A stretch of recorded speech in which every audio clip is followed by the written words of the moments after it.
Chapter 494. Tell me, child. There are so many orcs in the world. Cough, cough, cough. His uncle's voice was accompanied by heavy coughs. Even the sound of his personal guard's horse hooves could not drown it out. Which one is the most dangerous? He lifted his gaze from the soil under the horse's hooves, the kind that is near death. He was not in high spirits as he rode on the horse. He lagged behind his uncle's carriage by a full body length. Yes, the kind that is near death. His uncle's weak voice seemed to have been injected with new energy. He was like his uncle when he was in his prime. He could point out the world with great vigor. Just like a sand scorpion's poisonous stinger hidden behind its tail, a venomous snake's poisonous fangs buried deep in its mouth, and a dangerous quicksand hidden underground. At that time, his uncle's back was majestic and tall. His arms were strong and powerful, and his voice was deep and sonorous. When he thought of this, he snorted, tightened his grip on his horse, and urged it forward. He sped up and arrived in front of the carriage. But his uncle was like a desert after a storm. His spirited voice returned to being dispirited and hoarse. Then, which kind of orc is the safest? He answered unhurriedly, the dead kind. That's what old scholar Mon taught you. His uncle shook his head and said, a dead orc is a good orc, but I have to say Cyril, the safest orc, is also the kind that is near death. He was stunned for a moment. His uncle's weak voice rose and fell as the horse moved forward. Because they are like arrows at the end of their flight, like the tail of a terrifying sandstorm, like the embers of a burnt fuel. They have a great momentum, but they have no stamina.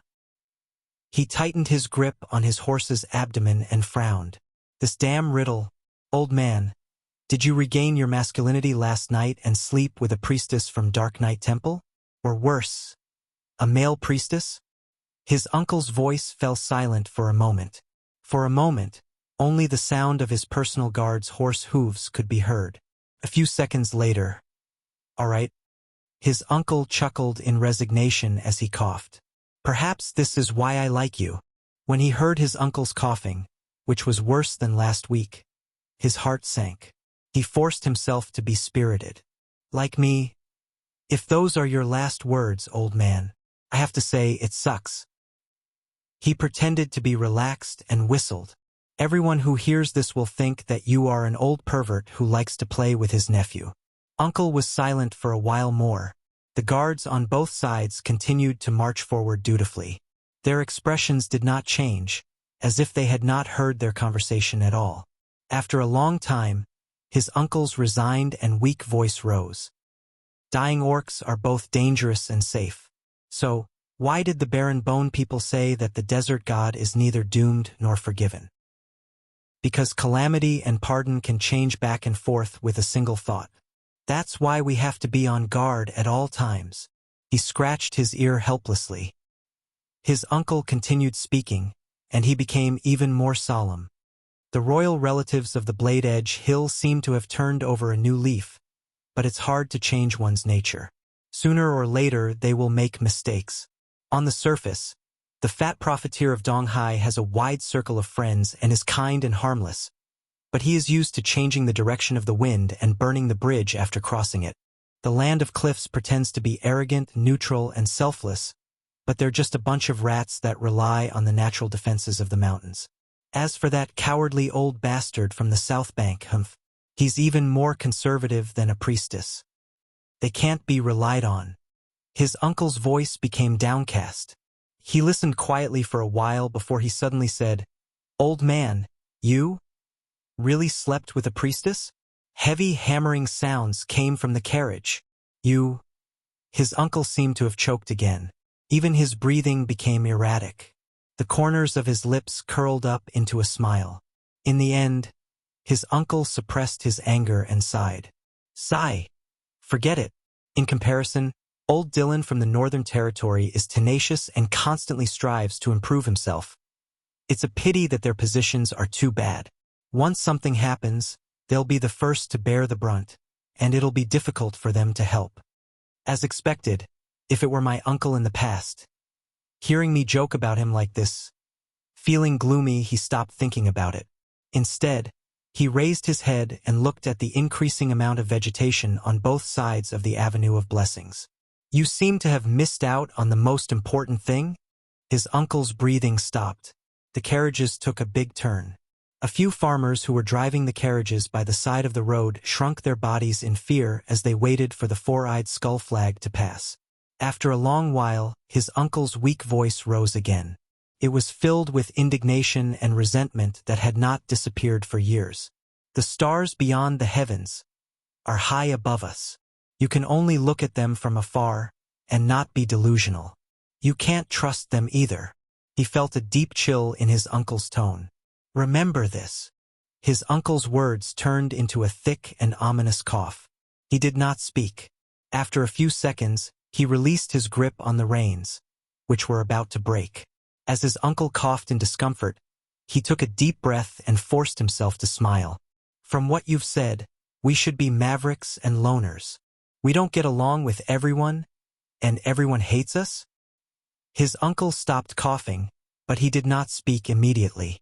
For a time, there was only the sound of horse hooves and carriage wheels. Finally, a long sigh came from the carriage. Isn't that the meaning of our existence? There was resignation, but also relief. Duke Fakenhas opened his eyes. Before his eyes, the prince was staring at him nervously. Thales's arm was stiff behind him. He pressed down on the dagger under the blanket. He looked through the Duke of Western Desert's half-smiling eyes, and seemed to see another bloody and ferocious dead man's head with empty eye sockets. Stake. Wait. If Fakenhas is the mastermind behind Herman's assassination, why is he telling me this now? What's in his interest if he admits this in front of another Jadestar? Is he trying to gain the upper hand with a show of strength, a sign that he is going to turn against him, or does he have other motives? As usual, Thales took a deep breath. He deliberately pretended to be surprised and lost his composure to satisfy the other party while he began to think about the key to this matter. From his days as a child beggar to his life as a prince, this move was quite effective against people like Quide and Nicholas, who were not very bright and thought highly of themselves. It was even effective against people like the annoying Ian and Monty, the Raven of Death, who were as cunning as ghosts. They could always gain a sense of superiority from Thales' panicked behavior, and from there, they would reveal their greatest weakness in their contempt and satisfaction. After going through so many ups and downs, this was already Thales' most familiar instinct. He was so familiar with it that he could not even tell when his loss of composure was real, and when it was a deliberate act. But there were times when this move failed, such as when he faced King Chapman in the carriage. Such as, now. What? Are you living too comfortably in Northland? You're already scared? The Duke of Western Desert's contemplative words rose again. He stared at Thales, who seemed to be stunned by the shock, and seemed to be a little dissatisfied. How about this? Which one? Before Thales could think too much about it, he saw Cyril stretch out his hand and hold the handle of his walking stick. Long sword. The prince shuddered. Asterisk whoosh. Asterisk as the sound of metal rubbing against leather rose. The blade was unsheathed, and it drew a silver arc in the air. Sach asterisk T. The sin of Hell's river flooded his nerves. Thales instinctively flipped off the bed and rolled on the ground. What kind of joke is this? He got up and bent his knees when he was a safe distance away from the silver light. He held his dagger horizontally and got into the iron body style. Thales looked at Cyril Fakenhas, who was still sitting calmly on the chair. The long sword that had just been unsheathed was in the Duke's hand. As the Duke turned his wrist slightly, the sword slowly drew an arc in the air. It was filled with coldness, and its presence was awe-inspiring. There was a faint sense of intimidation. Very good. At least you are not as cowardly as you appear. Cyril smiled eerily, completely ignoring the prince's pale face. What's going on? Thales stared at Cyril in disbelief. He turned against me just like that? But there was another thing that concerned Thales even more. Yodel, who was hiding in the dark, was still silent. He did not react even when he saw that Thales was in danger. What's going on? Is that guy really angry because of what happened just now? The kind that can't be coaxed? But just as Thales thought of a way out of this with a headache, a familiar hoarse voice rose softly in his ears. Calm down. The masked protector's voice was faint, almost like a mosquito's, but it made Thales relax his tense breathing. It's not him. It's not him. The familiar voice made Thales' heart fall back into his chest. It's not him. But at that moment, when he saw Cyril's malicious smile, Thales seemed to have grasped something. This was Bladefang's camp, the territory directly under the royal family. A considerable number of regular soldiers were stationed here. The legendary wing was at the side, and King Kessel was at the back, taking the blame and threatening the prince. No matter what, Fakenhaz should not have done this. The prince's thoughts were interrupted because of his battle stance. He took a few deep breaths and forced himself to think from the beginning. Then why, it was not him. After Yodel's reminder, Thales, who seemed to have figured something out, immediately asked. However, he did not dare to relax his fighting stance for even a moment. Are you the murderer or not? Cyril stared fixedly at him. The long sword in his hand was extremely steady, and his eyes were shining with extraordinary splendor. Finally, in the tense confrontation, the Duke of Western Desert chuckled and shook his head. Looks like you don't know. Under Thales' solemn expression, Cyril's cold smile slowly faded away. The Duke placed the long sword across his knees and played with it slowly. He did not look at Thales again. I don't know? The confused Thales took a deep breath and slowly exhaled. You said that you placed the assassin in front of Prince Hyman? The prince gritted his teeth and asked. But why? Fakenhaz did not turn his head. He only stared fixedly at the exquisite long sword on his knees. Because that is his wish. Thales' question came to an abrupt halt. His will? This time, before Thales could ask further, Duke Cyril answered softly. His voice drifted, and his emotions were complicated. He was the one who took the initiative to find them. Find those assassins, Shadow Shield. Thales was stunned. However, Hyman? And Shadow Shield? Thales understood the Duke's words, and he immediately widened his eyes. 18 years ago, Cyril said faintly, Hyman came to me and asked me to do my best to help him avoid the personal guards from the Royal Guards and Jadestar personal guards, and complete his private meeting with some unfamiliar guests. More than once. Avoid personal guards. Unfamiliar guests. Cold wind blew into the room, causing the Duke of Western Desert's leather robe to flutter slightly.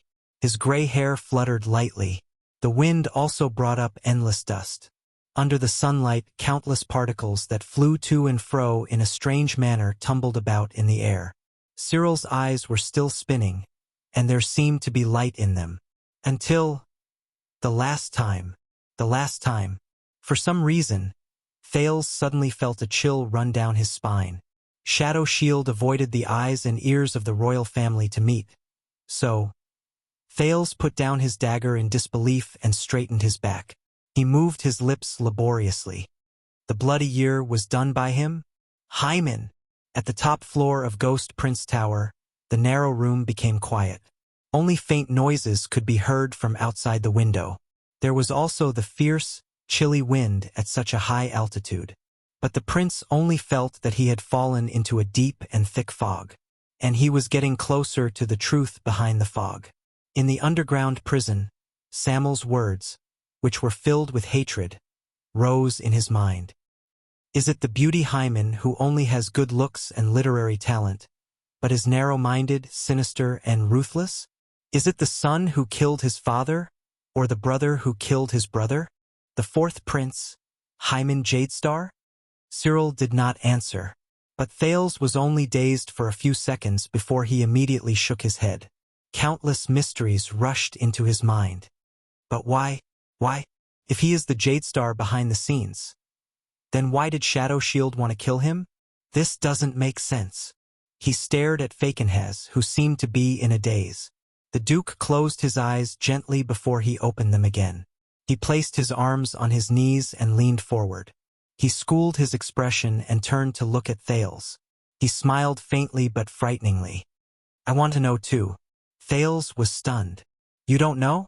Cyril chuckled, as if he was not bothered. No. Maybe he was just too stupid, and he was betrayed. Maybe he was a victim, and he was destined to be betrayed. Maybe he was just an insider, and he could not escape his fate in the end.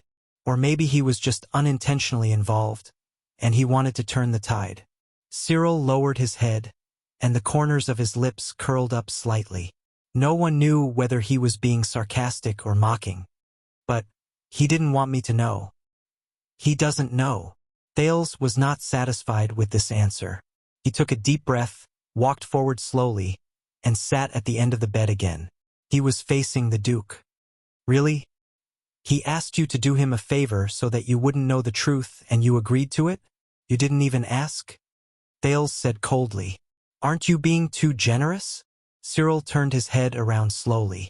It might have been a figment of his imagination, but Thales suddenly felt that Duke Fakenhas's ugly and hideous face had become much more relaxed. Believe it or not, child. Cyril's gaze suddenly became very serious. His sunken lips opened and closed under the sunlight. Herman is one of the few friends I have. At least, compared to his brothers whose minds are only filled with conspiracies, murder, money, and women. He asked, so I helped. It's that simple. Thales frowned deeply. Brothers whose minds are filled with conspiracies, murder, money, and women. Cyril observed Thales' expression. He shook his head and chuckled. But the prince's next sentence caused his expression to change. Is this related to Prince Horace? Thales relaxed his eyebrows, but the seriousness in his eyes was at its peak. The reason why Herman went to Shadowshield, but died in their hands in the end? At that moment, Fakenhas's expression froze. Horace. He stared at Thales. His face was still ugly and hideous, but he no longer had that playful look on his face. Why do you ask? Thales exhaled and answered him with another question. And you, why did you tell me this 18 years later, at the place where Herman died? Cyril stared at Thales for a very long time. Finally, the Duke's elbows left his knees, and he straightened his back in his chair. Against Thales' expectations, the seemingly serious Cyril did not respond to his question. Instead, he lifted the long sword on his knees again and sized it up. Have you ever seen a sword like this, Your Highness? Cyril seemed to have walked out of the memories of the past. He regained his scary and relaxed smile. Thales could not help but be stunned. It was only then that he noticed that the Duke's longsword had a unique appearance. The bronze-colored handguard and hilt were exceptionally long. It did not seem to be the most ideal structure for bearing force, but it was exquisite and neat enough. The two sides of the blade extended in a smooth arc that was like a sand dune, giving people a sense of aesthetic comfort. There was a pure black gem embedded in the center of the sword guard, but Thales did not know what it was. Cyril didn't even raise his head. He continued to admire the exquisite sword on his own. The ancient sword of the Empire, also known as the ancient knight sword, has a special style and arc. It has an astonishing sense of balance, allowing it to swing with greater ease and smoothness. It requires good raw materials and superb craftsmanship. Of course, it also requires a high price. I guess this is why they are destined to be unable to be mass-produced.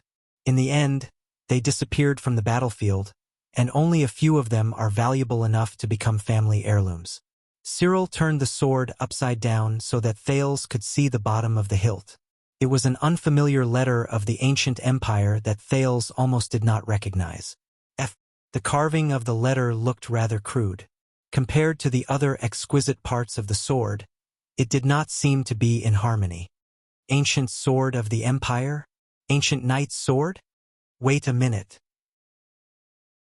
Thales' eyebrows twitched. Such an arc. It's a little familiar. I've seen it before. 1.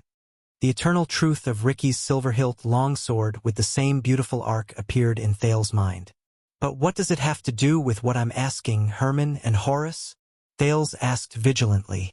At the same time, he quietly sat a little further away, ensuring that his legs touched the ground. Cyril continued to admire the sword that might be the family heirloom of the Fakenhas family. He clicked his tongue and said, "It is said that the first batch of swords of the ancient empire were provided by the dwarves and forged by the elves. They used the flames of the earth as the furnace fire and gathered the essence of the seven seas to be presented to the first emperor of this world, the great Emperor Camelot Carlus, who created the boundless prosperity of mankind." Thales's thoughts froze for a moment. Cyril raised his head and chuckled coldly. "That's right. I'm talking about your ancestor, the one whose blood is said to be gilded with gold and shines." Thales subconsciously said, "But you." But Cyril seemed to have made up his mind not to be interrupted. He returned to the long sword in his hand. "This sword is called Sentinel. It participated in the Battle of Eradication with Tiberia Fakenhas 600 years ago. He was Tormund the first sword teacher when he was young. He was also the oldest follower under the King of Renaissance's command until he was conferred the ruins and became the first Guardian Duke of Western Desert and my ancestor. Sentinel. Tormund the First. The Battle of Eradication." Thales was a little impatient. "I will have time to listen to your family history, but for now, let us first." "And the Sentinel's most recent military service." Cyril's voice suddenly grew louder, drowning out Thales' voice. The Duke of Western Desert narrowed his eyes slightly and turned his head to look at Thales, who was frowning. "It was in the hands of another Cyril Fakenhas. He was my great-uncle, and he served under the Silent Sumer the Fourth's royal guards. During the crisis of the king's sudden death, he held this sword and led the royal guards to fight their way out. From there, he protected the young Adi II so that he could successfully ascend the throne and rule over Constellation." As Cyril spoke, he swung the long sword in his hand and swung it in the air. His skillful movements and steady grip on the sword made Thales, who had always thought that Duke Fakenhas' movements were inconvenient, look at him in a different light. "Wait a minute." Thales' expression changed. He caught something from the words just now. The other Cyril Fakenhas. Royal Guards? The Silent Sumer the Fourth. The king's sudden death.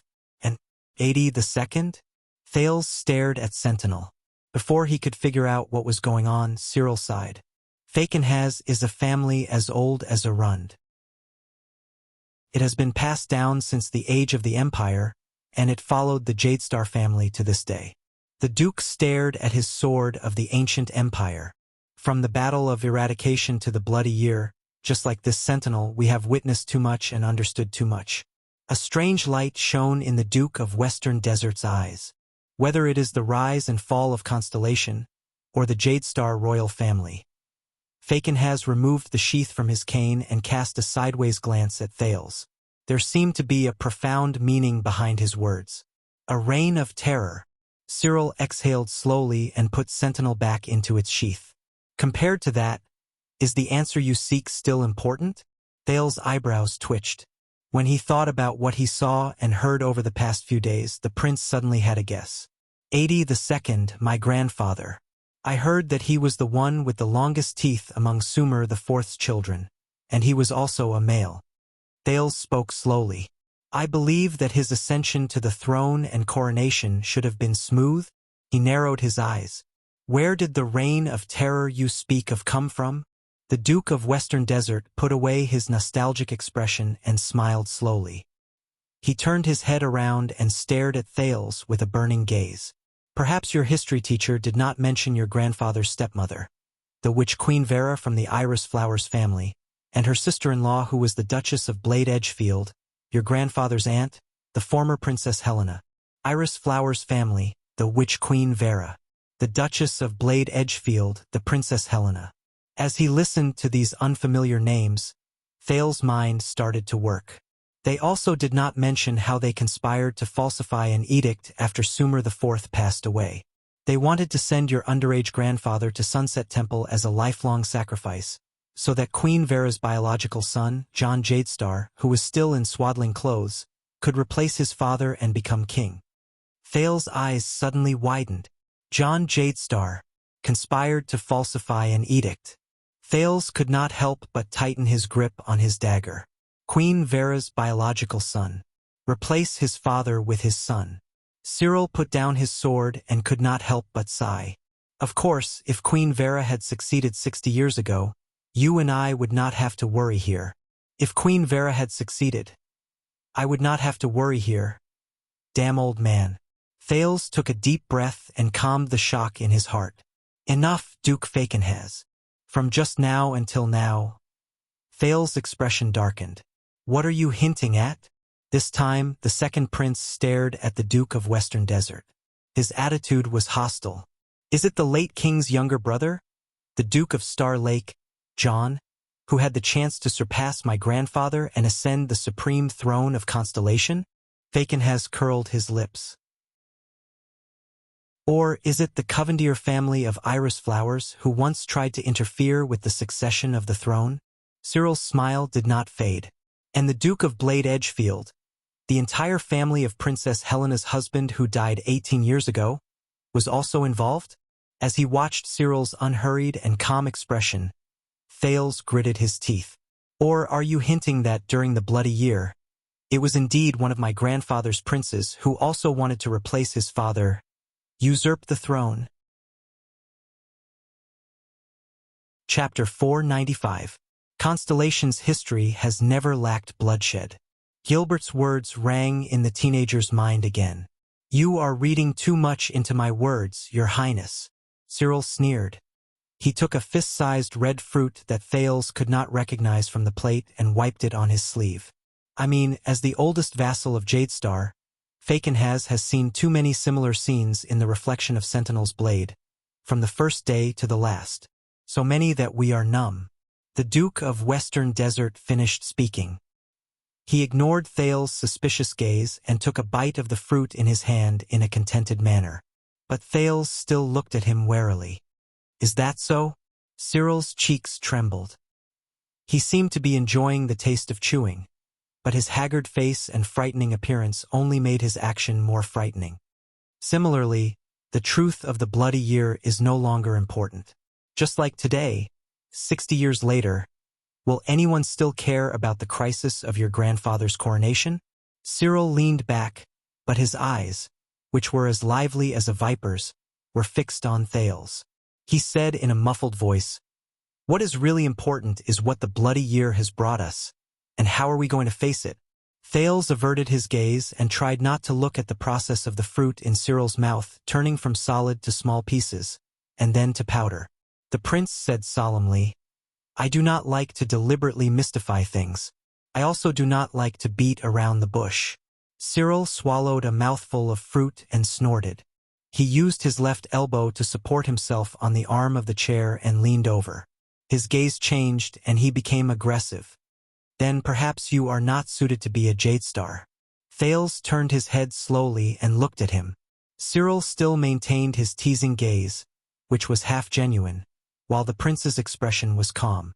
They stared at each other in silence. There was an indescribable feeling in the air. A few seconds later, Thales lowered his head slightly and stared at the Duke from a strange angle. He said in a low voice, My father knows, doesn't he? Falkenhaz's right hand, which was playing with half a piece of fruit, froze for a moment. The light in his eyes slowly faded away. Thales inhaled softly and said with a serious expression, Regardless of whether it was you secretly helping Hyman back then, or him colluding with Shadow Shield, or even what happened that night, he knows everything. The prince used an affirmative sentence. The smile on Cyril's lips slowly disappeared. So what if he knows? The Duke enunciated his words slowly, as though he was approaching his prey. So what if I don't know? Thales exhaled. He understood. You just threw out those secrets layer by layer, from Hyman to Shadow Shield. Thales raised his head. His gaze was firm and resolute. It's to test me, to see how much I know, and to see how much my father has told me. Cyril said nothing. But at that moment, his gaze on the prince became even sharper. And the reason you did this? Thales did not continue speaking. He only stared at the Duke with a burning gaze. This was to test King Kessel's trust in his heir. They wanted to test the foundation of the Jadestar royal family. After a long while, Cyril smiled faintly, turned his body sideways and pointed at Thales. As I said, we're talking. Thales' expression became even more solemn. The teenager lowered his head and followed the Duke's words. So, according to what you said, aside from the details and the truth, what did the bloody year bring us? Cyril smiled. He did not answer Thales' question directly. Instead, he tilted his head and took another bite of the fruit in his hand. I heard that Baron Williams found you first, Your Highness. He chewed and said in a muffled voice, What do you think of him? Thales' eyebrows twitched. Williams, what do I think of him? Thales' first thought was the scene of the man tying him to the saddle. The teenager shuddered a little and tried hard to chase the image of him riding a horse with him out of his mind. The Baron is a... But the moment he opened his mouth, he was suddenly at a loss for words. The Duke of Western Desert did not panic. He waited for Thales' reply with great interest. Roman's murderous eyes appeared in Thales' mind, along with his unapproachable face when he said, If you interrupt again, I'll kill you. The prince felt suffocated. How can I praise a person I can't find any good points about against my will? Desert God above, I can't possibly praise him as cute, can I? The prince coughed softly and tried his best not to let his expression change too much. I think he's very, well, he leads his troops well, commands calmly, and... Thales was stuck on the next adjective. Cyril did not look at him. He only snorted softly and did not comment.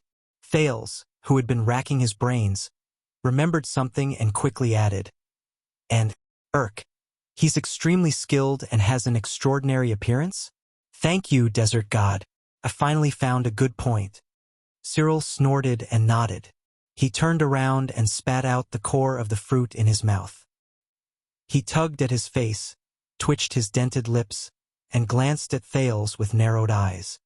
All right, I have to admit.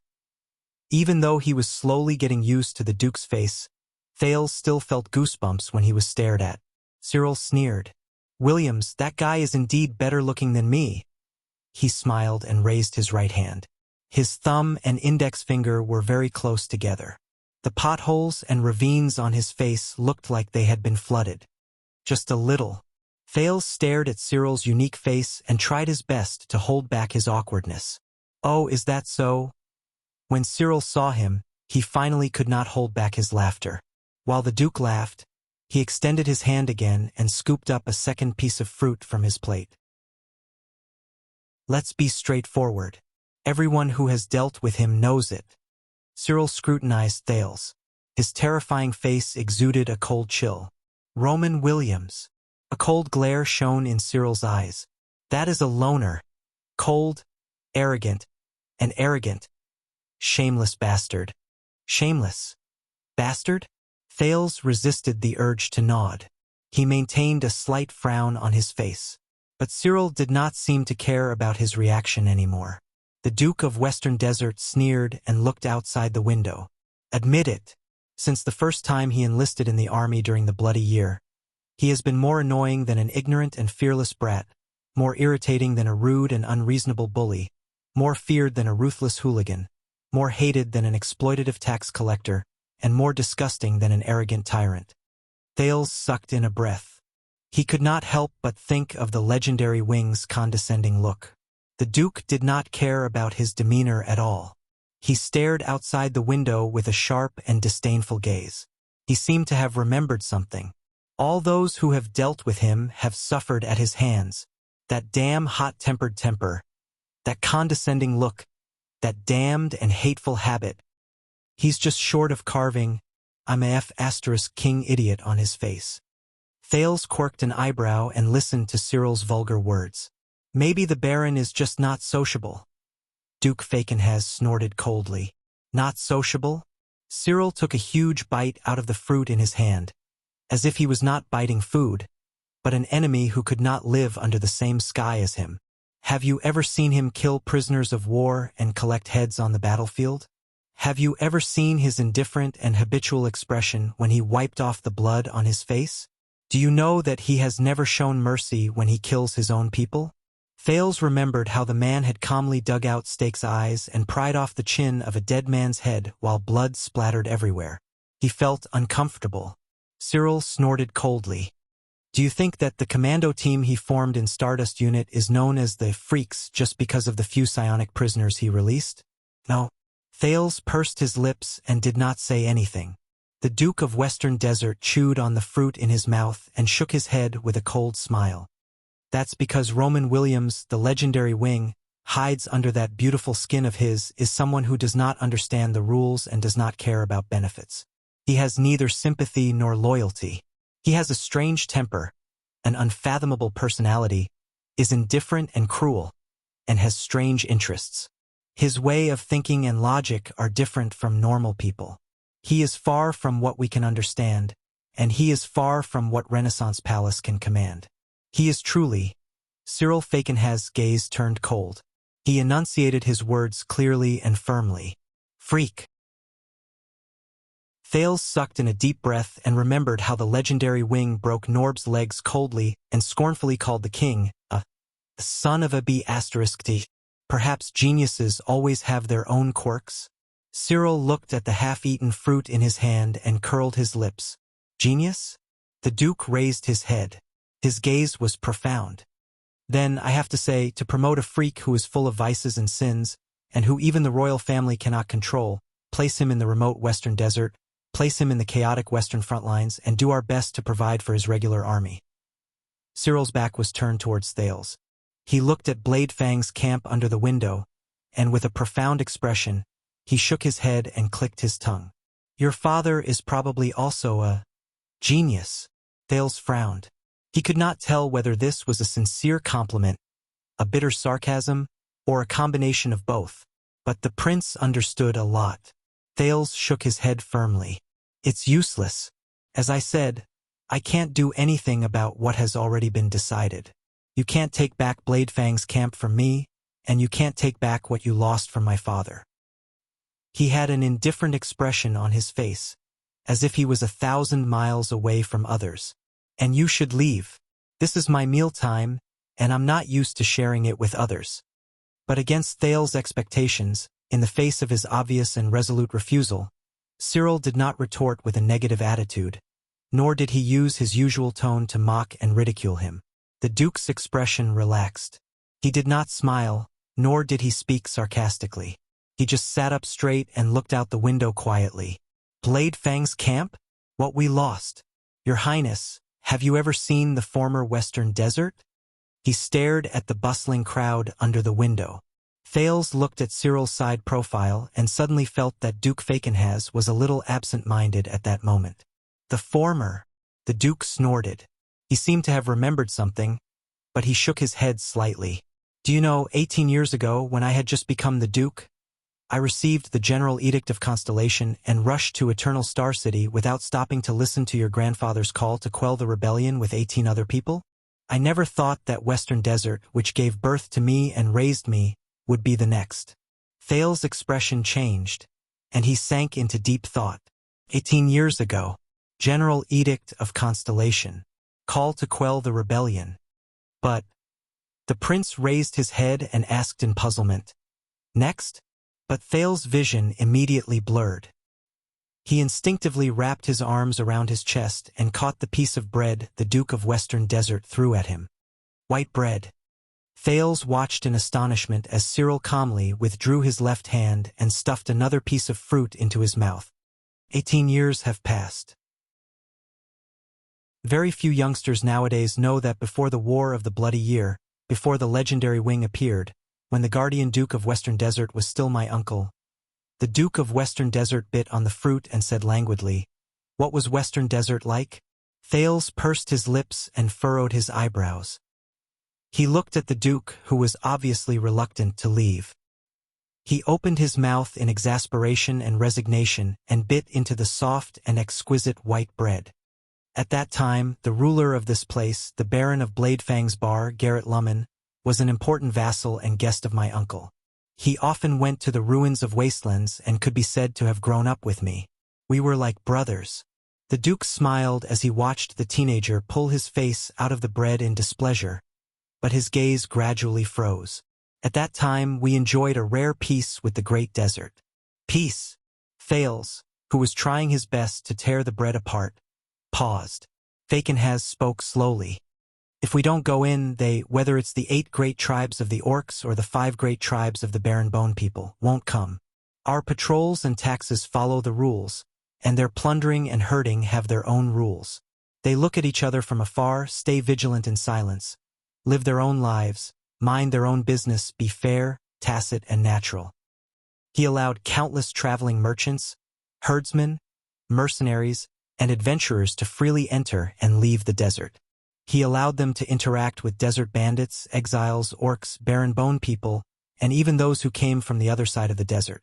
They traded, competed, fought, clashed, and merged with each other, writing their own stories.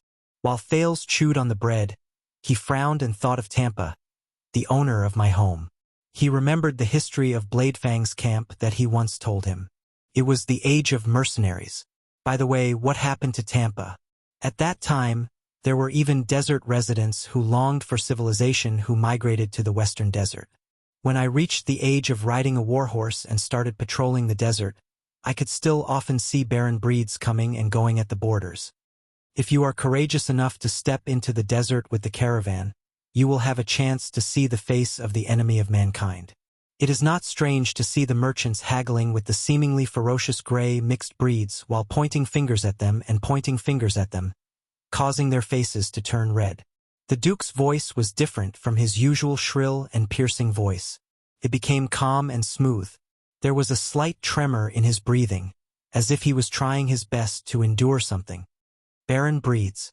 Gray mixed breeds.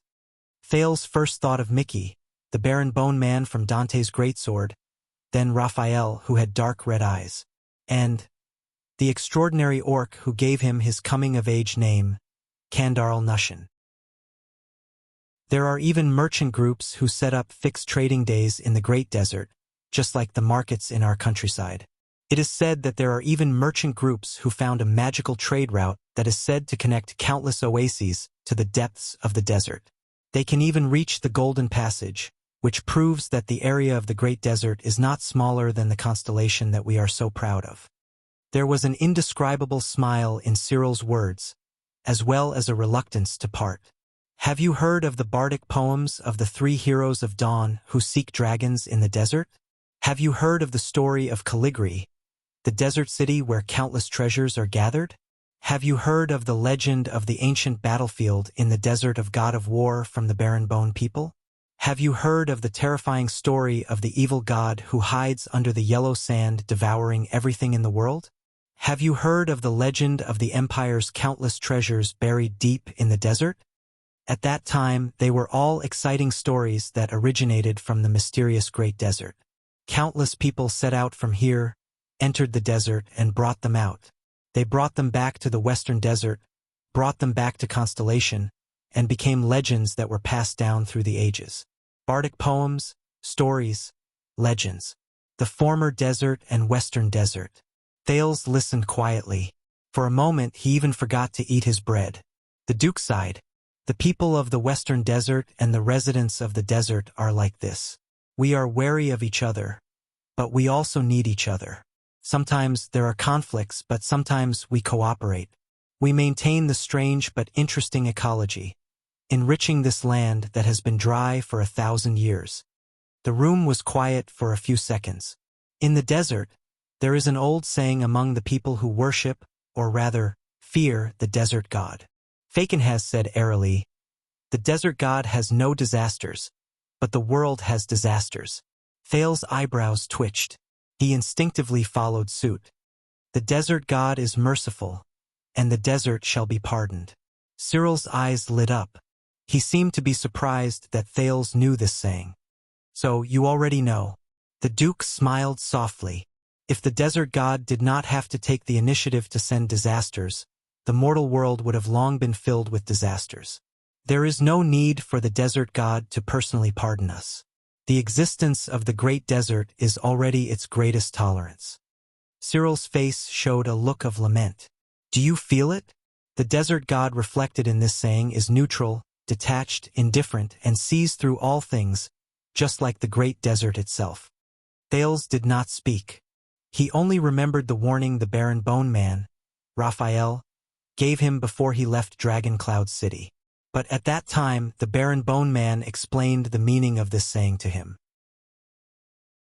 There is danger everywhere in the terrifying desert. The weak fear disaster, and the lucky seek forgiveness. Only those who abandon weakness and luck at the same time can find a foothold in the merciless great desert. But in comparison, Duke Cyril's explanation for this proverb that sent chills down people's spines seemed so. Balance? Impartiality? The Duke continued to speak. It sounded a little erratic in the narrow and bright room at the top of the tower, which was invaded by the cold wind. If the outside world is in endless chaos and disasters, it is fine. Because no matter what kind of disaster it is, when it reaches the desert, it will be buried by the endless sun and the sandstorms that have lasted for 1,000 years. If the outside world is peaceful and luxurious, it is fine. The daily conflicts, bloodshed, and cruel ecology in the Great Desert will allow you to learn everything you need to survive. The Duke of Western Desert narrowed his eyes. It is not comfortable because its tolerance is only one side of it. But it is not scary because its cruelty is just right. While Thales was deep in thought, Cyril threw away the fruit core in his hand. His eyes shone with a sharp light. Let the world be flooded. Only the desert remains cold and warm. The Duke exhaled a long breath and turned to look at Thales. He seemed to have regained his senses. Thales quickly lowered his head and pretended to be unbothered. He continued to deal with his bread. But Cyril was not bothered. When I was young, I stood in Western Desert, on the land passed down by my ancestors, and faced the endless horizon of the Great Desert. This is what it told me. That is my memory of Western Desert, the place where I was born and raised. But in the next second, the Duke of Western Desert's tone changed. But Cyril's eyes shone with coldness, and Thales could not help but frown. Look at me now. At that moment, Thales felt a sense of heaviness and stagnation, as if it had gained physical form. The Duke's voice became sharp and ear-piercing again, and it made people instinctively want to cover their ears. After the Bloody Year, the royal family took control of Bladefang's camp and turned this place into a purely military stronghold. It followed rules that were completely different from those in Western Desert and the desert. There was no fairness, no tacit understanding, and every time the regular army gloriously attacked the desert, the situation became worse. Thales frowned slightly and remembered the conflict between the regular army and the recruited soldiers. The desert that used to be a wilderness has become a dangerous war zone. The number of merchants has dwindled, the mercenaries are no longer glorious, and the barren species have disappeared from the border. The once noisy and lively border has become filled with danger and dead silence. All the rules have been destroyed, leaving only chaos and blood. Thales remembered the tavern owner Tampa's lament about the bad market. As for the orcs and barren bone people in the desert, once they appear, they will be in groups, armed to the teeth, and leave no one alive. Endless alarms, endless rebellions, and endless lines of defense have left us, who are truly from the Western Desert, in a terrible state. Duke Fakenhaz snorted coldly. Only the legendary Wing's crimson stardust flag flutters high in the sky every time he patrols the desert, leaving behind the glory of the royal family and the blood of the Western Desert. The grudge between the 8 tribes and the 5 tribes only deepens. The legendary Wing's crimson stardust flag. Thales swallowed the last mouthful of bread and did not make a sound. He had a premonition. What did the Bloody Year bring? Cyril's voice suddenly rose. I do not know. The Duke's cold and sharp voice, coupled with his terrifying appearance, made people's hearts palpitate. There is only one thing I know. After the Bloody Year, after Hermann's death, and after the war broke out, the land of Western Desert during these 18 years. He enunciated his words clearly and firmly. What did it become? Asterisk thud. Asterisk even though he watched the Duke push his chair and stand up, Thales was still shocked by the sound of the cane hitting the ground. Asterisk thud. Thud. Thud. The cane hit the ground again and again, pushing the Duke of Western Desert closer. He was not tall, but there was a certain coldness about him. It sent chills down his spine. Then he stopped in front of Thales. "Now, Your Highness." Cyril Falkenhays looked at him coldly. There was an inescapable look in his eyes. "It is now your turn to tell me that the bloody year brought to us, to Western Desert, and to the people who have lived on this land for generations. What did it bring?" Thales tried hard to swallow. This was the first time he felt that even the Duke of Western Desert, who had an ugly face, was handicapped, and was used to making sarcastic and humorous remarks, had such a terrifying side to him. "I do not understand." The prince suppressed the guesses in his heart and answered with great difficulty. "You do not understand?" Cyril snorted, but he did not have the relaxed and humorous air he had before.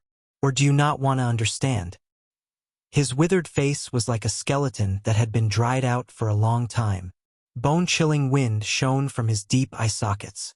Thales was about to speak, but the Duke did not give him the chance. "The reason for the bloody year and everything we are facing is because there is a monster there," the Duke of Western Desert said coldly. "What?" Thales frowned in confusion. "Monster?" Thud. Cyril struck the ground with his cane. "Yes." His tone allowed no room for doubt, but there was a hint of deep hatred in it. "That is a monster who feeds on power, lives by destroying." The Duke had his back to the light, and the wrinkles on his face were incredibly ghastly. His leather robe fluttered and trembled in the cold wind in the tower. Thales is hidden in the deepest part of Renaissance Palace. It is hidden in the crown of the Supreme King, in the mausoleum where your ancestors rest in peace, and in the heart of every Jade Star who has the right to inherit the throne. Thales blinked and slowly understood what he meant. This was a metaphor. Every time it wakes up in a person's heart and stretches out its claws, it will bring about a terrifying vortex that tries to suck in everything in the kingdom, crush it, corrode it, and devour it.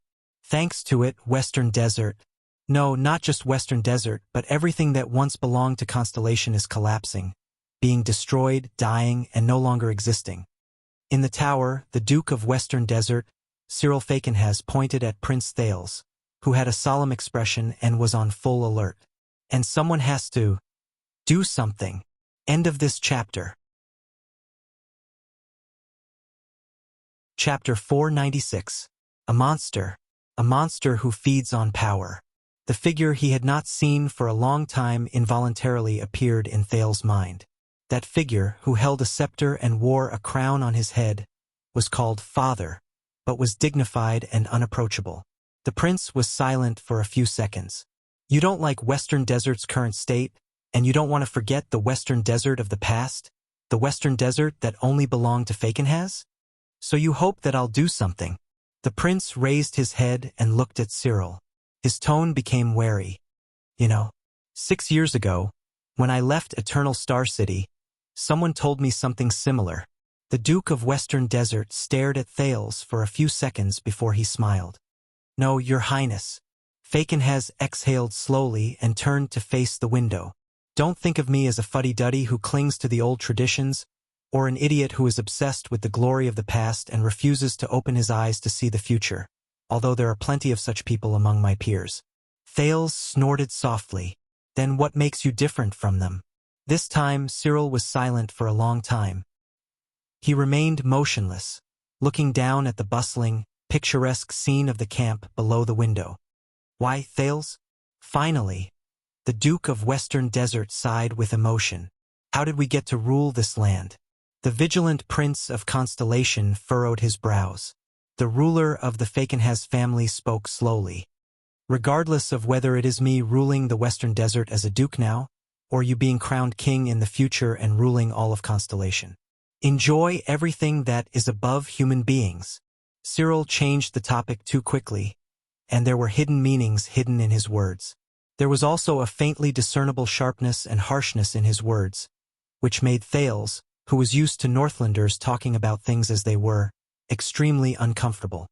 "Is it because we, as rulers, are wise and farsighted, and have unparalleled strategies? Or are you like the Northlanders, who have the courage to be the first? The prince stood in front of the window, his gaunt figure silhouetted, rooted to the ground. Or is it because you are kind-hearted and care about the people? Or is it the glory of our ancestors, passed down from generation to generation? Cyril changed the topic and revealed his favorite sarcastic tone. Could it really be the will of the heavens, the hope of the masses? And the stuff that runs through your veins can really sparkle? As usual, the Duke did not finish his sentence. He stared at him as if he was waiting for a good show. The teenager was silent for a few seconds. Finally, Thales sighed deeply. From the beginning until now, who taught you to speak like this, Duke Fakenhas? Does he specialize in teaching idiots? What? Cyril's smile froze. After sighing, Thales shrugged in resignation. You know, I didn't realize until today how much I hate rhetorical questions. Rhetorical question? The Duke's expression became even more confused. But the prince no longer listened to Cyril's words. Instead, he looked at him indifferently. A small hint, Duke unwelcome. Whether it is a discussion or a negotiation, a sarcastic rhetorical question may seem to enhance your tone, but in fact, it will only make you look like a flirtatious and entertaining clown. Except for highlighting your self-righteousness with your tone, it is of no help in conveying effective information. As he listened to Thales' expressionless reply, Fakenhas' face slowly stiffened. If you have an answer, say it with certainty. If you do not agree with it, finish it with the word no, because aside from stirring up emotions, no one is interested in understanding what kind of bullsh** you are saying with rhetorical questions. Once Thales finished speaking, he stabbed his dagger into the headboard of the bed. The room was quiet for a long time. For a period of time, only the sound of cold wind could be heard. Cyril glared at Thales, as if he was meeting him for the first time. The corners of the Duke's lips curled up a few times. He wanted to say something, but stopped. He seemed to be at a loss. Thales, on the other hand, crossed his arms as if nothing had happened. With an innocent expression, he tilted his head and pursed his lips as he waited for Cyril's answer. Finally, Cyril closed his eyes and lowered his head. He let out a long sigh. This is why I do not like Northlanders. No. But Thales raised his eyebrows and continued Cyril's sentence. This is just why you are unwelcome. Cyril paused again. He was momentarily speechless. Continue. Why are we able to rule? Thales exhaled when he finally felt comfortable with his words. He sat on the bed, leaned against the wall, and spread his arms in satisfaction. Don't let me interrupt you. Cyril sighed softly in his heart. Didn't you interrupt me a long time ago? The Duke was silent for a while before he spoke again. Truth be told, I do not think that we are able to rule because of these reasons, Thales. Not at all. Thales' heavy voice rose into the air again. Very good. Cyril froze again. I am very happy that we can finally start talking. Thales raised his index finger at him with a pleased expression. It is not difficult to speak properly, is it? Continue. Cyril, who had just gathered his emotions, felt stifled again. The Duke sighed slowly. He began to realize that the teenager in front of him was no longer the illegitimate son from 6 years ago who clenched his fists, blushed, forced himself to pretend to be a prince, and showed off his intelligence in front of the suzerains. He was Thales Jadestar, the stars beyond the sky. When he thought of this, the Duke turned his body slightly. His unpleasant face reflected a cold, faint light. Prince Thales. In my opinion, the thing that truly rules this land, this kingdom, and even the entire world, and makes countless people willingly obey us is habit. Habit. Thales mulled over Cyril's words, and he suddenly understood something. After he took back the right to speak unexpectedly, he began to slowly grasp the erratic axis in Cyril's seemingly casual conversation. However, at this moment, Cyril was holding onto his walking stick as he paced around the room, one step at a time. Men are used to going out to raise their families, women are used to staying at home to take care of their children, merchants are used to moving goods back and forth, farmers are used to paying taxes and serving in the military, nobles are used to governing, priests are used to chanting gods. Armies are used to violence, officials are used to giving orders, authors are used to delaying updates, suzerains are used to bossing people around, and kings are used to sitting high on their thrones. People are used to paying when they buy things, they are used to being punished when they do bad things, they are used to lowering their heads when they face death, and they are used to nodding when they face life. The Duke spoke very quickly, just like his footsteps. It was as if he was climbing a mountain whose peak could not be seen. Cyril seemed to be in a daze. His left hand gently brushed against the ancient wall, but his expression became serious. This made Thales sit up straight without him realizing it. Habit. That is how every living being we rule, see the world as it looks like with their own eyes since they were born in their mother's wombs. That is how the world is fixed, and it is what they repeat and practice over and over again in their limited years and lives. That is how they subconsciously respect, imitate, and believe in the actions and reactions of countless people after they witness them over and over again. At that moment, the Duke of Western Desert, who had one hand pressed against the wall, suddenly raised his head. Thales! The teenager jumped in shock. Cyril stared at him coldly. People submit to our rule, respect our status, and swear loyalty to our identity, not because we are great, not because we are born noble, not because we show kindness or intimidate others, not because we govern well and benefit the people, and not because your blood shines like a gift from God. It is because they are used to it. The cold wind that seeped into the room from the window made the Duke's leather robe and hair flutter. It made Cyril Falkenhaz look even more bizarre and chilling. Thales subconsciously gulped. He no longer had the time to care about the mocking tone in the Duke's voice, which was instinctive. Cyril narrowed his eyes, but the sharp gaze that shone through his eyes did not diminish in the slightest. Because from the first day they opened their eyes and saw the world, their ancestors did it, their parents did it, and their peers also did it. So, they are also used to doing it, and they even have to convince their next generation to do the same. Thales slowly furrowed his eyebrows. And this group of people show the habits they are used to another group of people, regardless of whether they are children, elders, relatives, neighbors, strangers, masters, servants, peers, superiors, and subordinates, day after day, year after year. Cyril stopped where he was, but his tone became even more solemn and profound. It was as if he was telling the most terrifying and chilling ghost story. Until everyone, including you and I, became disgusted with the unfamiliarity, the abnormality, and developed inertia, we came to realize this truth. Those who go against the habits are abnormal, and they need to be destroyed. Thales' expression became more and more tense. So, these habits spread wider and wider, and they became more and more profound. They became more and more serious, and they became more and more common, until we called them. Cyril's tone revealed a solemn and ghastly tone that had never been heard before. Order. A gust of cold wind blew, and it made Thales shudder. But the light outside the window did not give him any warmth. Thales suddenly felt that the room at the top of the tower was very cold. It was just like the Renaissance palace in his memories. Do you understand what I mean, Your Highness? Cyril's words rang in his mind again, and they pulled him back to the present from somewhere else. To me, this is the only thing that is weak and pitiful, but also eternal, powerful, and profound, that maintains our rule. And those who want to shake these habits and order, Cyril sneered faintly, they are all very terrifying. Those who want to shake these habits and order. Thales could not help but quirk his eyebrows and snort softly. For example, what the legendary wing did to Bladefang's camp this time. The Duke's voice paused for a second. No, it's not that small, it's not that close, and it's not that light either. Falkenhaz's voice became deeper, and it sounded as if he was lamenting the past few centuries. For example, we all know that a long, long time ago, a certain ruler in Constellation, no, perhaps it was a few rulers in the past few generations. They used the royal power as bait, and they turned thousands of lower-class people into the suzerain's enemies.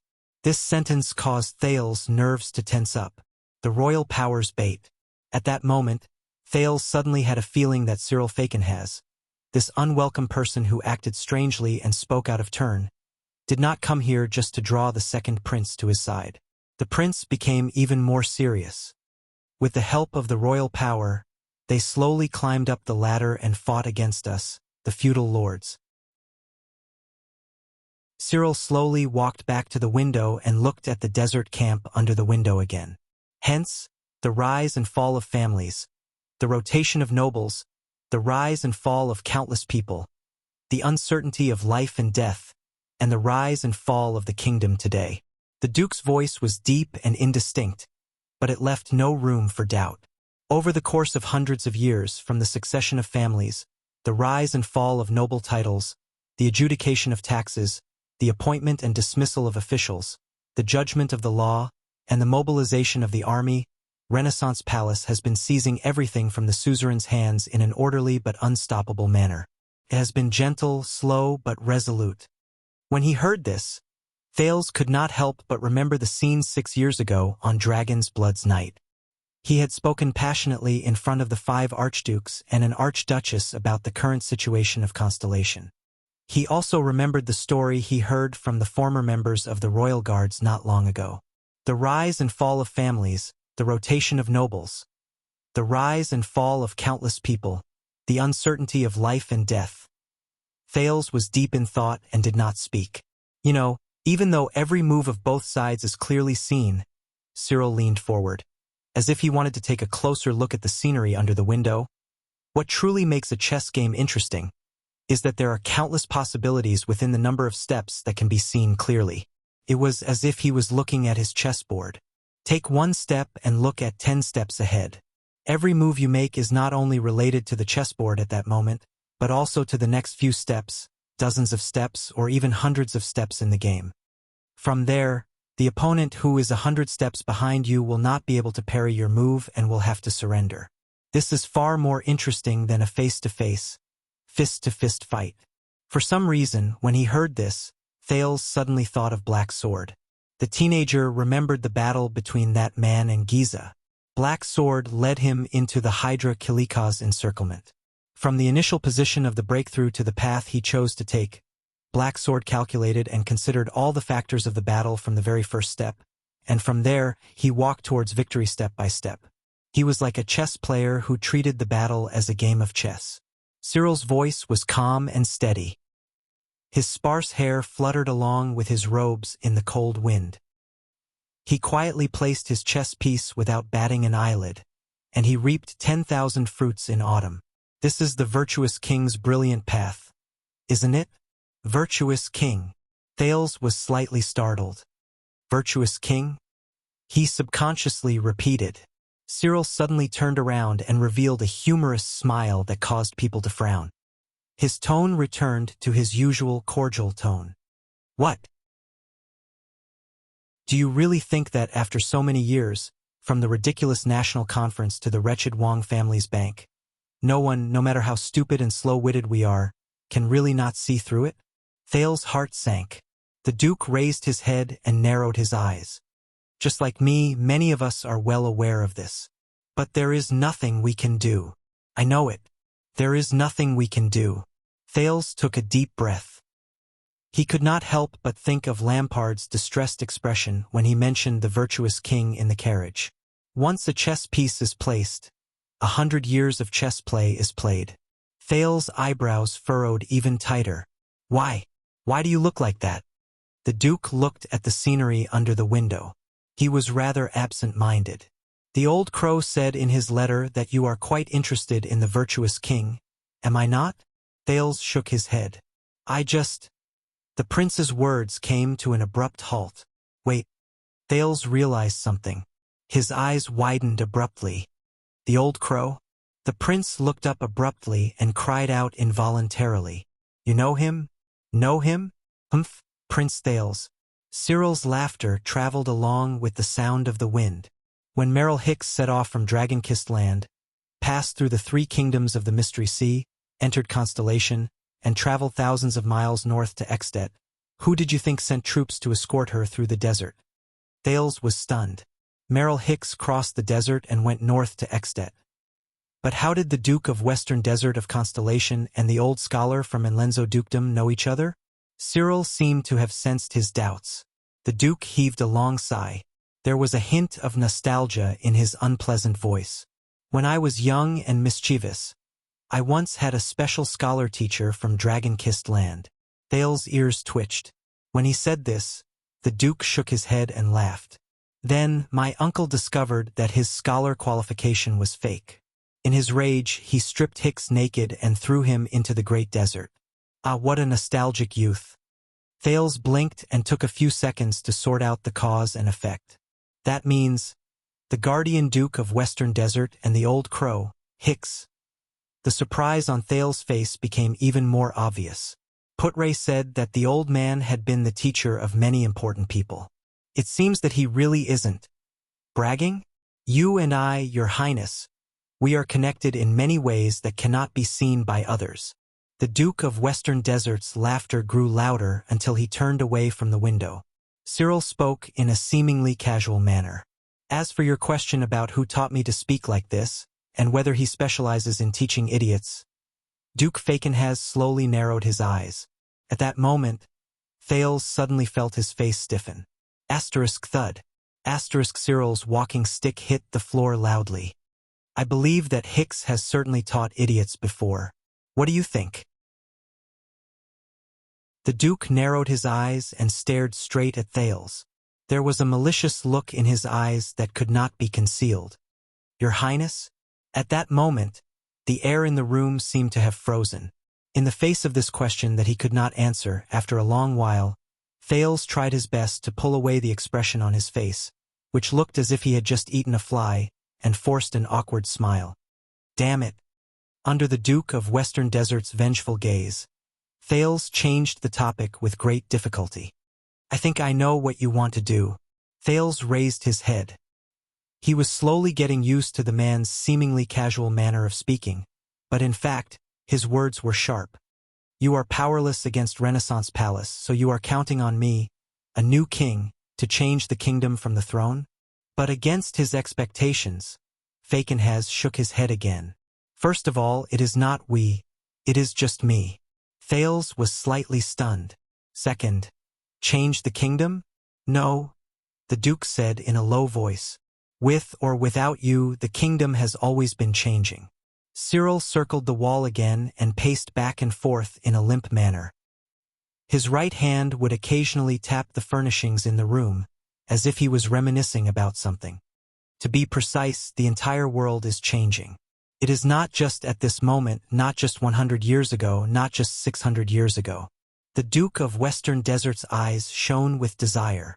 From Black-Eye John's forceful mobilization of the suzerains in the kingdom with the might of the king, to bloodline breaker Sumer II's promulgation of the Inheritance Act, Tormund IV's appointment as the Sunset Sun ritual master, and creditor Alan III's adoption of the king's tax law, until virtuous King Mindes III's unprecedented reform, and poet 80 the First's action of gathering the nobles to reside in Eternal Star City. The master of the Fakenhas family put down his right hand and turned around again to face Thales. His gaze was dark. Until today, your father's iron-fisted rule that almost incited public anger. The world is changing every minute and every second, and it is not just limited to the virtuous king's generation. Thales felt very uncomfortable under Cyril's gaze. He could not help but hug his arms tighter. From the second king of Constellation, Black-Eye John, to Kessel V. He suddenly realized that the span of history that Cyril mentioned far surpassed what Lampard mentioned in Dragon Cloud City's heroic spirit palace. Not just the virtuous king. Not just Kessel.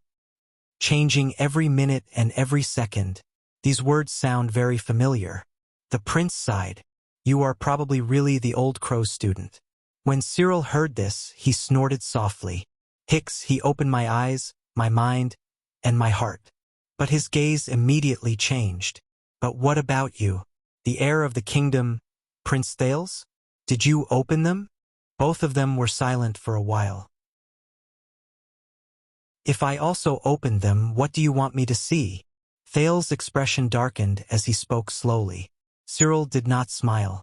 He only stared at Thales seriously. It was as if he had been waiting for this moment. The national conference 6 years ago, Prince, Fakenhas said softly. Tell me, what did you see? 6 years ago. The National Conference. Thales once again remembered the conference that decided his fate. He could not help but lower his arms. But the teenager did not read too much into it. He only answered briefly and carefully, "My father won." Cyril snorted coldly. "Yes, your father won." He triumphed not only in a council, but in the whole kingdom, 18 years after he was crowned king in despair. Thales clenched his fists. But, as expected, the Duke of Western Desert changed the topic. His words became short and fast, and his tone fluctuated. The conspiracy was exposed, and the kingdom lost its backbone. The Northern Territory is at peace, but do you think that the Northlanders who share the same origin as Extet will be satisfied and at ease? The Northern Territory. Thales remembered Miranda Arund, who he was a prison mate with. The girls of Blade Edge Hill may rely on the royal power, but do not forget that it is Blade Edge Province, which has been famous for its frequent bandits since the Empire. The rebellion of the Bloody Year also started there. Blade Edge Hill. The blurry face of the Duchess of Blade Edge Hill, Lyanna Tabark, flashed in Thales' mind. And the Land of Cliffs has long since become restless. They are ready to make a move. You must know that Coaster Nanchester is not someone who is easy to deal with. The Land of Cliffs. An aggressive face with only one eye floated in front of Thales' eyes. As for Western Desert, Faken has paid attention to Thales' expression. A deep wariness appeared on his withered and ugly face. Look at what Bladefang's camp has experienced over the past few days, Prince. Then tell me, what will Renaissance Palace gain from the suzerains of Western Desert under me? Will my nominal vassals tremble in fear before the legendary wing, or will they grit their teeth and hide their hatred? Thales could not help but take a deep breath when he remembered how arrogant and despotic Roman was when he faced almost everyone. Are you talking about my father's actions? It had been a long time since the prince seriously considered the duke's words. Will they eventually bring about a mess that will be difficult to clean up, even with his methods? Cyril shook his head. At that moment, the Duke of Western Desert lost his sense of humor, which was a rare sight. His attitude and tone were gloomy. When will you understand that the level of your father's methods has nothing to do with the results he will face if he insists on doing things his own way? And it's not just him. There are countless people who stand on the king's side, like the king's partisans, or those who stand against him, like Koster. The growing conflict between them will bring about unforeseeable consequences. Thales gritted his teeth lightly. In his long-term impression, his father, Kessel V, always had the upper hand in the kingdom's political struggles and was the one who firmly suppressed his opponents. But what Faken has said, does it really make sense? Cyril heaved a long sigh. He put down his inconvenient left foot and placed both hands on his walking stick. Perhaps the era of suzerains dominating an area and the kingdom's feudal vassals is slowly fading away. It is a trend and an inevitability. The Duke seemed to be deep in thought. Perhaps this is Constellation's ferocious momentum. It never stops. And any actions that overestimate their own abilities and try to stop it are futile and foolish. But in the end, Faken has raised his head and stared at the prince, who was also deep in thought. But similarly, anyone who is impatient and wants to use the momentum of the general trend to add fuel to the fire, compress time, and speed up progress so that they can see the ending in their hearts as soon as possible is equally foolish. Impatient. Equally foolish. Thales did not speak. Cyril remained serious and solemn at that moment, perhaps because he listened to Thales' suggestion. There is no such thing as instant results in governing a country. Even a wise virtuous king has to be careful when he makes his move, and the results will be seen in 100 years. You cannot crudely, arbitrarily, impatiently, and short-sightedly decide the fate of thousands of people with the idea of accomplishing everything in one go. He sighed. Just like the Blade King Tormund II, the Eagle Claw Kessel III, and the Red King John II. Their biographies may seem to have great achievements in war, but in truth, the root of their troubles is buried deep. This will only make things worse. Faken has shut his mouth and sank into deep thought. He stood on the spot and let the cold wind blow against his leather robe. It may seem to have great achievements in war, but in truth, the root of their troubles is buried deep. For some reason, Thales suddenly thought of King Nuvan and Dragon Cloud City, which was deserted by its people and surrounded by enemies after the born king passed away, and Heroic Spirit Palace, which had an unstable foundation and was in a precarious situation, and the pitiful girl who sat on the Archduchess' seat in fear and trepidation. She could not even put triumph on her thumb. Thales was silent for a long time before he snorted softly. "I'm afraid my father will not like hearing this." Cyril raised his gaze. "So you do not have to mention it in front of him. Unless the day comes when you can mention it." Thales tried his best to ignore the hidden meaning in Cyril's words. He said, "But you also said that the momentum of the general trend never stops. Any action to stop it is futile and foolish. If all these are obstacles that must be overcome, what if it is a path that must be taken before reaching the summit?" After hearing this, Cyril was silent at first, then he sneered in response. But the Duke picked up his walking stick again and limped closer to Thales. However, Thales felt that the Duke of Western Desert's terrifying face was no longer so difficult to accept. "Be careful with your words, Thales. I believe that the old crow has warned us before." Cyril Falkenhaz's expression was solemn. "Do not let your arrogance, which comes from being at the top, destroy you, regardless of whether that arrogance comes from the contentment you feel when you sit on the throne or the frivolous conceit when you look down on the history books." Thales could not help but tense his body when he sensed the determination in Falkenhaz's tone. "As for the obstacles that must be overcome and the path that must be taken before reaching the summit, you must know." In the cold wind, the guardian Duke of Western Desert's sharp gaze and shrill voice pressed down on Thales. "When dawn approaches, the darkness is especially terrifying. Before the storm leaves, the destruction will be intense." There were about 7 or 8 drafts of this chapter. End of this chapter. Chapter 497. In the tower, Cyril snorted coldly.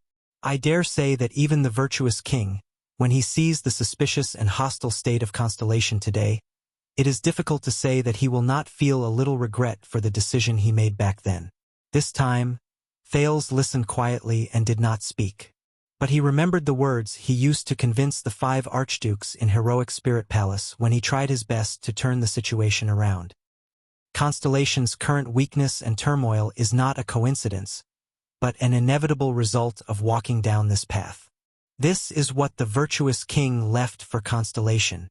At that time, this was the argument he made with great confidence, racked his brains and worked hard to pick out. It was only used to temporarily sway the archdukes. To be honest, even he did not quite believe it. But now, Thales subconsciously clenched his fists. But Cyril, who had been observing him quietly, did not seem to think that it was enough. After clicking his tongue and shaking his head, he raised his voice and said the next sentence. "But do you know we, the people who are on their last legs, may only be in the terrifying future when you overcome the obstacles and successfully reach the top." The Duke's tone was very soft, as if he was talking beside a demon's ear. The most inconspicuous part. Thales suddenly raised his head. "What do you mean?" The terrifying Duke of Western Desert no longer looked at him. Instead, he shook his head and sighed. "Do you think that after we, the feudal suzerains, the old nobles who dominated the places, the commoners who finally managed to get seats in the national conference, and the new nobles who were used as weapons by you will be satisfied, and will retire with success?" Cyril's gaze slowly became murderous. "When you ascend to the throne, subdue the vassals, and gather power, where do you think the regular army, which the royal family has spent a lot of money to support to keep the vassals in check, will go? What is the way out for a mad dog like Araka Murch? What can an immoral woman like Sonia Cecere do for you? What can a shameless bastard like Williams, who stirred up trouble, do for you in and out of court? Share your worries." Thales took a deep breath. The 3 marshals of Constellation. He remembered the boorish kingdom's wrath, the steady fortress flower, and the annoying legendary wing. There were also countless regular soldiers from Broken Dragon Fortress to Bladefang's camp. They were mobilized frequently, and they had gradually become the norm in the kingdom.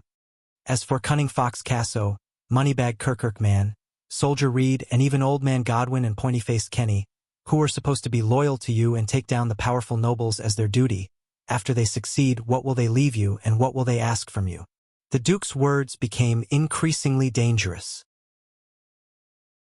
Do you think that when the Jadestar family sits on the supreme throne and there are no longer any threats in the country, when countless lowly people have already followed the king's will and wiped away their natural fear of those with higher positions, then gathered into a torrent that defeats the old vassals and becomes the new generation of nobles to serve the supreme king? Cyril's voice was so sharp that it almost penetrated the door. To Thales, it sounded like a venomous snake hissing. So you can sit back and relax? Thales was silent for a long time. However, it was clear that His Excellency the Duke had no intention of letting him go. What's even more terrifying is, when he said this, Cyril's tone became a little strange, and he sounded like he was trying to scare Thales. When the merchants who relied on you to sell official positions and titles to become nobles find that their gold coins can no longer buy more glory, when the hired knights who earned their titles by developing the wastelands at the borders find that their swords can no longer be exchanged for glory like the 6 guardian dukes who founded the kingdom. At some point in time, Cyril started pacing again. This was something Thales only noticed when he heard the man's voice coming from the left. When the professional bureaucrats who worked hard to learn how to read and write can only get a meager salary while they toil on their desk.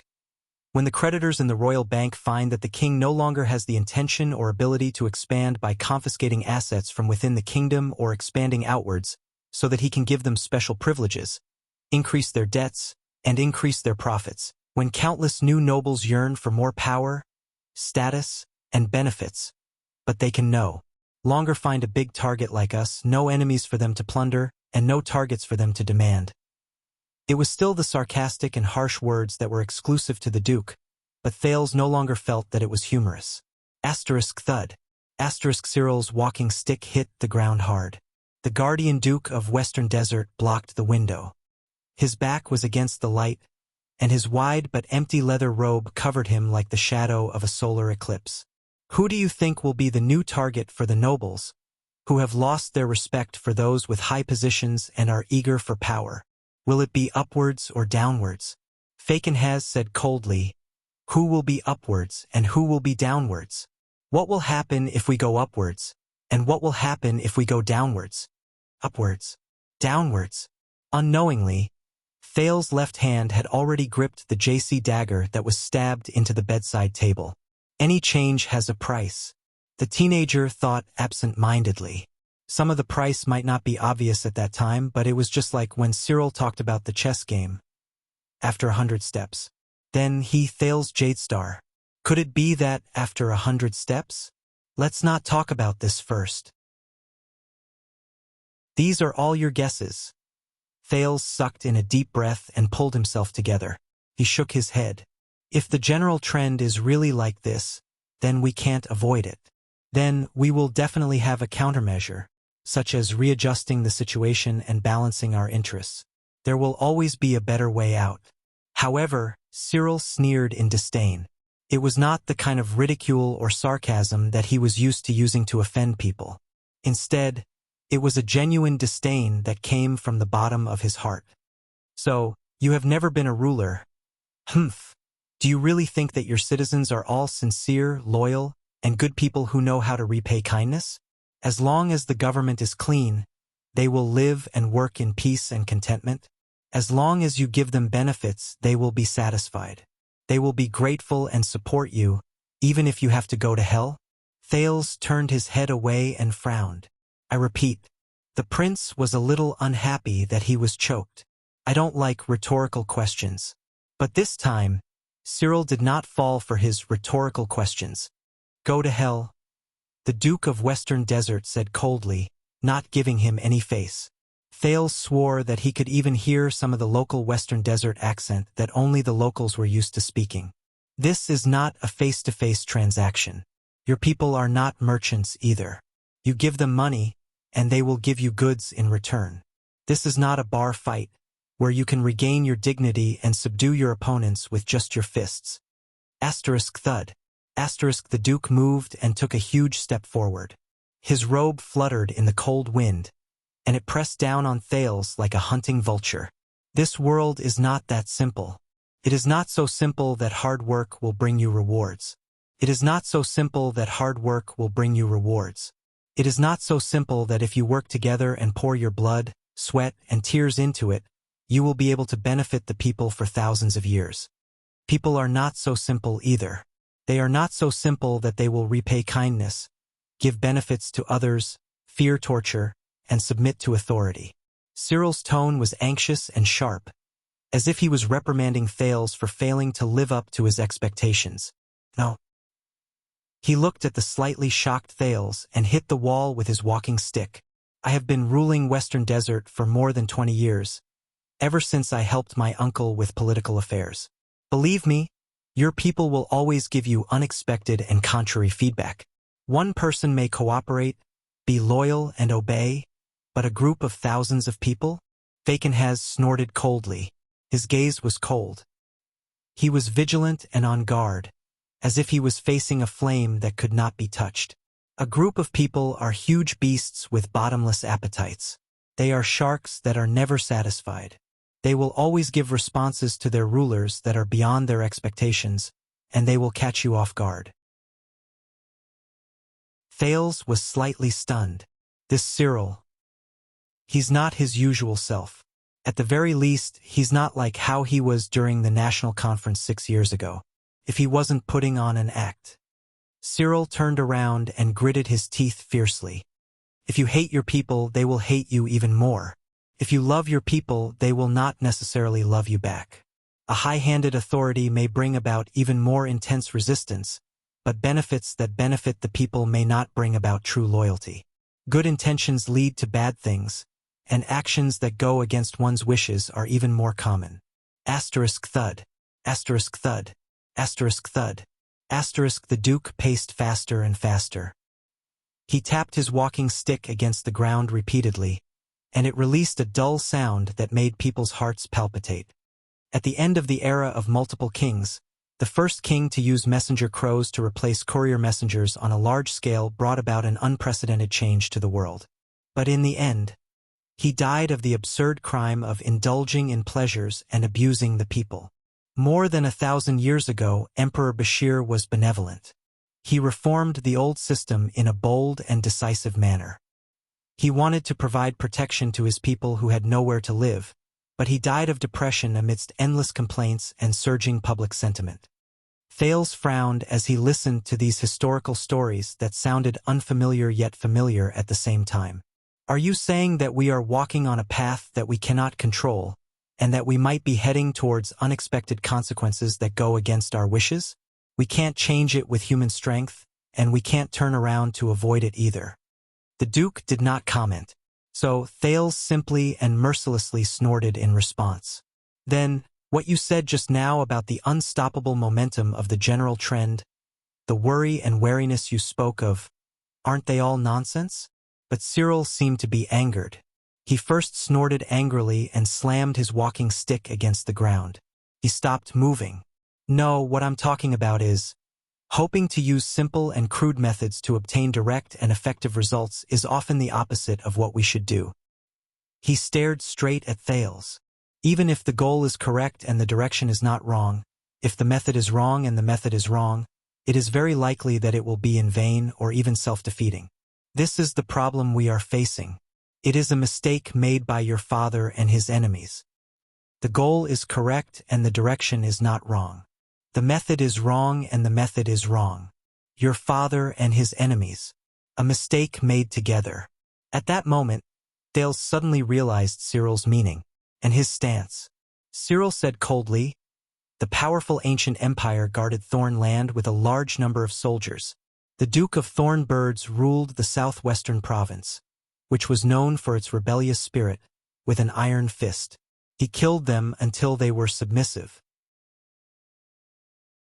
It seemed to be a remarkable and effective political achievement, and the emperor was quite impressed.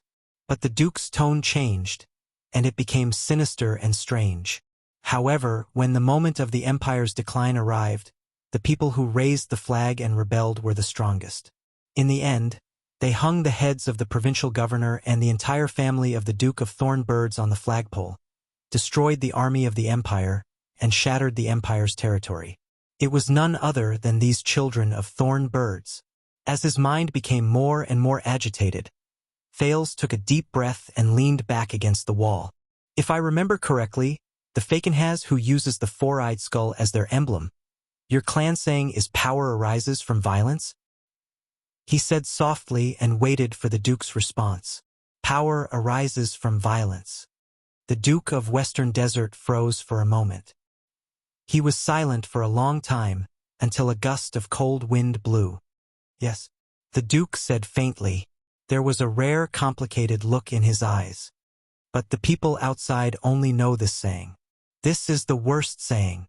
Cyril, whose face was so haggard that he did not look like a human, stared at Thales. Power arises from violence. The worst saying. So, Thales asked tentatively, but Cyril Fakenhas interrupted him rudely. He spoke coldly, and in his profound tone, he said a string of words that made Thales sit up straight. Power dominates interests. Interests lead to conflict. Conflict leads to violence. Violence leads to obedience. Obedience forms habits. Habits create order. Order affirms power. Thales was stunned. It was very strange. Fakenhas, who usually had a sharp, unpleasant, and hoarse voice, spoke in a cadence, as if there was some form of respect in his voice. This is the logic of power arises from violence. It is a perfect cycle that cannot be broken. As for power and violence, which the outsiders love to talk about, they are just two small pieces of the puzzle. Cyril lowered his head and narrowed his eyes. He held onto his walking stick like a vulture perched beside a tree, waiting for an opportunity to strike. But too many people like to simplify and skip quite a lot of the steps in the middle. They think that by giving benefits they can win obedience, and that resorting to violence can bring them power. This is the biggest problem. Especially those reformers who want to bring change to the world and change everything that people are used to. Power arises from violence. But they are just two pieces of the puzzle. Fakenhas' words made Thales sink into deep thought. Cyril snorted coldly again. And do you know what we call the group of great people who were the most eager, were the most confident, and were the best at changing the world?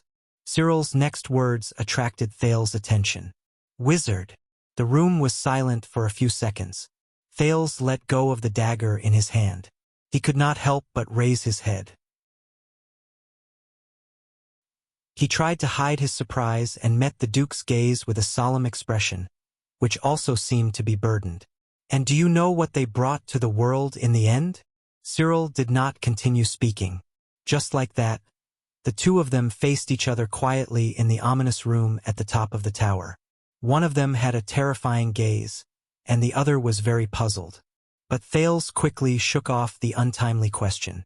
Cyril, you are not here to help your vassals and speak up for them. Thales quickly returned to the current context. But you are also not here to stand on the king's side and show your sincerity to the kingdom's bloodline. Thales said straightforwardly, Am I right? He used a definite sentence. The two of them were silent for a while again. Finally, a smile appeared on Fakenhas' face. It was not the fake smile that he habitually wore, but a cunning smile that was a little light, even though it was a little horrifying on his face. I told you, don't treat me as a stubborn and old-fashioned antique.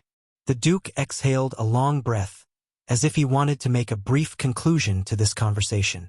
Fakenhas is not a conservative who does not understand the current situation. If the tide is like this and the general trend is like this, then I will not be stingy in making changes, and I will accept my fate without complaint or regret. I also believe that both order and habits can be changed. Under Thales' careful and serious gaze, Cyril's gaze moved.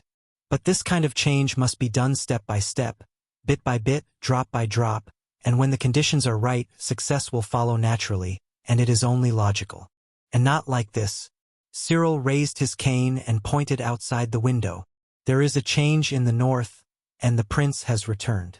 The duke said coldly.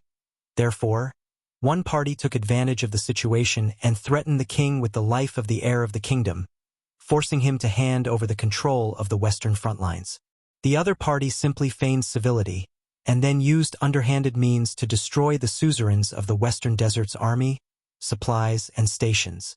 They beat them up and exterminated them. Thales listened to these two sentences that seemed to be said in a casual manner but were actually very shocking. His expression slowly changed. Didn't you notice? Compared to the petty actions of forcing the king to abdicate, framing, and creating momentum 6 years ago, the actions of both your father and the suzerains now are much more intense. And the irony is, do they really think that through this so-called victory? At that moment, Falconhas was very serious. Can they get rid of their opponent's ambitions and hostility? Cyril waved his hand resolutely, and he looked rather imposing. No. This was one of the rare moments where Thales felt that as a duke, Cyril did not lose to the heroic and grand archdukes in Northland. They will only make things worse for each other until the final step, which is either now or in the future. Thales pursed his lips, and a myriad of thoughts ran through his mind. But aren't you the leader of the suzerains in the west, the suzerain of the ruins who controls his vassals, and the guardian duke of Western Desert? The prince spoke slowly. When the game between Renaissance Palace and the ruins that revolves around me and power is placed on the chessboard, shouldn't you be responsible for it and not be able to contribute to it? Cyril smiled. That is why you are not the king yet. The duke cast Thales a sideways glance. Do you think that at every important point in history, a certain person's will dominates the tides? Cyril said coldly. You must know that when your vassals and subordinates are enraged, and the people's will is high, you do not have much choice but to go with the flow while you stand in front of the tides. Thales' frown deepened. The duke said in a gloomy tone, unless you want to take the king's place and become the target of all who stop them from seizing back their hopes. If you don't become their leader, you will become their enemy, and you will be the first to fall when you are attacked from both inside and outside. Thales was silent for a long time. So, what Cyril said means, the teenager suddenly remembered the national conference a long time ago. It was the vote that decided whether he was an illegitimate child or a legitimate prince. At that time, Cyril voted yes, but his nominal vassals, 2 of the 13 distinguished families, voted no. Thales took a deep breath and pulled his thoughts back to the present, which had become worse as he thought about it. Is it that bad? Cyril was silent for a while as well. Do not forget what I said. People will always respond to their rulers in ways that are beyond their expectations, and they will catch you off guard. Unfortunately, the suzerains of Western Desert are also included in the description. Falconhas turned his head around and glanced at him faintly. Of course, to your father, you and I are also included in the description. Thales did not answer when he heard Falconhas' words.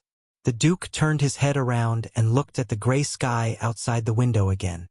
There will be consequences when you draw the commoners to your side to fight against the nobles and do whatever it takes to restrain your power. The commoners are not chess pieces that you can manipulate, and the nobles are not sacrificial targets. There was an endless chill in his voice, like the bleak autumn wind. The suzerains of Western Desert are no different from courting death if they try to stop the general trend, but Renaissance Palace may not necessarily get the results they want. Both sides are eager for quick success, and this is a great taboo. Thales clenched his fists. Cyril looked at the sky of Western Desert. He seemed to be at a loss. He sighed softly with emotion. More than 100 years ago, the virtuous king's chessboard was silent, gentle, and stable. But today, the chessboard your father and them are playing on. The Duke of Western Desert paused for a few seconds. No, this will not end well. The bloody year will not be the end of the story. The confusion in his eyes disappeared, and he returned to reality. He became sharp and vigilant. Unless His Majesty can slaughter all the living beings on this land and wipe out all disharmony from the roots, I don't know. Perhaps one day in the future, when Constellation can make it so that everyone has a mystic gun, they can send messages instantly, and the ruler on the throne only needs to nod his head to easily destroy the world. he might succeed. Another gust of cold wind blew into the tower, and it brought with it a whistling sound. But both of them did not seem to notice it. This time, Thales was silent for a long time. Very long. No. After a long while, Thales spoke with a dry and hoarse voice. You're right. Believe me, even if that day really comes, he will not succeed. Happy or not, vote or not. I've been typing words for the whole day, and I'm almost as tired as a swordless dog. End of this chapter. Chapter 498. The prince and the duke were both silent for a while. So this is your goal today? Thales pulled out the dagger that was stuck at the head of the bed. He tossed it in the air and accurately grabbed the hilt of the dagger as the blade flipped. After going through countless fights, he had become increasingly skilled and simple in this manner. Cyril narrowed his eyes slightly as he watched the prince's actions. Thales raised the tip of the blade and pondered for a while. You want me to join you and become the third person outside of the two camps? You want me to stop Constellation from moving faster and faster between the iron whip of the driver and the galloping hooves of the fierce horse? Third person. At that moment, it was as if the clouds in the sky blocked the sun, and the room darkened. The Duke of Western Desert pressed his hands on his walking stick again and again. The fierce horse will not submit to the iron whip, and the driver will not give up on whipping. His gaze was sharp, and the person in the carriage, no matter who it is, cannot sit and wait for it to fall apart. Thales flicked the blade between his fingers gently. So, Thales snorted and pointed the tip of the blade at the Duke in a very rude manner.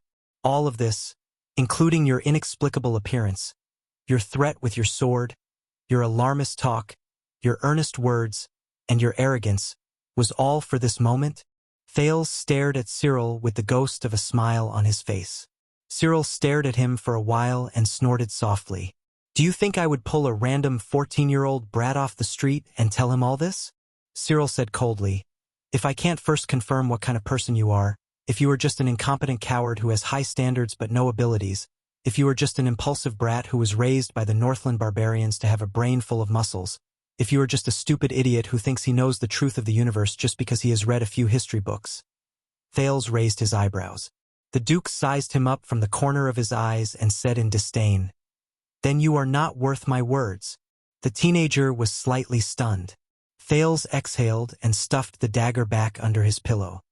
If you want to win me over by praising me, you can actually use better words. The Duke of Western Desert opened his mouth, which seemed to be missing a piece of flesh, and laughed eerily, like a mummy opening its mouth. Don't worry, you won't be short of sweet words. The prince's return is a major event that will shake Constellation. Countless eyes will be focused on you. Cyril narrowed his eyes. But you have to be more careful and alert. The nobles and suzerains with power and influence will fight to be the first to find you. They will try to rope in the prince who has just returned to the kingdom and use all methods to make you stand on their side. They will turn you into the vanguard to fight against Renaissance Palace. Falcon's tone changed. Before you accept their kindness, please remember, they are only against your father, not truly loyal to you. Thales fell silent. He suddenly remembered Quick Rope's words.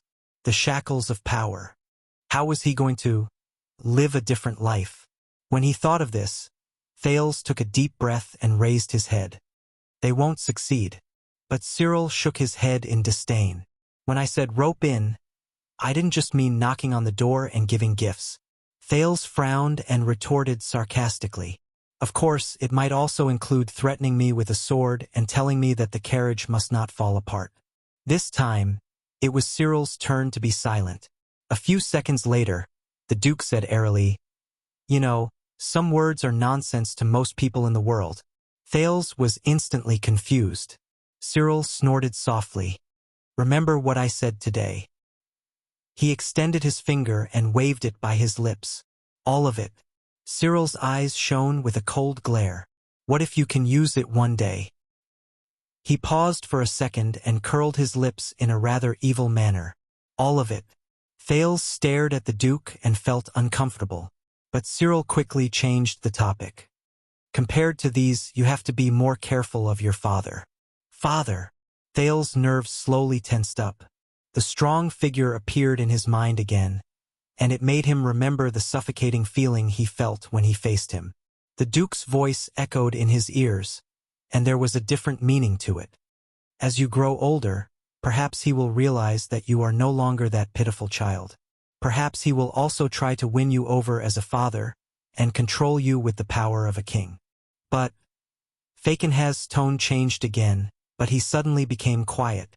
It was as if the sky had suddenly turned gloomy, and rain was about to fall. He stared at Thales. His terrifying face and cold gaze made the latter's heart clench.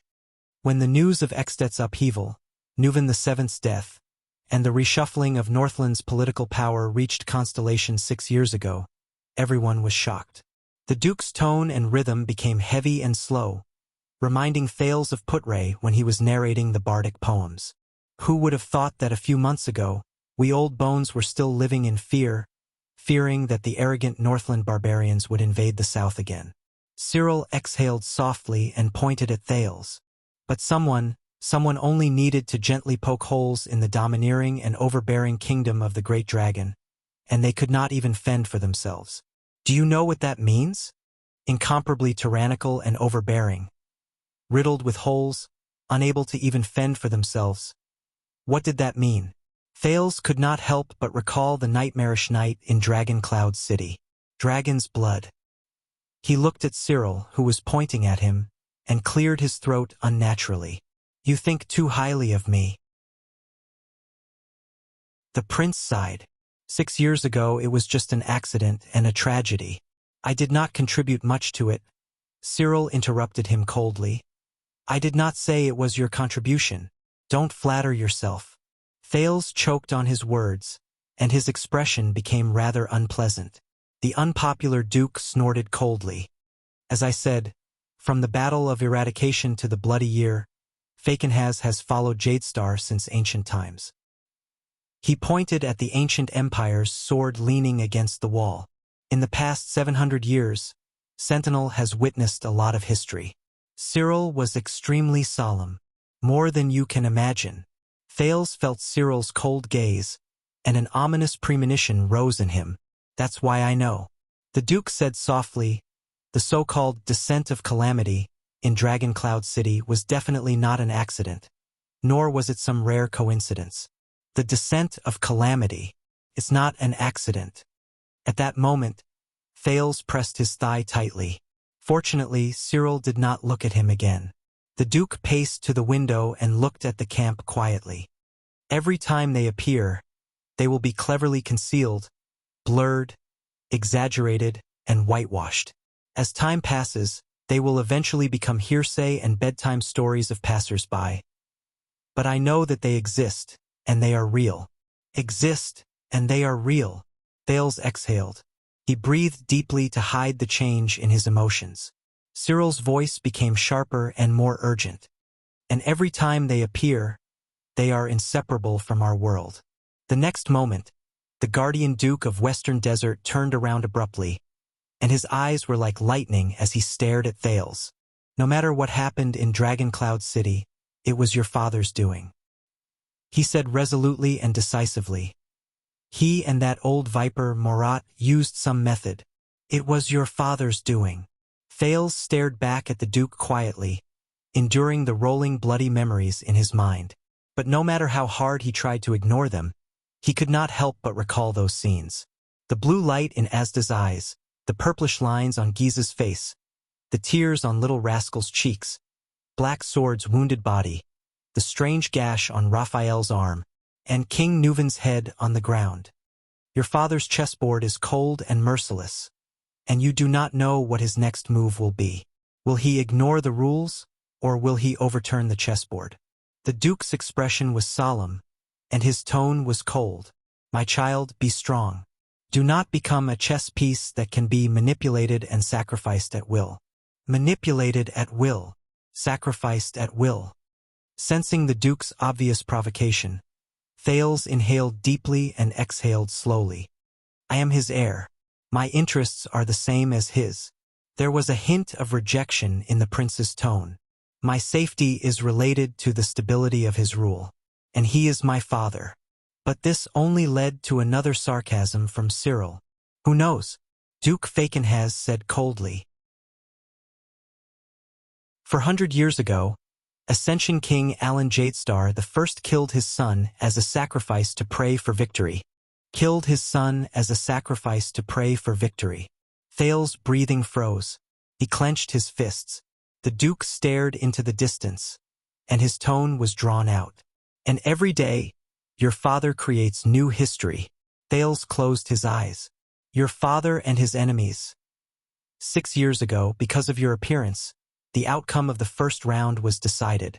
But 6 years later, from the day you returned to the kingdom, the second round began. The Duke's tone was a little scary, and it will not be any easier.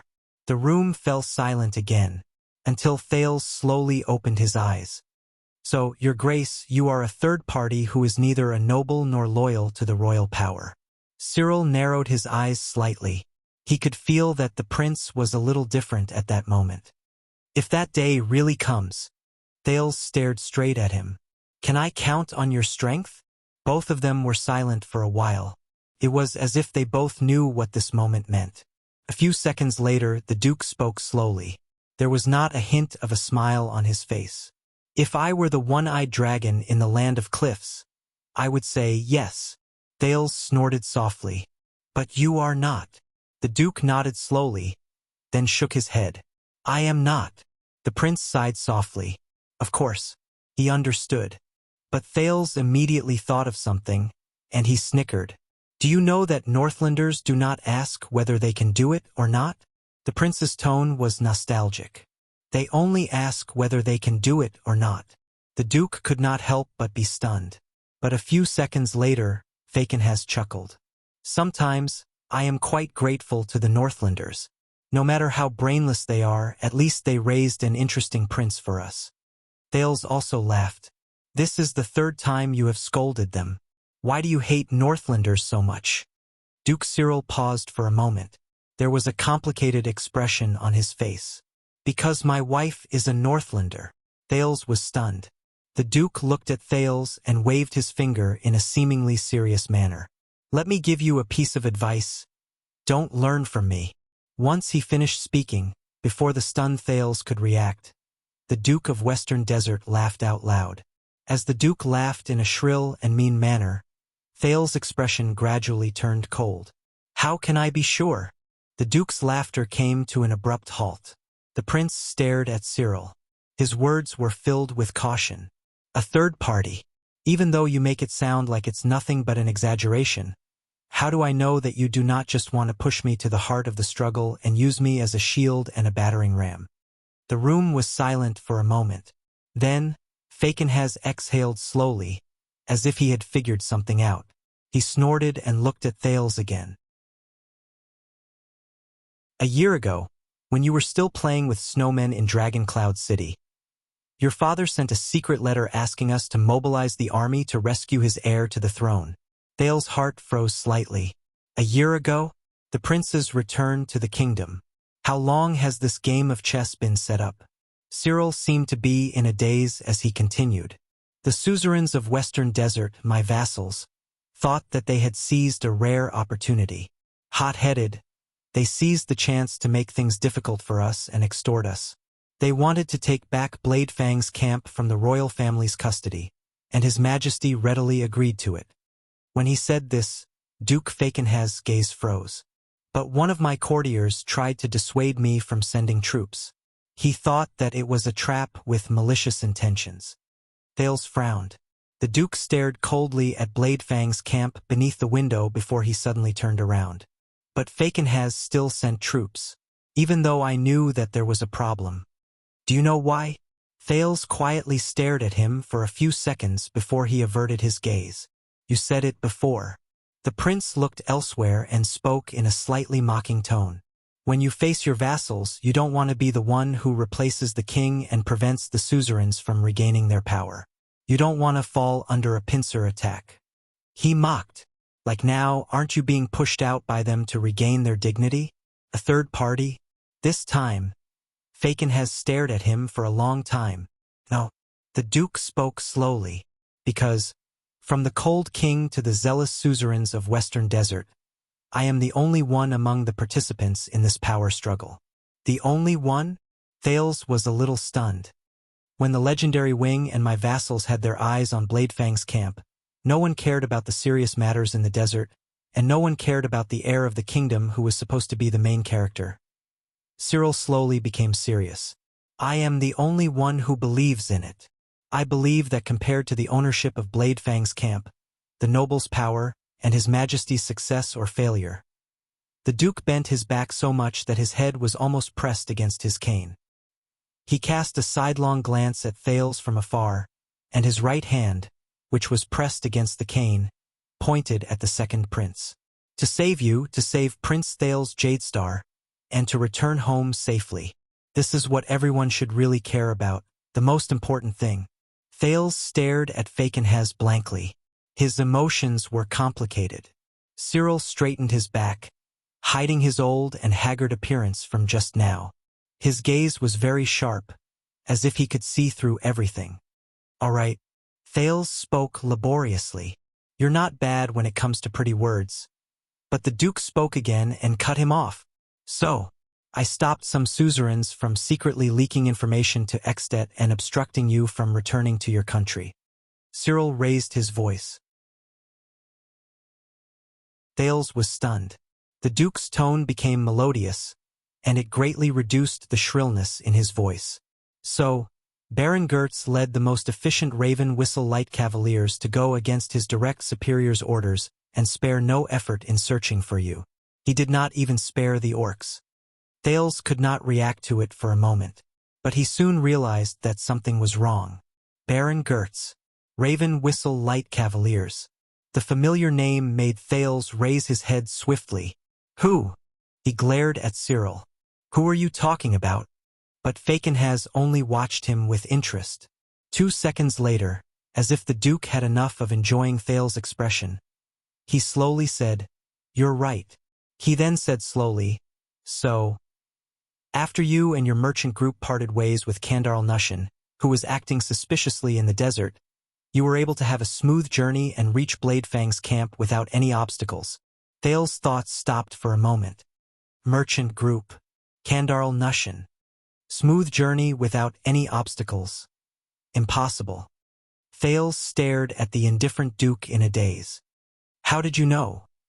But Thales lowered his head and bit down on his next words. He remembered. Baron Gertz. Thales instinctively said, I met him in the desert, the commander who chased after the orcs with the freak squad. Thales raised his head and stared straight at Cyril, but he could not hide the surprise in his voice. He's one of yours? Cyril chuckled. He was confident and relaxed. Before I was made the Baron of Emolii town under the Chroma family, Fakenhaz Gertz was my courtier. The room was quiet for a few seconds. Then Thales exhaled laboriously. Then, he asked in disbelief.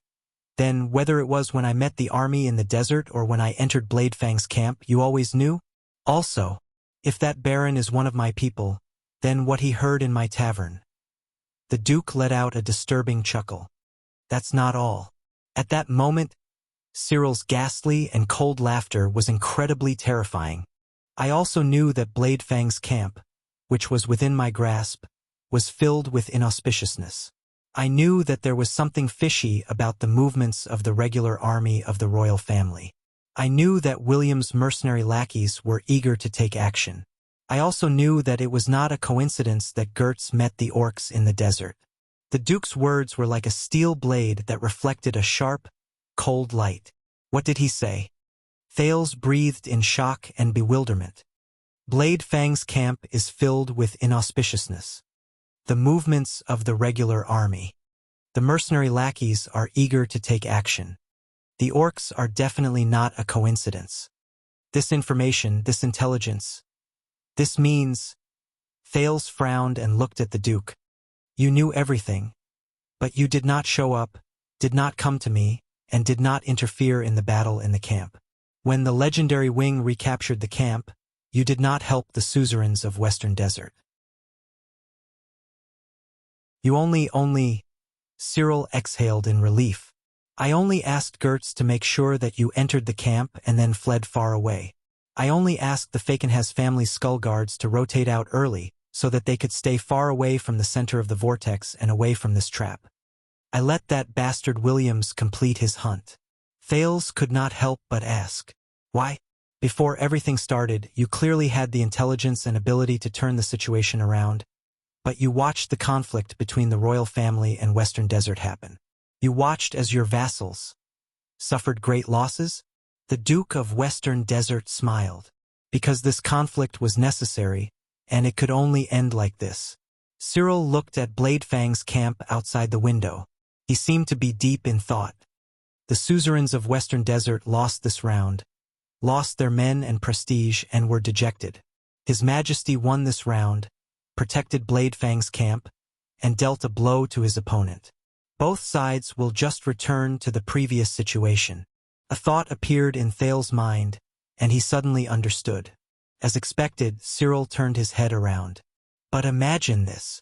If I successfully interfered with His Majesty's game of chess, forced away the regular army of the royal family, prevented the suzerains from suffering losses, and even helped them regain control of the western front lines, what would happen to Western Desert next? Thales sighed. The Duke continued. Will my stupid vassals, after celebrating each other's victory, be satisfied and quit while they are ahead? Or will they be even more aggressive? And would a person like your father accept reality and give up? Or would he look at me and Western Desert in a different light? Cyril's tone became very scary. Go all out and return the favor 100-fold? The Duke sneered. Then here comes the problem. Fakenhas's ugly face showed deep grooves. Will the ruins become the next cold castle? Or the next dragon cloud city? Sometimes doing nothing is the best choice. Thales leaned against the wall weakly. The Duke's words were very soft, but they made him feel as if a heavy weight was pressing down on him. He had just returned from Northland. He was used to the Northland barbarian style of fighting, threatening, and drawing blood at the slightest disagreement, at least to the nobles. But after today, he suddenly understood a lot. Constellation carried out another set of rules of the game. Another shackles of power. The prince's eyes became gloomy. Now, is this enough to prove it? Cyril said coldly. I am neither the kind of nobleman you think I am, nor am I your father. Instead, I am the true third party in Constellation's Colosseum, a life and death arena. Third party. Thales shut his eyes tightly. The silence lasted for almost 30 seconds. Then Cyril spoke slowly. Williams is probably coming back from his patrol. I don't want to run into him. Gotham can't beat him. Thales opened his eyes and watched the Duke bow slightly to him. It was a pleasant conversation. You can continue with your lunch. Thales, who had complicated thoughts, sighed and returned the greeting. Asterisk thud, thud, thud. Asterisk as his leather robe fluttered. The Duke of Western Desert turned around with a mysterious smile and walked towards the door. But Thales saw something. Your Grace, you forgot your sword. The prince frowned and pointed at the ancient empire's sword with a beautiful arc against the wall sentinel. Asterisk thud. Asterisk the Duke's walking stick paused on the floor. But against Thales' expectations, Cyril said something else. No. The Duke of Western Desert turned around and said coldly, You are the one who forgot your sword. Thales was stunned. Cyril narrowed his eyes and pointed at the ancient empire's sword against the wall. From now on, Sentinel is yours. Thales was stunned. Hold on to it. Hold on to your sword. The Guardian Duke of Western Desert, Cyril Fakenhas of the Four-Eyed Skull family, said meaningfully, Don't lose it. Once he finished speaking, the Duke turned around and stepped out of the room. His last words came from outside the room. Also, send my regards to the boy from the Cadis family, if he is not dead yet.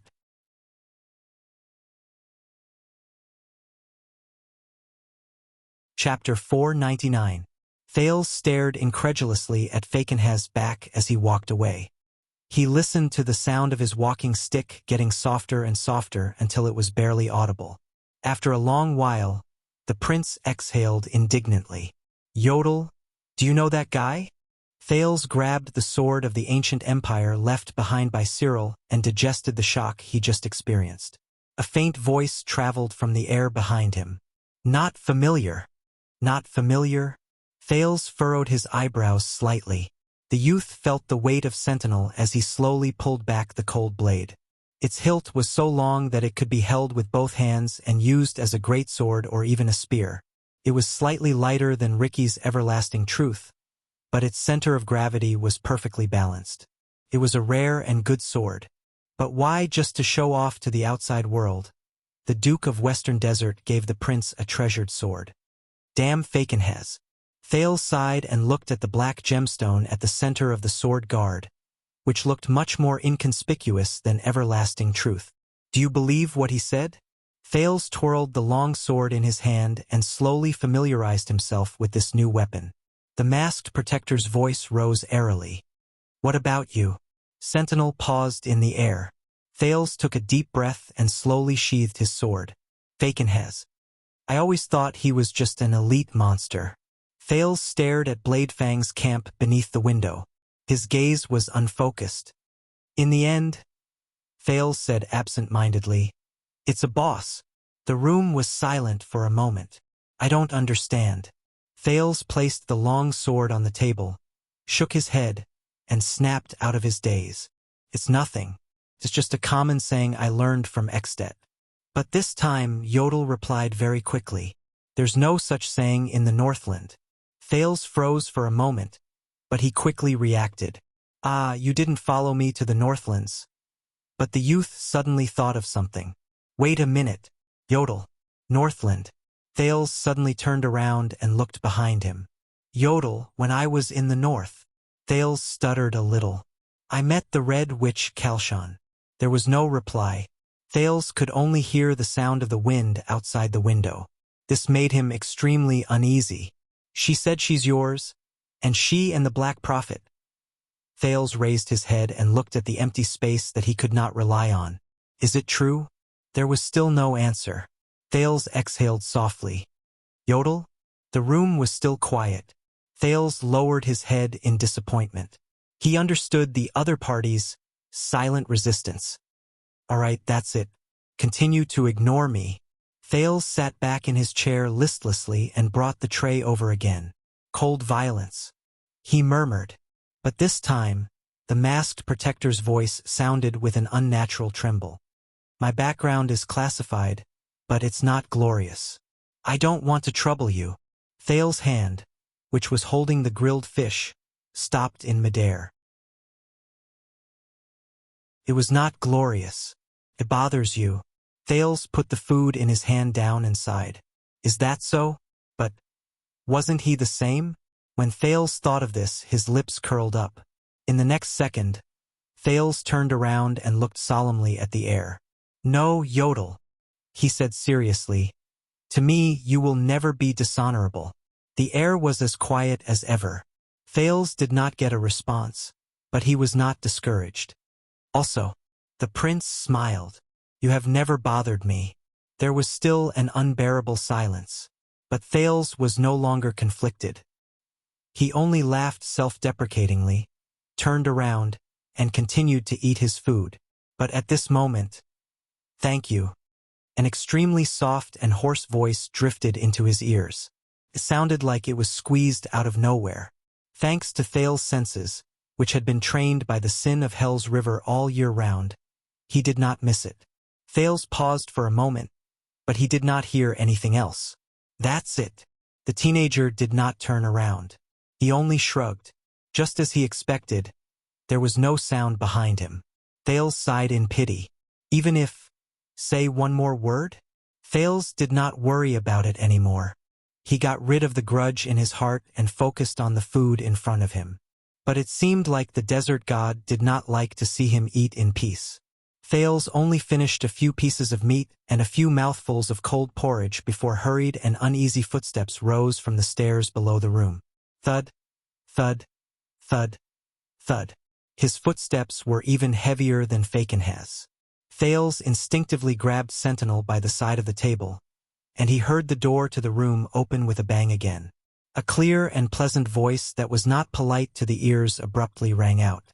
"Did you see him?" "Him. It's him again." Thales closed his eyes in pain before he opened them again. The prince rubbed his face into a smile before he turned around on the chair. "Who is it?"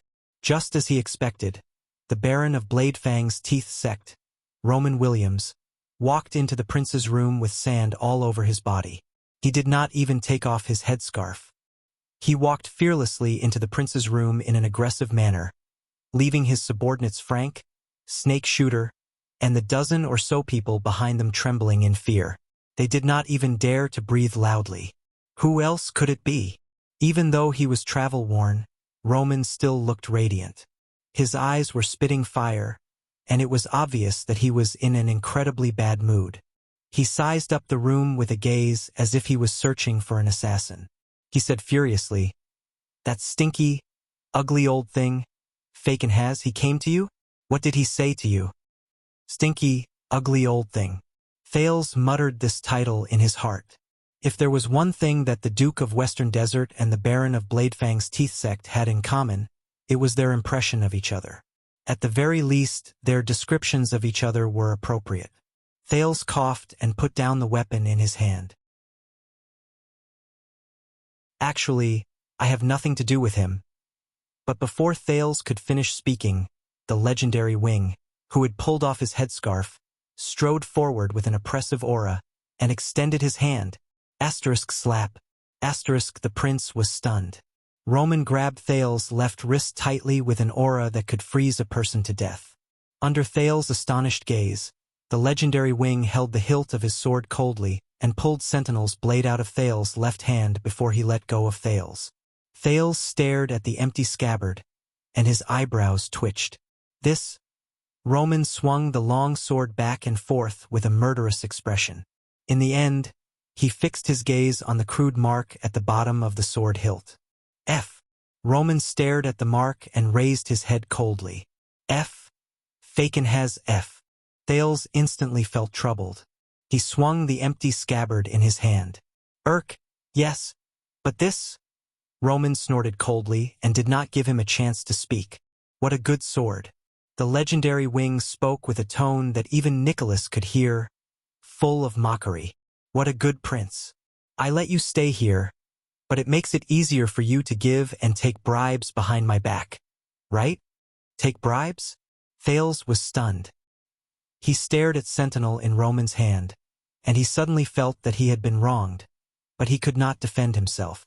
But in the next moment, Roman moved his arm, and the sword flashed towards him.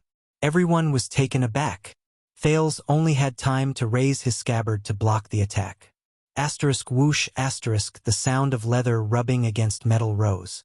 When Thales snapped out of his daze, he was shocked to find that Sentinel had been perfectly sheathed in the scabbard in his hand. It fit perfectly, and it was incredibly precise. How did he do it? Behind Roman, Frank, and Snake Shooter's faces were pale. Both of them had one foot in the room, and their arms were stretched forward. They still had expressions that said, "Sir, don't do this," or "That's the prince. If you like their gifts so much, Jade Star."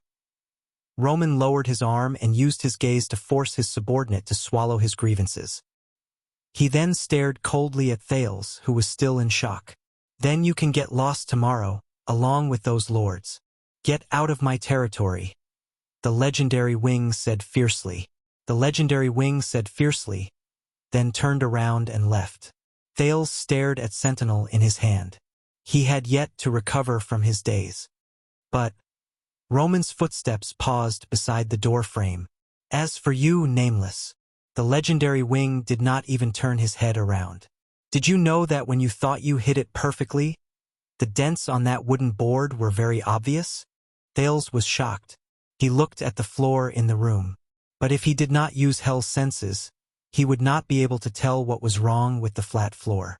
The leader of the freaks, Snake Shooter, also had the same expression. "And all of you freaks," the legendary Wing suddenly turned his head around. Snake Shooter and the freaks behind him shuddered visibly. I don't care how many soldiers they brought, how noble their statuses are, how good their subordinates are, how strange this stupid tower is, how afraid you are, and how tired you are from your shifts. Thales could not see Roman's expression, but he could sense the chill in his tone. Next time, you will let an outsider barge into our territory without any scruples. Then go back to the prison of bones. Snake Shooter, who still wanted to curry favor or defend himself, was so frightened that he immediately fell silent and stood at attention. In the next second, as footsteps rumbled, the legendary wing went downstairs with Frank, who had an expression that said, "Take care of yourself." Snake Shooter and the others were left behind to close the door with utmost respect and caution. The footsteps of Roman and his personal guards rolled away. Thales was still holding his sword in the room. He looked confused. Just now, what happened? In the ancient Ghost Prince Tower, Roman Williams, who was walking down the stairs step by step, did not say a word. The guards behind him did not even dare to breathe loudly. Everyone knew that the legendary wing was not someone to be trifled with. Frank. The legendary wing suddenly spoke. Frank, who was behind him, immediately responded respectfully, only to hear Roman coldly say, "Go tell those noisy nobles that every noble rebel we caught in the camp yesterday, if they don't pay enough compensation, none of them will be able to get out of jail." Frank, who was about to nod, was stunned. He reacted and said with difficulty, "But some of them are the children of big noble families. Their identities are sensitive." However, Roman's cold snort forced him to swallow his words. Yes, those people. The legendary wing took a turn at the corner of a staircase. 20 times more. Frank froze again. A few seconds later, Frank sighed. "All right, they'll hate us even more." Roman's footsteps halted. The dozen or so people behind the Baron all stopped in unison, as if they had practiced this thousands of times. Their movements were orderly and without any sluggishness. "Very good," the legendary wing said coldly, "and the reason why we can establish ourselves here." When he said this, Roman suddenly raised his head and looked at the stairs above his head. His gaze was fixed on the darkness at the top. "It's precisely because they hate us." Frank was stunned, but his commander did not say anything else. He just walked out of the tower. In the room at the top, Thales looked at the door in puzzlement. He then looked at the long sword in his hands awkwardly. He suddenly had a feeling that this might be one of Fakenhas's goals. He wanted everyone to see the prince accept the Fakenhas family's gift. But the things he said to her, "Hold it tight. Hold your sword tight. Don't lose it." After a while, Thales could only sigh. That damned, stinky, ugly old thing. Has he always been like this? What did he say to Prince Herman in the past? When he thought of this name and remembered that Herman died in this place, Thales lost his appetite. Herman and Shadow Shield. What kind of connection do they have? As for Tung, who has been mentioned by countless people. Who is he? Thales' expression froze. He thought of something. The prince stood up, walked quickly to his luggage, and started rummaging through it. A few seconds later, he finally took out the expensive roll of paper. But the moment he opened it, Thales froze. Thales sucked in a deep breath. Yodel. "How much do you know about my fourth uncle, Herman Jadestar?" A few seconds later, a faint answer came from the air, as usual. "I'm not familiar with him." "Very good." Thales closed his eyes gently. "I guess so," the prince said with a smile. The prince smiled and opened his eyes. In the next moment, Thales carefully and unhesitatingly opened the letter that held a special meaning to him. "To my angry kitten. You did not write me a letter. 8 months and 21 days ago, after our precious meeting which ended on bad terms. You might not understand. Perhaps you do not understand with what spirit I am writing this letter. As the conclusion of that argument. Yes, kitten, you have always been sharp and understanding. Your instincts are accurate and you hit the nail on the head. But, my most precious friend and lover, you might not understand what you mean to me. You turned around and left. You were free, arrogant, and valiant. But you took away everything from me. In the past 8 months, No matter how urgent my official duties were, they became boring and cumbersome. No matter how exciting my life was, it became boring. My close friends, whom I met every day, became mediocre. Even the imported fine wine from Saradukedom and Hobbes' talented manuscripts became tasteless. Do you know, my dear kitten, from a baby to an adult, from a prince to a viscount? No one has ever treated me like this. They treated Herman Jadestar like this. My father could not, my mother could not, Midier could not, Horace could not, Scholar the Ram and Mother Erin could not even my grandmother could. Simplicity, innocence, kindness, sincerity, and optimism. They took a lot of things from me, but they never took everything. Everything. They never dragged me out of the noble palace and the gorgeous mask, pushed me into the muddy abyss, and let me tear my heart out under the pouring rain and the cold moonlight. They only wanted to show the true heart in my chest that was full of scars, because I did not allow it. Herman may not be known for his ability to fight, but believe me, in his heart, he is a warrior who has never surrendered to anyone. No one can make him bow down to me, compromise, and admit defeat. No one, except for you, kitten. You, only you. The emptiness and pain of losing you has been torturing me, and tearing me apart. It has even defeated my pride and dignity, my defense and my ego. All my pride and arrogance are nothing in front of them. I was as hysterical as a lowly, and vulgar person in the market. I could not sleep and I could not eat. Damn it, that was the scene of a drama I despised the most. You know, kitten, if you want me to admit this, it would be better for you to just kill me. But that is no longer important.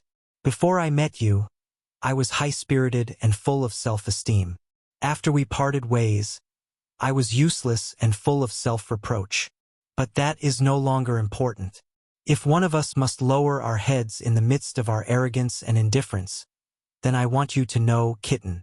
During the days without you, I was in agony and tormented. I can't stop thinking about you. I can't stop writing you letters. I can't get rid of your reflection in the mirror. The only thing I have the right to control in my entire body is the childish urge to completely give up on my dignity and dignity. I don't care about my pride and tradition. I only want to submit to you. Kitten, over the past 8 months I have often thought, what brought about our disagreements and discord? Is it because of our sensitive identities? Is it because of our unblessed futures? Is it because of our completely different lives? Is it because of our difficult personalities? Is it because of our completely different experiences? But it's just like the result we face every time we argue about responsibility and freedom, life and love, unity and independence, reality and dreams, and when we argue about whether Cahill Yarrow or both Karandi has a higher level of attainment in rhetoric. There is no answer. Only recently, when there is chaos everywhere and the kingdom is in danger, when the world is in great decline, I suddenly understand. I understand what is the most important thing to me and to us in the days where there is no tomorrow. Just now, the horn for nightfall in Bladefang's camp sounded. But what I saw flashed in my mind was our first meeting. That night, you pointed your sword at me, and with a disdainful smile that I can never forget, you said softly, "This kitten can dig out your heart." You did it, kitten. If you don't believe me, my cruel and adorable friend, then lower your head slightly. Now, do you see it? My heart, which was powerless and pulsating, was dripping with blood, but it was also an undisguised heart. It is lying quietly in your palm, lying in the fate it is destined to fall into, willingly. At this moment, the soldiers and civilians under the watchtower were bustling with activity, and I suddenly understood what I saw as young Kessel's pointless persistence. He loved her, madly in love with that young police officer who came from a humble background and had a disreputable reputation. He loved her as a whole, more than he loved anything in the world. Then, he would naturally give up everything for her, risk universal condemnation, give up on the promise of a dignified marriage, give up on the Jadestar family name, give up on the status of a prince, give up on the royal family's property, give up on the right to inherit the throne, give up on his father's strict love. In comparison, my brother is a coward. It's me, kitten. It has always been me. I am the one who dragged you down. It's my pointless worries and dignity that have always been holding you back and hindering our future. Kitten, you have always been free and unfettered. You are proud, elegant, brave, and strong. You do not look back and do whatever it takes for your goal. As the so-called son of the king and the Jade Star descendant, I am lethargic, burdened, sensitive, fragile, and full of worries. Status, identity, age, difference, the words of the people outside, the dignity of the royal family, and the responsibilities of a prince. Excuses. Everything is an excuse. I enjoy the joy of being with you and ask for your understanding, but I am the only excuse that I do not want to make sacrifices for myself. You are right, kitten. Perhaps the Herman Jade Star, who is truly revealed under the sun after his chest is cut open, his skull is dug out, and his skin is torn open, is just a coward who has an undeserved reputation, is irresponsible, and does not dare to face his true self. Now, the information about the emergency in the desert and the unusual gathering of orcs and barren bone people is placed on my table. But I can't help but miss the time we spent together over the years. I miss your light footsteps, your moving voice, your meaningful poems, your innocent smile, your beautiful lips, and your clear eyes. I miss the way you walked in the forest and danced under the moon. I can quote the classics and argue eloquently in front of the most dangerous enemy, speak calmly and rationally in front of the most cunning and unscrupulous merchant, and act naturally in the most dangerous situation. But I can't. I can't maintain a strong and confident tone in the letter I wrote for you. At this moment, even the tip of my pen is trembling. My handwriting is as ugly as an orc's drawing. But I understand, kitten. You gave me the most precious chance to discover my true self. My world is only meaningful when it is related to you. But when I think about losing you because of a pointless argument that might not have been so pointless, I cannot help but feel as if my heart is being cut by a knife. You are like the rain from the heavens, washing away all my filth, cleansing my muddle-headedness, and watering all my madness. What will I become without you? No. I can no longer imagine it. So I understand, kitten. I love you. No conditions. Regardless of the cost. Without hesitation. There is nothing else. There is nothing else. Thales, who was reading the letter quietly, could not help but notice that the ink had melted between these few lines, as if it had been stained with.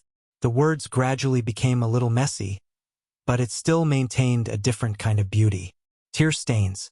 Thales was lost in thought for a few seconds before he continued reading. But, perhaps you don't understand, but at the risk of angering you again, my kitten, apart from you and me, in this dirty world, I still have one more thing to do. The last thing. I know that while we are together, I should not pollute your ears with my annoying mundane affairs.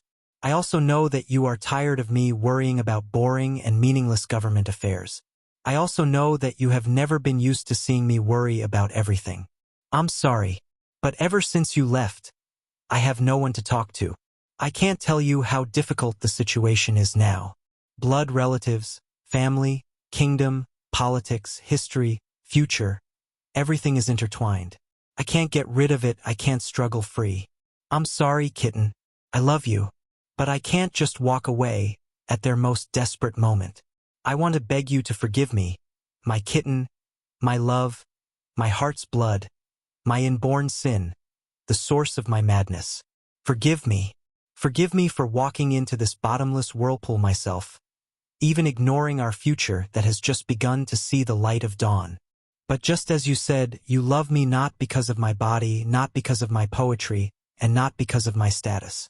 You love the light in the depths of my soul. Now that light has suddenly flickered. It tells me what I should do.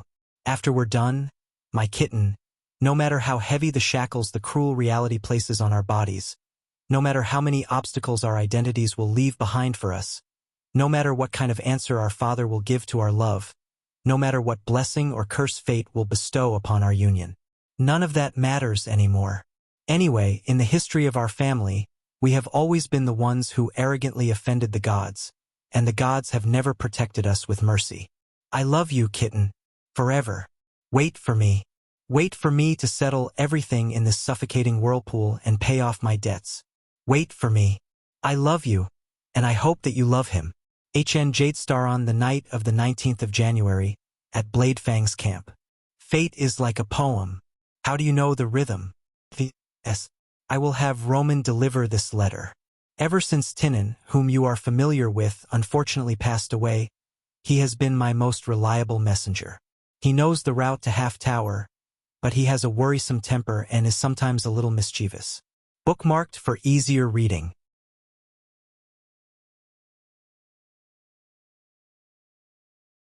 Chapter 500. The yellow sand was still indistinct, and the rising sun was still hazy. Derek rode on his horse, and as the saddle rose and fell, he stared expressionlessly at the horizon that connected the dust and the clouds. It was gray and blurry, just like always. A few seconds later, under his subordinate's respectful reminder, Derek turned his horse around and looked straight ahead. The door that was blocked by more than 10 barricades, the hard sand that had been trampled flat, and behind it were layers upon layers of fortresses, guards who stood solemnly, and the double cross-shaped stars flag that fluttered in the air. Of course, there was also a flag that looked like it was shrouded in fog and starlight. The Stardust flag. Just like always. As expected, a group of camp guards walked forward with arrogance. They clashed with Derek's team. Both sides argued, roared, shoved, and crashed into each other. They were like two stallions that ate in the same stall. Derek did not care and let the situation develop. He only took out the waterskin in his saddlebag. In Western Desert, the tongue would tell you faster than the eyes. The desert was not far away. When Derek swallowed his third mouthful of water, the captain of his personal guards pointed angrily at the flag behind him. The conflict reached its climax. The two sides who were glaring at each other could no longer suppress their emotions. They drew their swords, bows, and crossbows. Under his personal guard's orders, hundreds of cavaliers immediately spread out into battle formation. The camp guards behind the gate swarmed out, gritting their teeth as they tightly surrounded them. Derek even saw more than 10 mystic guns and city-guarding crossbows on the lookout tower. They were aiming at them. The tense atmosphere was about to explode. Just like always, Derek, who was still riding on his horse, snorted softly. He raised his waterskin again and swallowed his fourth mouthful of water in an elegant and free manner. Then, of course, at the last moment, Frank, the running horse, appeared at the door at the right time. He sternly stopped the soldiers of the regular army under him. Then, he politely and respectfully came before Derek and asked him to forgive the royal family's regular army for being vigilant during a special period. He made it sound like they really had a normal period.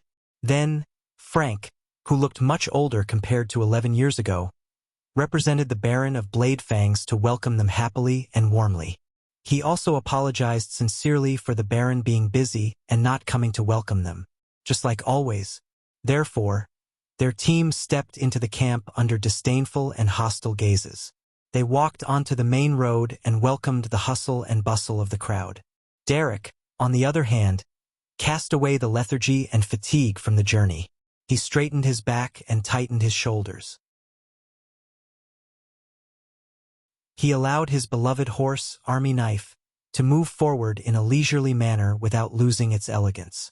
It moved forward calmly, but it was not lacking in vigilance. His personal guards on both sides rode on their horses and dutifully swung their whips to clear the path. Their formation was neat and they looked mighty. The noisy campsite fell silent. Puzzled and surprised, the people on the street first stared at them blankly for about 5 seconds. Then, the first batch of people widened their eyes and trembled. They covered their mouths with both hands and let out suppressed cries. They shouted and pointed at the flag behind Derek, telling those who did not manage to react what the flag represented. In the face of all sorts of gazes, Derek tightened his muscles, be it his back, arms, or face. Just like always, about 3 seconds later, the crowd was in an uproar. Amid the deafening commotion that could be compared to a siege, the captain of Derek's personal guards lifted the reins and moved forward in a familiar manner. His expression was fierce, and he swung his specially made whip in a beautiful circle in the air, releasing a warning crack. "Make way!" The captain's voice echoed in the fortress for more than a second. Then, the crowd that filled the street and blocked the procession dispersed in a chaotic situation. Among them, there were hurried footsteps, anxious cries from those who were dragged and knocked over, complaints from merchants whose goods were scattered, and vicious curses from those who were unlucky enough to have their belongings stolen during the chaos.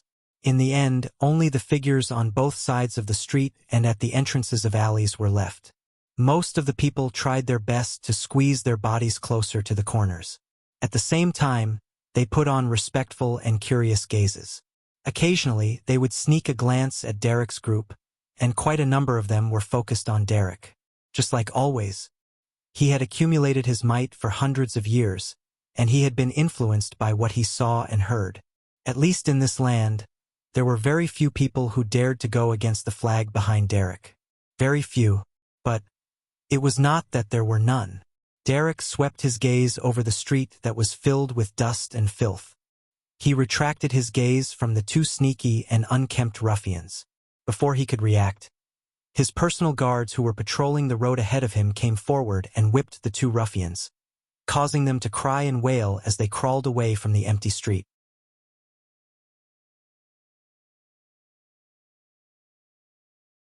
Chapter 501.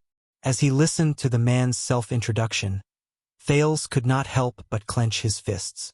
Chroma, of course. Thales thought, I know this name. During the Battle of Eradication 700 years ago, Prince Tormund, who was not yet the King of Renaissance, was ambushed and defeated in the Battle of Cold Wind. He was surrounded. Even the messenger crows that asked for reinforcements were killed by the enemy's falcons in the air. All hope was lost. During the darkest moment, a courier who was in charge of rearing messenger crows found an injured and weary messenger crow on the battlefield. The courier had a lowly status, but he was young and fearless. Under everyone's despairing gazes, he held the last wounded crow in his arms and risked his life to sneak into the encirclement. He broke through the falcons and crossbows blockade, and before he was captured, he let it go at the edge of the battlefield. A miracle happened. The wounded crow that could not even fly high in the sky finally brought back reinforcements from the Northlanders, turned the situation around, saved the prince, and achieved the Battle of Cold Wind, which would go down in history. A few years later, when Tormund was crowned king and Constellation was founded, the messenger who was lucky enough to survive received an edict and was promoted to the title of a count. He became one of the 13 distinguished families in the kingdom, and his family name became one of the 3 most prominent families in the Western Desert. This legendary story was simplified into one sentence, and it became the motto of the Chroma family. The one wing saves the master. The legendary messenger crow that went through fire and water with the courier and only had one wing left was drawn in a picture book, embroidered on flags, and printed on robes. It became the name of Wingfort, and it also became the emblem of the Chroma family for 700 years. The one-wing crow. Thales sucked in a deep breath and looked at the night before him. So, the 100 or so raven whistle light cavaliers he saw in the desert, the so-called lightning crow, the heavy cavaliers who fought against the orcs head-on, and the baron who stole 60% of the goods from the freaks. All of them listened to his orders. Thales smiled and shook the other man's hand without hesitation. It is a pleasure to meet you, Count of Wingfort. The Count of Wingfort returned the smile and gently let go of the prince's hand. I know that you are tired on your journey back and have experienced many twists and turns, Your Highness, but please be at ease. Derek turned to the side and revealed the 13 flags behind him. According to the plan, from now on, my 200 Raven Whistle Light Cavaliers and the 100 men from the 12 families under Wingfort will join your escort team until you safely return to Renaissance Palace. Thales' expression froze. I really appreciate it. Derek glanced at the monsters and instantly frowned. So, these are the men that Baron Williams sent to escort you home? The regular army of the West Wilderness, 20? The Count casually glanced at it and then reported the number. 25? To escort the prince? Snake Shooter's expression instantly turned ugly. Earl. He appeared very nervous and stammered. That I know, cough cough, we are monsters, we are stardust. We are barons. However, Derek did not even look at him. He only spoke to Thales. Even though the Baron of Bladefang's Fangs is busy with official business, I must offend you and say that this is very inappropriate, especially when the Baron is a direct vassal of the royal family. Snake Shooter was a little anxious. No, that the Baron is... Thales sighed. I was the one who asked the Baron not to disperse his forces for me, and he had to obey my orders. The prince had to continue the conversation and help the awkward Snake Shooter out of the predicament. After all, Bladefang's camp has just gone through a lot of hardships. Snake Shooter looked at him gratefully. Derek was silent for a while. He stared at Thales. The prince responded with a smile. I understand. A few seconds later, Derek looked around and flashed a smile. Indeed, he cannot disperse his forces now. Snake Shooter wanted to say something, but Derek had already turned around. Snake Shooter could only turn his head around and respond to Spirit Blade's mutterings of, "How embarrassing," in exasperation. The Count of Wingfort raised his voice and gave an order to his subordinates. Tell Fark and Cade at the back to send the second and third teams to the capital with me. The prince's returning team must not lose their dignity. His voice was not loud, but his orders were clear and powerful. Thales could not help but frown as he watched the messenger leave in a hurry. Your Grace, thank you for your kindness, but there is no need for this. But Derek turned his head around abruptly. Forgive me for my persistence, Your Highness. Thales was taken aback by how serious he was. After wandering around for 6 years, you have returned to the capital. In the eyes of the Constellations, will you return with glory or in dire straits?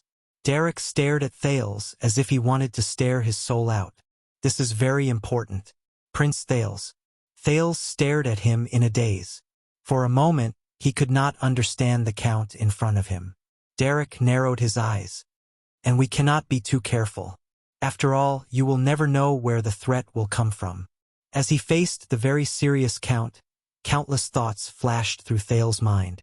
The biggest thought was the Duke of Western Desert's words the day before. The powerful nobles and suzerains will rush to find you and draw the prince who has just returned to the kingdom to their side. They will do everything they can to make you stand on their side and turn you into the vanguard to fight against Renaissance Palace. Before you accept their kindness, please remember that they are only against your father. They are not truly loyal to you. A few seconds later, Thales suppressed his unnecessary thoughts and nodded politely and amicably. Thank you. You have thought about this very thoroughly. Derek also nodded respectfully. He smiled again. Thank you for your understanding. But the Count's words changed. I heard that Sir Cyril has already met you? Cyril Fakenhas. When Thales heard this name, he could not help but twitch his eyebrows. Yes, yesterday he came to visit me. Derek stared at him for a while before he smiled and said, Oh, I understand how you feel. Understand. When he recalled his conversation with the Duke of Western Desert, Thales snorted in his heart. Really? But Derek seemed to have seen through his thoughts. The young Count of Wingfort chuckled softly. A long time ago, after I spoke to the Duke for the first time, I spent a whole month to understand what he said to me during that hour of teasing and scolding. Derek's smile was a little resigned, and this does not include the rhetoric and metaphors that come out of his mouth at will. Rhetoric and metaphors. Thales remembered something, and he could not help but hum in acknowledgement. He looked at Derek, who was in front of him, with empathy. Is that so? Thales chuckled dryly. Then you know him quite well. But Derek's reaction was out of his expectations. No, Your Highness. This time, Count Chroma's reply was quick, but it was half teasing and half serious. I have never understood the Duke. The master of the single-winged crow, the young Count of Wingfort narrowed his eyes. There seemed to be a profound meaning behind his words. Not at all. In a dilapidated and remote house in Bladefang's camp, A figure holding a walking stick and wearing a thick leather robe slowly walked into the room. I did not ask Gotham to save you and give you a place to hide so that you can drink all the wine in my storage. In the dark house, a man sitting in front of a table turned his head around slowly and snorted softly. He did not seem to mind. The man was wrapped in thick bandages from his shoulders to his limbs. He let out an unpleasant laugh. "Oh, is that so? I'm sorry, Savior." He looked at the guest and raised a wine bottle high in a drunken manner. "Fortunately, I still have one bottle left. Look, this is the one." In the next second, the man let go. With a loud crack, the wine bottle shattered on the ground, and wine spilled everywhere. The guest watched as the wine splashed on his boots and leather robe. He could not help but frown. Oh. The man wrapped in bandages spread his hands and smiled maliciously. "Now the last bottle is gone." The guest was silent for a while in the darkness. He did not sit down, but only said airily, "Tomorrow, mix in with our convoy and leave the camp. Go back by yourself." The man's body froze. Go back? He snapped out of his daze, and his unfocused gaze became clearer. What about the mission? What about that brat? The guest snorted softly.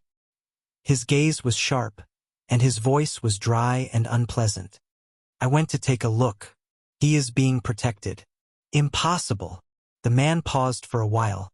"Impossible," he repeated in a murmur. His drunkenness gradually faded, and the expression on his face slowly became ferocious. "That damn brat!" The man slammed the table. He stood up, gritted his teeth, and said to the guest, No. It's impossible for you, but I can. Give me a route and a sentry. I can sneak up in the middle of the night." But the guest rejected him mercilessly. "No, you can't." The guest looked at the bandages on the man's body and gestured with his chin. "You were beaten up badly." The man shook his head impatiently.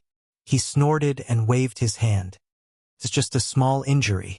Trust me, you should go and see the other guy. He's in a much worse state than I am." The guest in the darkness did not speak. He only carefully sized up the bandaged man. "I want to believe you." The guest pressed his hands on his walking stick. His gaze was cold, and his tone was profound. "Can I?" These words made the man pause again. The man's gaze pierced through the bandages, and he stared at the guest for a while. A few seconds later, the man exhaled and sat down heavily. "Don't worry, no one will suspect you." The man seemed to have figured something out and said angrily, "You're right," he said angrily. "The Secret Intelligence Department, Dragon Cloud City, and that brat who thinks he's smart, they all think that I work for the king. I mean, our king." The man rubbed his head desperately. He hissed softly, as if he had a headache. The guest rubbed the back of his hand and snorted softly. "But this is also the truth, isn't it?" The man exhaled heavily. He raised a finger and looked at the guest with a displeased gaze. "Hey! You only wanted that brat to stay in Northland. You didn't say that he had to stay in Dragon Cloud City." The guest stared at the man's finger. He was not upset or angry, but his tone became colder. "You went to King Chapman, which made things complicated." The man seemed to want to argue, but his displeasure quickly weakened when he met the cold gaze of the guest. The man leaned back against the table and waved his bandaged hand in the air. "What else can I do?" Every word he uttered seemed to contain suppressed anger. "That old witch from the secret room has been suspicious of me since a few years ago. Do you know how many people she sent to deal with me after King Nuven died? And the Secret Intelligence Department, if the prince falls into the hands of Dragon Cloud City, they will only force me to go back and save him again. That won't be as simple as being a babysitter." The guest did not answer. He only listened to the man quietly. The man exhaled a gloomy and painful breath of resentment. He pressed his head again, and there was a hint of anger in his words. "Only the supercilious Kinslayer King, only when he starts to protect me like Nuven, will the Secret Intelligence Department and the secret room stop causing trouble for me." The guest looked at the floor and nodded with his walking stick. But you screwed up. His words suppressed the anger of the man in the bandages again. The man's breathing quickened.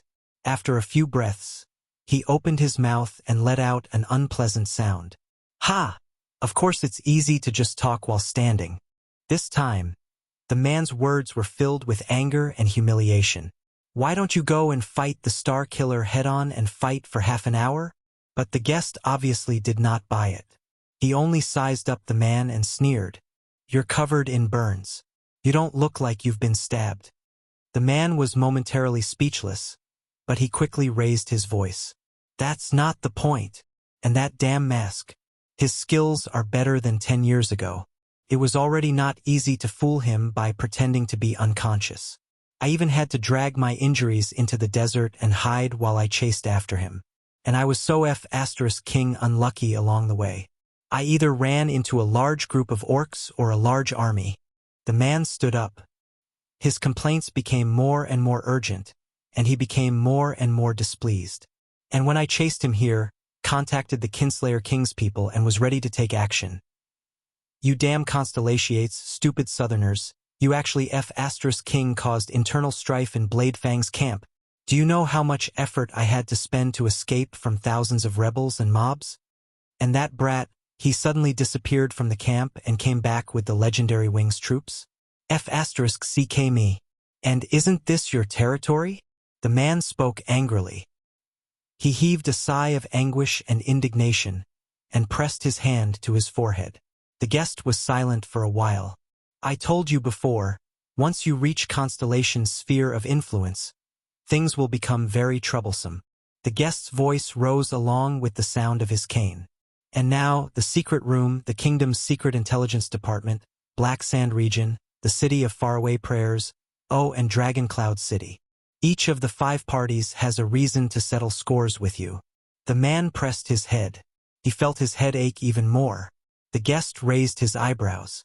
His tone was contemplative. What should you do? The man breathed rapidly for a while, but he immediately let go of his hand and laughed. Looks like I'll have to King come up with 5 explanations to make them spare my head. CK. His smile was resigned and relieved. Both of them were silent for a while. After a while, the guest suddenly asked, "Can you get through this, old friend?" The man snorted coldly. Of course. The man rubbed his hands and looked around in disdain. I have my ways. Have you forgotten my nickname? But the guest's next words made him frown. No, you can't. His tone was heavy, and his meaning was cold. I can't? The man was a little puzzled. But soon, he felt that the headache just now was getting worse. He realized something. In the next second, the man's body swayed. He supported himself on the table behind him with both hands. A wave of numbness and dizziness hit him. He could no longer maintain his trembling arms, and he fell on the chair with a thud. The man raised his eyes in disbelief. He looked at the indifferent guest in front of him, and then at the broken wine bottle on the floor. Wine you? You know, there's a reason why I stored these wines here, the guest said faintly. But you just had to say that. The man breathed desperately, but he felt the strength and senses in his body disappear bit by bit. Impossible. I've tested those wines. Tested. The man widened his eyes and stared at the guest in front of him. As for your nickname, old friend, do you know? The guest rubbed his cane and turned around indifferently. He allowed the man's eyes to lose their luster, and he fell to the floor. I don't like crows. The guest stared at the man who was no longer struggling. His eyes were cold.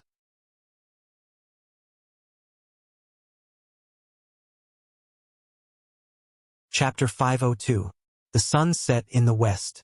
Fales rode on a horse with a brand new saddle and a shiny coat. He moved forward slowly and headed east. He looked over the shoulder of the mounted sentinel and stared at the weeds and smoke in the distance. He was lost in thought. The land here was different. It was different from Northland and the desert. It was wetter, more fertile, and flatter. The power that allowed him to never get lost gave him this information. Your horsemanship is very good, your highness. It does not lose to a skilled cavalier. The prince, who was immersed in the thought of never getting lost, was jolted awake by the sudden voice. He quickly turned around. Count Chroma. As the horse's hooves thundered, the Count of Wingfort, Derek Chroma, lifted the reins and sped past a few personal guards to arrive beside the prince's horse. The personal guards wisely dispersed to give the count and the prince some space. The freaks who were supposed to protect him were separated from the crow's personal guards. Snake Shooter looked a little indignant, but he did not dare offend the count. In the end, he could only lower his head and grumble. In this era, at your age, even if many nobles with illustrious family backgrounds can ride properly, it will be difficult for them to stay on a horse for so long. Count Derek said nonchalantly. It had been more than 10 hours since their group left the camp in a mighty manner. Aside from taking a nap during the afternoon, the well-trained Raven Whistle Light Cavaliers increased their speed and moved forward at a brisk pace. Thales pinched his thigh and turned his eyes to glance at Derek's calf, which was in the stirrup. He felt that Derek's riding posture had not changed much. You can stay on a horse for so long? The prince secretly quirked an eyebrow. You're praising yourself, right? Thales' thighs and waist were beginning to ache from the long period of travel. Right now, he could enjoy the scenery in peace with his horse's hooves. It was already considered a form of rest. The Count of Wingfort continued to speak emotionally. The Northlanders' military training is indeed extraordinary. Thales nodded politely and laughed dryly. Thank you. As for the Northlanders' training, you should ask the Star Killer and the Raven of Death. The former used years of riding lessons to teach him how happy it was to be able to ride on a normal horse. The latter taught him how blissful it was to be able to normally ride on a horse's back by running for what felt like years. Thales sighed softly as he recalled the bitterness and thought of the sweetness. Sure enough, people are forced out. But come to think of it, Nicholas, Monty, and Tolja from Black Sand region. When he thought of how 3 of the 5 famous Extension war generals had a bone to pick with him during his trip to Northland, Thales felt extremely helpless. He was probably the second most unlucky person in the world. Ahem. He stole a glance at the air behind him. By the way, how did Yodel keep up? Don't tell me you're clinging to a horse's ass. We can finally see the land beyond the yellow sands, right? Count Derek seemed to want to use this time to talk to Thales for a while longer. When I served at the borders, I would stay in the desert for a few weeks before I came out. Derek stared at the grassland and smoke from the village in the distance. He smiled faintly. Even a little bit of green makes me excited. Thales took over the conversation, half tactfully and half sincerely. That's right. This feels really good. After getting used to wandering in a foreign land for 6 years, it was the first time Thales realized that he was not in the dry and cold Northland, nor was he in a desert filled with yellow sand. He was in Constellation. A strange yet familiar feeling rose in his heart.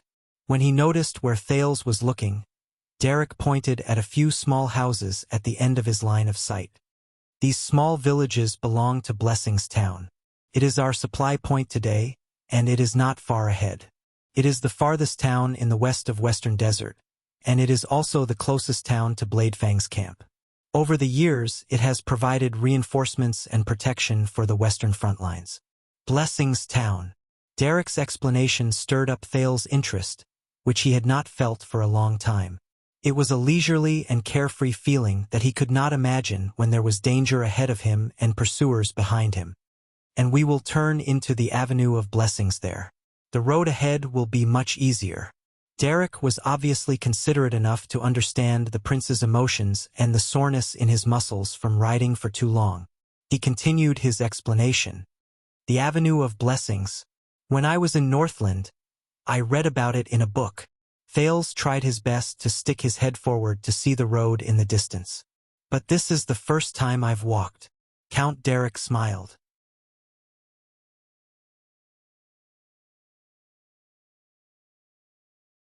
Chapter 503.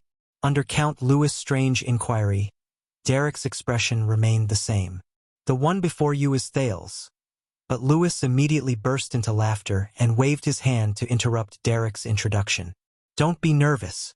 That was just a joke. Of course I know where he is." Derek's expression darkened when he was interrupted. "Come, let me see." In Derek's silence, Lewis slowly turned his horse around and sized up Thales with a profound expression. The prince took a deep breath, suppressed the discomfort in his heart, and accepted the Count of Black Lion's gaze with a smile. A few seconds later, Count Lewis, who had almost circled Thales, finally snorted. "Your Highness, I have long heard of your great achievements in Northland. It is an honor to have you here." He closed the distance between him and the prince. He leaned back, and his expression was still arrogant. "Perhaps you don't remember me?" But unexpectedly, the prince raised his voice and interrupted the other. "Will the Black Lion, who is good at fighting, still fight for the pride?" When he heard this, Lewis was immediately stunned. "Fight to the death. This is how you answered my father back then." Under everyone's gaze, the second prince stared straight at the leader of the Black Lion family. As long as the lead lion remains wise and brave, he will remember the pride. Lewis looked surprised. Even Derek furrowed his brows slightly. "Yes, I remember you. Count Louis Bosdorf from the Brave Soul Castle. 6 years ago, you were sitting not far from me at the national conference." Thales cleared his throat. His gaze began to turn cold under the setting sun. "And I still remember when they voted on whether I should be the prince. You voted against me." There was a warning tone in Thales' words. Bosdorf's expression changed in an instant. He sat up straight on his horse, and the way he looked at Thales was different. Even Derek by the side pursed his lips. Lewis coughed slightly. "Your Highness," in the past. But the prince's cold expression suddenly melted like water melting from an iceberg. Thales snorted and interrupted the count. "Don't be nervous. That was just a joke." Under Lewis and Derek's frowning expressions, Thales leisurely lifted the reins and urged his horse past the Count of Black Lion. "Come, let me see." The prince calmly looked at the black-armored soldiers behind the count, as if he was inspecting his own army. A few seconds later, Thales imitated Lewis's actions and pulled the reins back to his horse. "Your Excellency, I have always admired the reputation of the Black Lion clan for being good at fighting." After saying that, he extended his right hand to Earl Lewis with a friendly smile. "It's my honor to meet you today." Lewis stared at the prince in a daze. The Black Lion clan of the Brave Souls Fort, another famous family name in the West Wilderness. According to history, Bosdorf's ancestor was a heavy infantryman who participated in the Battle of Eradication. He was promoted repeatedly by the King of Renaissance because he was brave and good at fighting. He was promoted step by step until he finally became a count on the day the country was founded. A large part of the reason why Constellation was able to expand its western border to its current state was due to the warlike and forceful nature in their blood. At the beginning of the 2nd century in the calendar of Eradication, during the battle where the King of Blades Tormund II conquered Dragon-Kissed Land and destroyed Fog Dukedom, it was Bosdorf's infantry unit that beheaded the first and last Archduke of Fog. After the First Peninsular War, Brave Souls Fort's reputation reached its peak. In the Western Desert, the Black Lion clan even had power over the Guardian Dukes. Then, during the confrontation of the Two Stars in the late 2nd century, after the death of Cloud King Horus II, the two branches of the Jadestar royal family fought for the throne. They unfortunately chose the wrong side, just like most families in that era. The stunned Earl Lewis stared at the prince's outstretched right hand, then at Thales' smile. He was silent for a while. By the side, Derek, who had not said a word, looked at Thales and curled his lips slightly. "Thank you, Your Highness." Half a second later, the Count of Black Lion's arrogant expression faded away. He urged his steed forward, flung off his iron gloves without hesitation, and held Thales' hand firmly. "I promise you that you will see us live up to our name." Thales only felt his tightly clenched hand tremble with a loud bang. The Count of Black Lion's grip was quite strong. Earl Lewis narrowed his eyes. "And the headed lion is indeed extraordinary." Count Bosdorf let go of Thales' hand and waved his hand behind him. Your Highness, come and meet my eldest son and heir Paul, a brown-haired young man with a determined face, who looked quiet and low-profile, and who wore armor with the emblem of a black lion, rode forward. Paul Bosdorf. The young Paul put on a stern face and pressed his fist against his chest. He did not look as complicated as his father. Your Highness, it is my honor to serve you. Thales smiled. It is also my honor.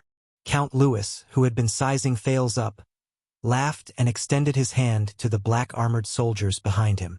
Your Highness, my son and 200 elites from the Black Lion clan, as well as 100 people from the 14 families around Brave Soul's fort, will escort you home with Derek. Louis added, forgive me for not being able to accompany you personally, but please do not doubt our passion and loyalty to Renaissance Palace. Thales looked at the flag of the Black Lion behind Louis, as well as the flags of the other 14 nobles. The prince frowned slightly before he flashed a smile. Never doubted it. Louis also chuckled. I never doubted you, never doubted it. But the next moment, the Count of Black Lion looked to the east, and his tone changed. But I suspect that others do. Thales' smile was a little stiff. That's a good way of putting it. Amid the awkward atmosphere, Derek coughed, intentionally or unintentionally. But Louis acted as if he didn't understand and suddenly said, so, I heard that our Duke of Western Desert, Lord Cyril, has gone to look for you, Your Highness? He even gave you a good sword? Thales' slightly relaxed nerves were immediately alerted by this sentence. Damn it, how did he know? The prince, who had a huge headache, changed his direction. He instinctively wanted to block the sentinel on his saddle. About that, I wanted to return it. But Louis sighed. He pointed at the army he brought with him, and his eyes were filled with indignation. Derek and I, together, we mobilized countless subjects, and then mobilized 600 to 700 elite personal guards to achieve this, but the Duke only used one sword to do it. Count Bosdorf snorted lightly. What a bargain. He suddenly turned to the master of the single-winged raven. What do you think, Derek? The Count of Wing Fort looked up, but he did not answer. He only gave Louis a friendly smile. Thales looked at Derek's expression and seemed to have understood something. In the next second, Count Louis' gaze returned to the prince, and his attitude seemed to be nonchalant. So he also flung you with a sword? Thales was stunned. Flung? Derek coughed again at the side, but Count Louis still acted as if he did not hear it. Yes, he smiled without a care and gestured at the prince on his mount. It's to swing a sword in front of you on purpose. If you are so scared that you wet your pants, then he will chuckle and say, ah, you are only a so-so. If you do not react at all, then he will pretend to be profound and say, yes, you passed my test. Louis waved his hand with a disdainful expression. After he deceives you, of course, he can pretend to be serious and give a long speech. Deliberately holding a sword in front of you? Thales was puzzled at first. Then he was completely stunned. What? The scene of the Duke of Western Desert alone in a room with him the day before yesterday surged into his mind like a tidal wave. What? The prince asked in surprise. As if he had expected Thales' reaction, Count Louis chuckled with an expression that said, I knew it. I'm guessing that the Duke probably poured out his heart and soul to you, expressed his worries, and showed you how much he loved Western Desert, that he loved it madly, that his love was reasonable, that he could not extricate himself from it, and that he could move the world. In the end, he solemnly stated that everything he did was because he had no other choice, and that he only wanted to remain neutral in all the chaos, and that he did not want to choose a side? Thales blinked. He was a little dumbfounded by the amount of information in this sentence. What? But Louis kept going. And did he use those dozen or so words to go around in circles, and then come back to the same word game again? Did he use some nonsense like power is born of violence, violence gives birth to a lot of things, and then power is born again to bewitch you? Power is born of violence. A word game that goes around in circles again. As he listened to Louis' words, Thales was stunned and puzzled. His eyebrows rose and fell a few times. There was a teasing tone in the Count of Black Lion's tone. Makes you feel that he is unfathomable, far-sighted, and different? Derek, who was beside him, turned his head away and coughed loudly. Thales finally found a gap and asked in puzzlement, "How did you?" But Lewis did not give him a chance to retort. You know, after a bunch of nonsense, when the time comes, he will snap his fingers like this. Count Bosdorf waved his hand in disdain and snapped his fingers. Then he will blink his eyes and snap his teeth. Don't worry. I won't say this to anyone else, but I'm with you. The way he shook his head and the disdainful expression on his face was rather similar to Duke Fakenhas. But it startled the prince. While what? Lewis smiled coldly. Don't be surprised, Your Highness. That is the unpopular Sir Cyril. When we were young, he treated everyone. He put away his playful expression, and his expression turned cold. That's what he did. Thales stared at him in a daze. He tried his best to control his expression. What does he mean? He treated everyone like this? That's what he heard the Duke of Western Desert say in Ghost Prince Tower yesterday. Do you think I would randomly pick up a 14-year-old brat on the street and tell him this? Thales felt that he was a little confused. Lewis turned his head in disdain. Am I right, Derek?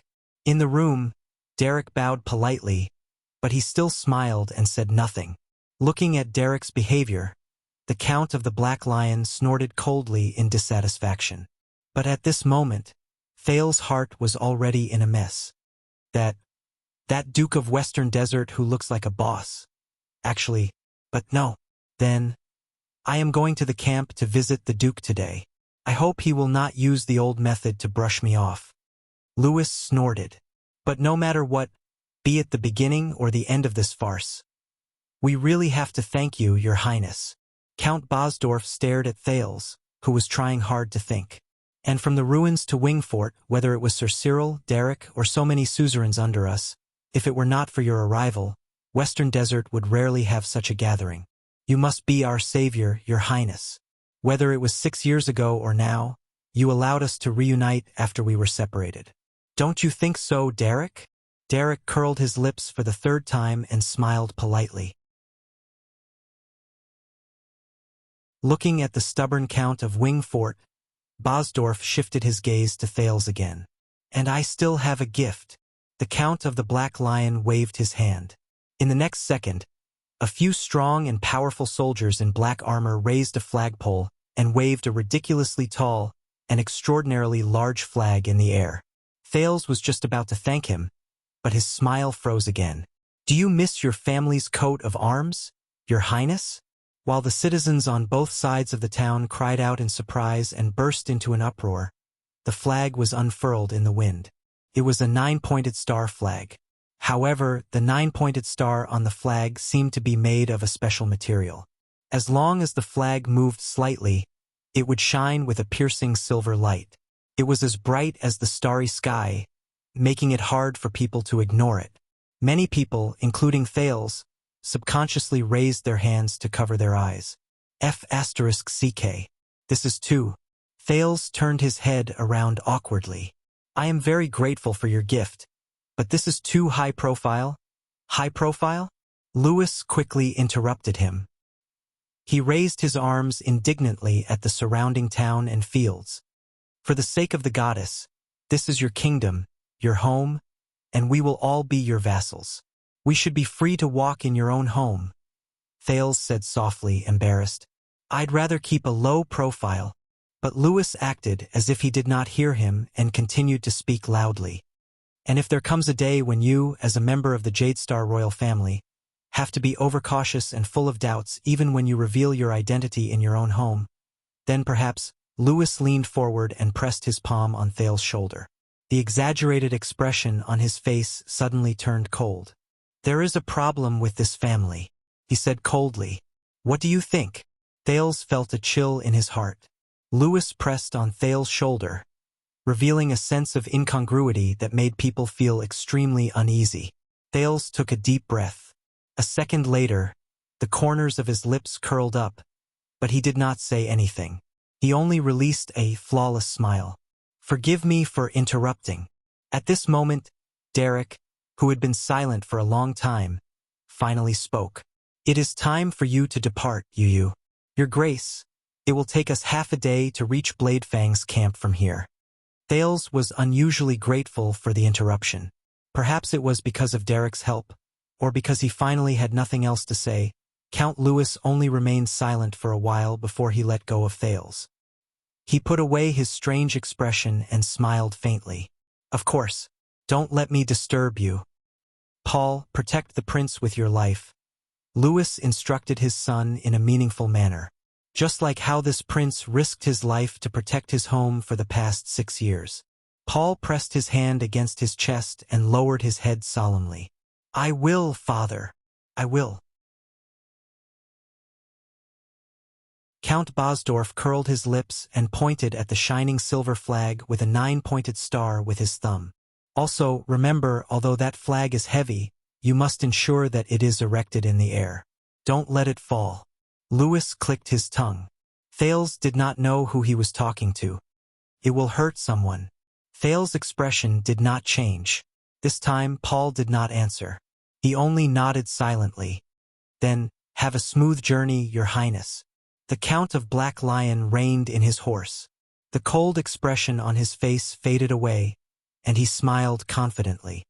The road in Western Desert has not been maintained for a long time, and it has never been easy to travel. Surrounded by soldiers, Louis Bosdorf rode past Thales' side in a swaying manner, leaving the prince with a view of his back and a sentence that carried a profound meaning. Presumably, the road in Central Territory will be flatter? Thales sighed in relief as he watched the Count of Black Lion's troop leave. He and Derek looked at each other, and both of them revealed impeccable and helpless smiles. Feng Yun Reading Network.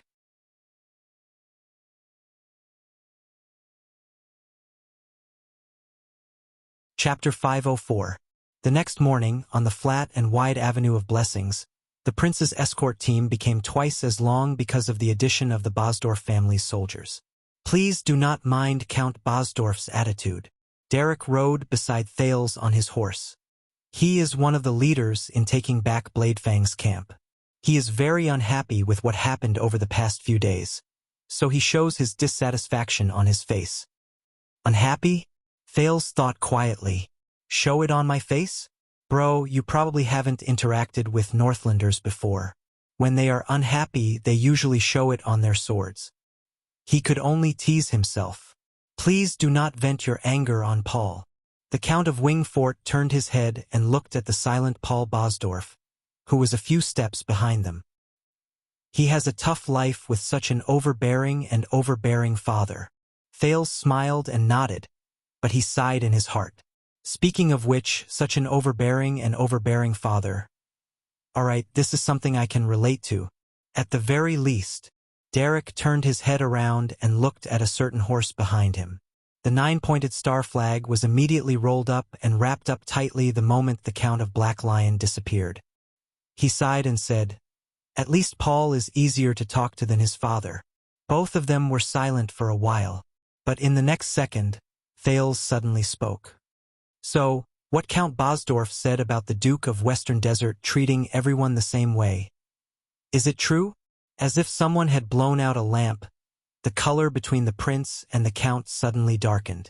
Derek remained silent for a long time while the horses galloped and the orders were heard. "Let me put it this way, Your Highness. In Constellation, compared to the Northern Territory, which was once united, the land of cliffs and Blade Edge Hill, which shared weal and woe, the local politics of Western Desert are a little complicated." Complicated. Thales thought about it quietly. A few seconds later, the prince thought of something and spoke faintly. "Votes." Derek was stunned when he was about to continue explaining. "What?" Thales said in a daze. "Even though it was just a joke yesterday, I remember now." The prince spoke slowly. "In the national conference 6 years ago, when the 6 great clans and the 13 distinguished families voted to decide whether or not to recognize me, whether it was the Northern Territory, the Land of Cliffs, or the Blade Edge Hill, the votes of every earl in these territories all followed the Duke's lead. But only the West Wilderness, only the 3 of you and Count Bosdorf both voted against it. Duke Falkenhaz, however, voted for it. After he finished listening to him, Derek Chroma's expression changed. The young Count of Wingfort coughed awkwardly. I was forced by circumstances back then. I hope you don't hold a grudge against me. Thales looked at his expression and smiled in a carefree manner. Of course not. I just understood something. The prince stared straight at the Count of Wingfort. In the High Nobles' Parliament back then, on the 19 stone seats, the decision of the three families in the Western Desert was not unanimous. Derek's expression turned even grimmer. Their group turned a corner, and Thales' train of thought went back to the past.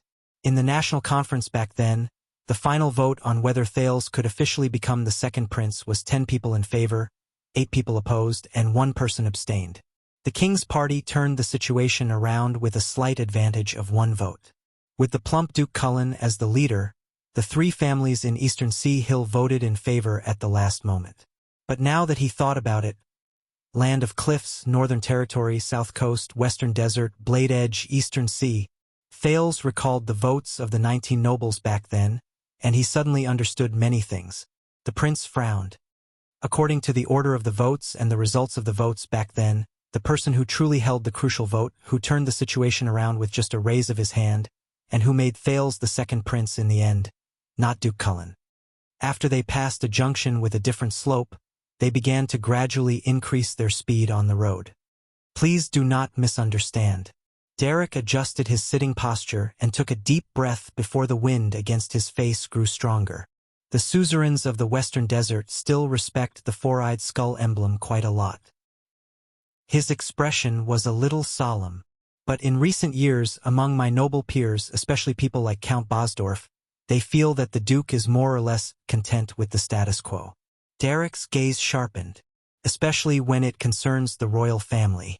It was even more so after the Desert War. Such as this time's Bladefang's camp. Count Chroma chose his words carefully. The vassals are quite critical of his passive and decisive attitude of not asking any questions before the battle, and his conservative attitude of cleaning up the mess after the battle.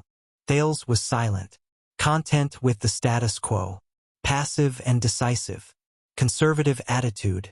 The prince remembered what he said. You have to know that when your vassals and subordinates are stirred up and the public's will is high, you do not have much choice but to go with the flow. Did he say these words to the others? No. As they sped up, Thales clamped his legs around the horse's abdomen. He stared at the smooth and solid road of the Avenue of Blessings in a daze. He watched as they sped forward, inch by inch. He said firmly, "Perhaps this is the Duke's unique way of defending Western Desert." When he said this, Derek was silent for a long time. Both of them were deep in thought. They followed the group in tacit agreement and allowed the horses to gallop forward without making a sound. A minute later, when the horses began to slow down with the group, Derek sighed with a myriad of emotions and looked at the plains in the distance. Looks like Cohen was not boasting. If I did not come to see you, I would have definitely regretted it. Thales smiled. He was about to thank Chroma, but he did not react immediately. But a few seconds later, Cohen? Thales subconsciously raised his head. He was slightly surprised. You know Cohen? Cohen, stupid Caribbean? Count Chroma turned his head to look at the prince. His expression became warm again. I'm not sure when Cohen had such a unique middle name. Derek thought about it. There was nostalgia and a smile in his eyes. But yes, Cohen is my cousin. We grew up together in Walla Hill. His mother is my father's sister, my aunt. Thales made some calculations. Cohen's mother is Derek's aunt. Caribbean and Chroma. The Twin Tower Longsword and the Single-Winged Crow. Walla Hill and Wingfort. The prince came to a sudden realization. I see. Your families are in-laws. The Count of Wingfort smiled faintly and nodded. 6 years ago, Cohen mentioned you to me for the first time in our correspondence. There was a strange tone in Derek's voice. He said, he was heartbroken, so he took a leave to go sightseeing in the north. Then, in one night, he coincidentally ran into a great and glorious adventure. He followed an extraordinarily intelligent prince, charged into heroic Spirit Palace, fought against Dragon Cloud City at night, defended the Hall of Heroes to the death, fought against the Northlanders, fought against a legend, faced an enemy in the supreme class, felt the terror of the calamities, witnessed the descent of the great dragon, endured the mutiny of rebels and traitors, suffered the unforgettable betrayal of his companions, blended into the White Blade Guards, encountered the assassination of the king, and witnessed the ascension of the Archduchess to the throne. He advanced bravely in the north, which was filled with powerful enemies, saved Constellation from the brink of destruction, and protected the lives of tens of millions of people in the end. The more he spoke, the more resigned he felt. Even Thales could sense the excitement and eagerness in Derek's words, which made him ramble incoherently. It was practically a mystery and awkwardness on paper.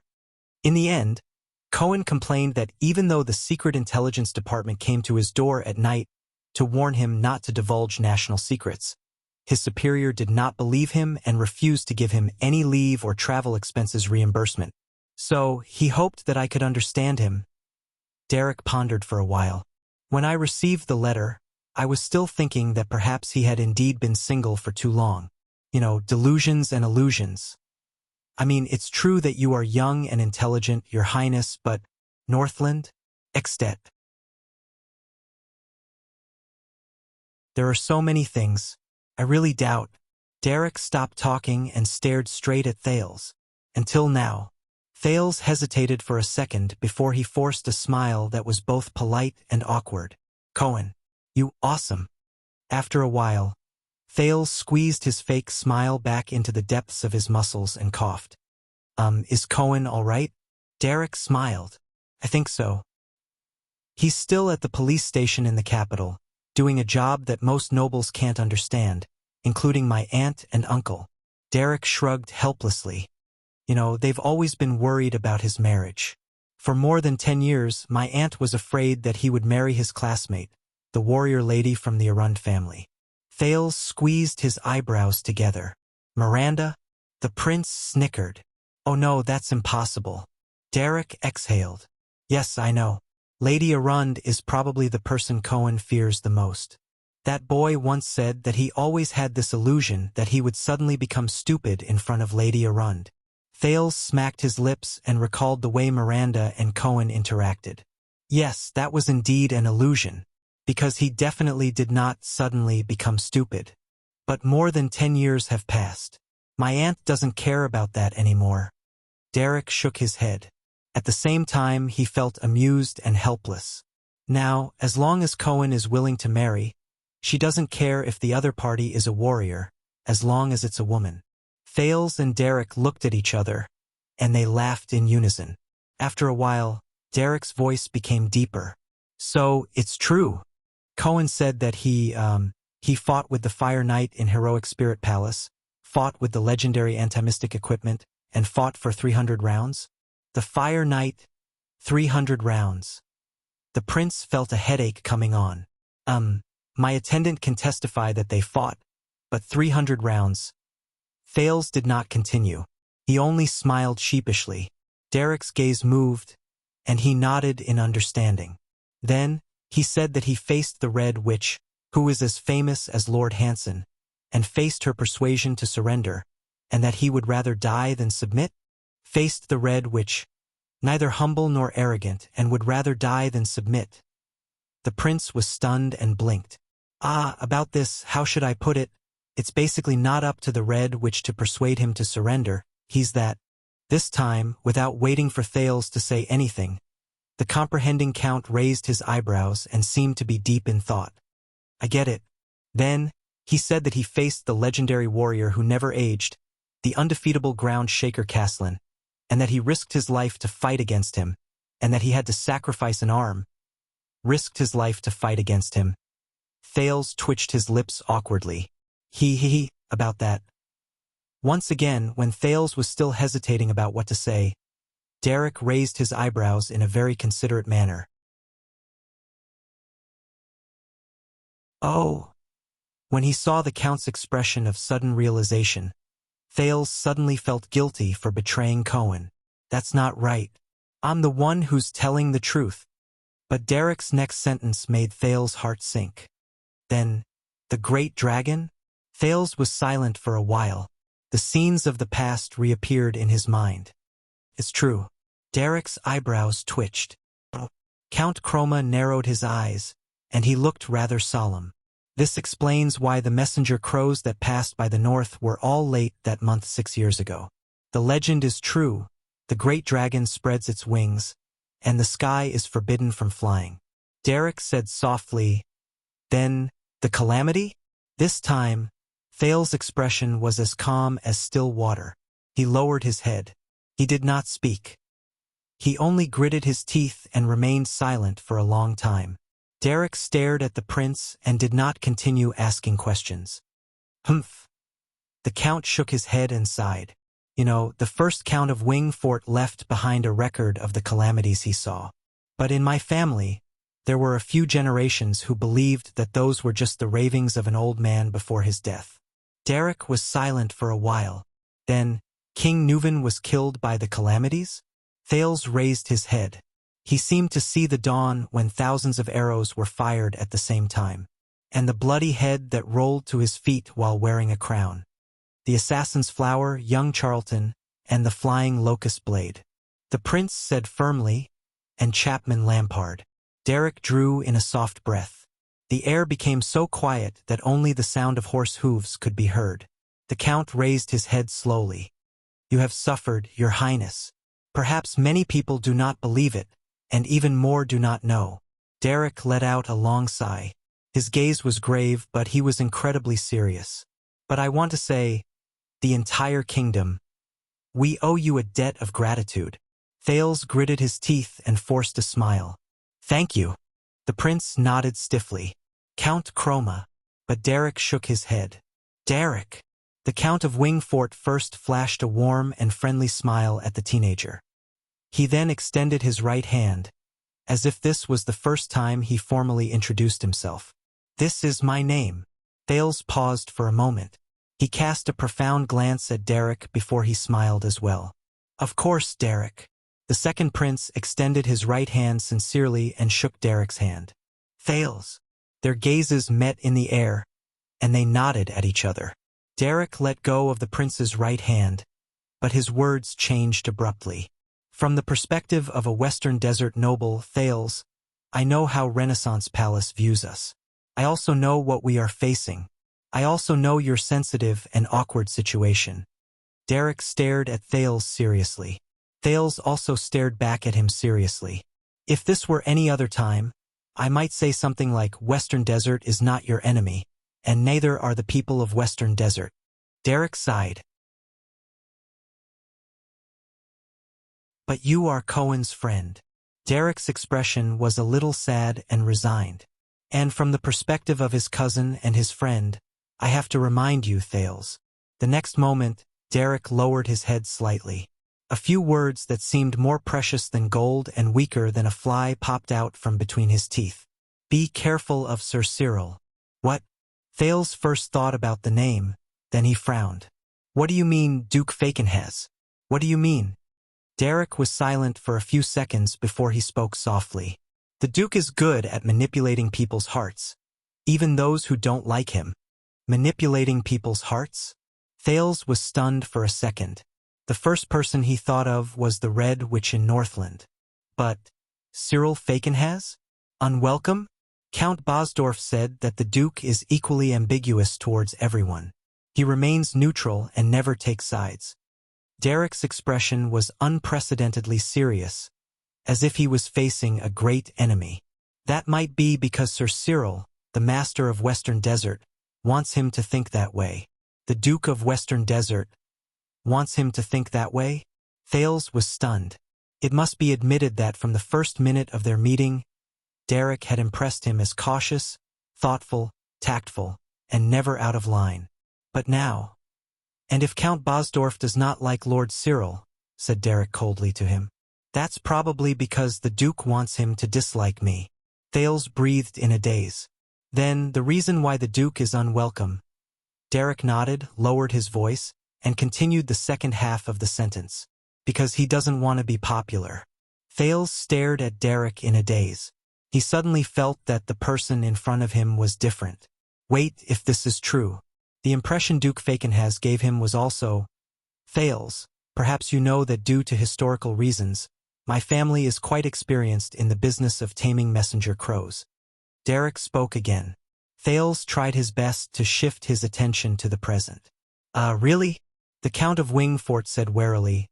A few months ago, His Majesty and the suzerains of Western Desert came to an agreement.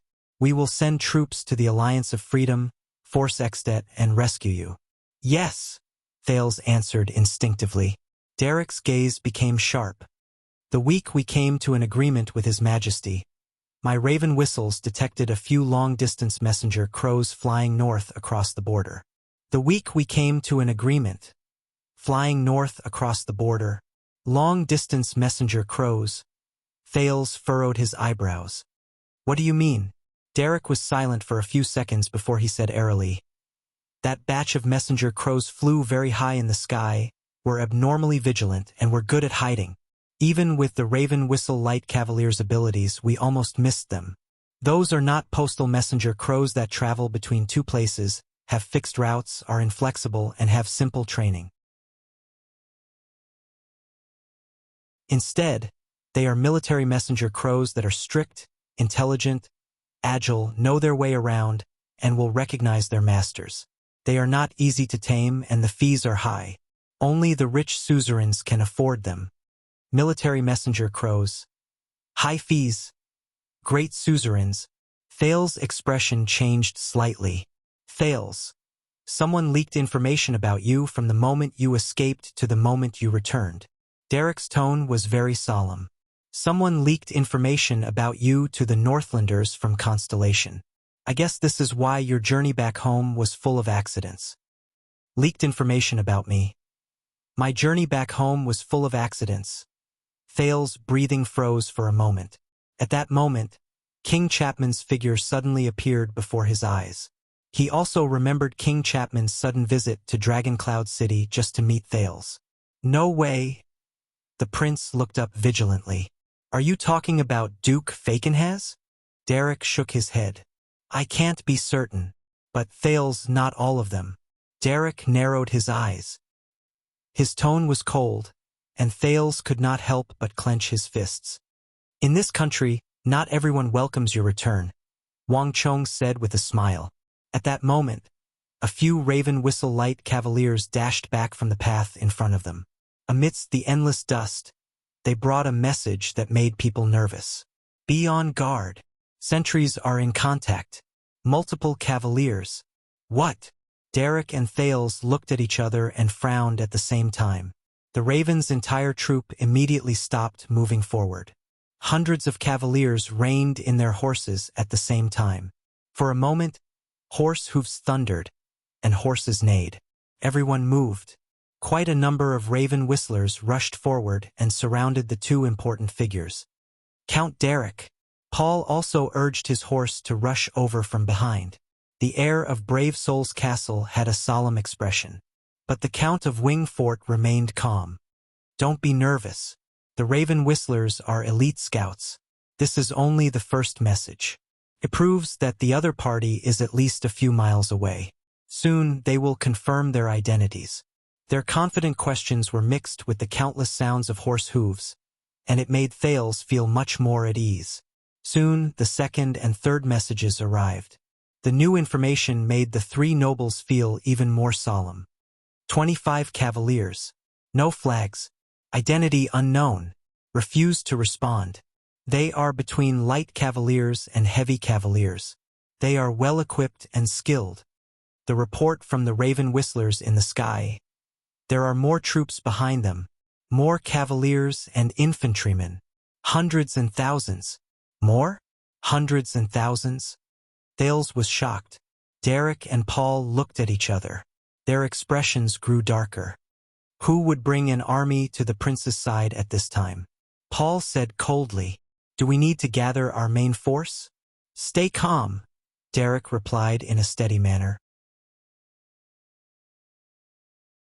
This number does not eliminate the possibility that it is Constellation's own army. Let the 20 or so cavaliers come first, and everything will be clear. Our army. Thales pursed his lips tightly, but he could not help but recall Derek's words just now. In this kingdom, not everyone welcomes your return. Not everyone. The prince's heart sank. Can't be. Please. I've already entered the land of Constellation and stepped onto the great path of blessings. There can't be any more accidents. Usually, whatever Thales worried about would come true. This time, the damned fate seemed to have heard his worries again. A few minutes later, the sound of horse hooves could be heard. The uninvited guests arrived in front of them under the watchful eyes of the Raven Whistlers. Derek's Raven Whistler was right. This was a group of 25 cavaliers. The symbols and emblems on their bodies were covered by dust-proof cloaks, which were commonly seen in Western Desert, but their muscles were strong and their gazes were sharp. They rode on tall horses with pure and bright fur, which was rarely seen in Western Desert. Their cloaks were bulging, and it was obvious that they carried weapons with them. The arrival of these cavaliers caused the atmosphere in the prince's group to become extremely tense. The cavaliers stopped in front of the carriage silently and neatly. They stared coldly at the Raven Whistlers in the distance. Who are they? Our own people? Thales asked, puzzled. Derek stared at the uninvited guests and nodded. We will know. Paul stared at the group of cavaliers who did not look like they were to be trifled with. He frowned. Do you need me to summon the Black Lion Infantry Regiment at the back? But the Count of Wingfort only shook his head. In the next second, Derek urged his horse forward and spoke loudly. Those who come, report your names. In a fraction of a second, a knight led the group out in silence and arrived in front of the Raven Guard's formation. Along the way, the group of 25 cavaliers did not make any discordant noise. The knight who stood out from the group had chestnut-colored hair and a face with gentle lines. Even though he had stubble on his chin, he looked to be in his 30s. He was not much older than Derek, and his calm brown eyes seemed to always be calm and peaceful. I was thinking that you might recognize me, Count Chroma. Now, it seems that I was just hoping too much. The chestnut-haired knight stopped his steed. He sighed softly, as if he felt a little regretful. 6 years ago we met in the palace.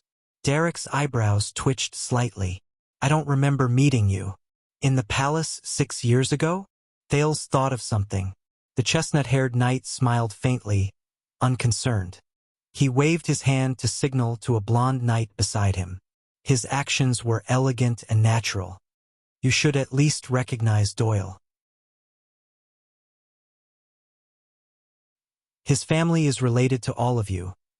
When he said this, Thales did not have much of a reaction, but Paul's expression changed. Doyle? Derek, that's one of the 7 servant clans. Derek shook his head coldly. That's just what he said. Who knows if he's just putting on an act. Once he finished speaking, the Count of Wingfort turned his head around and shouted, Knight, why are you here? The chestnut-haired knight exchanged a glance with his companions before he turned his head around and replied, We are here under orders to welcome and escort Prince Thales. I am very grateful for your help, Count, but your mission has ended. From now on, we will be in charge of His Highness. He still looked as relaxed as ever. Escort me? Or kidnap me? A thought appeared in the prince's mind. He suppressed the uneasiness in his heart and began to size up the chestnut-haired knight. The chestnut-haired knight lifted the reins and moved forward on his horse. His posture was elegant, and his expression was indifferent. It was as if he was taking a leisurely stroll. Strange. Why are his riding posture and equipment so familiar? Thales wanted to call out to Yodel in secret, but he was surrounded by Raven Whistlers. Derek and Paul were also nearby, so it was difficult for him to find a chance. Damn it! What's going on?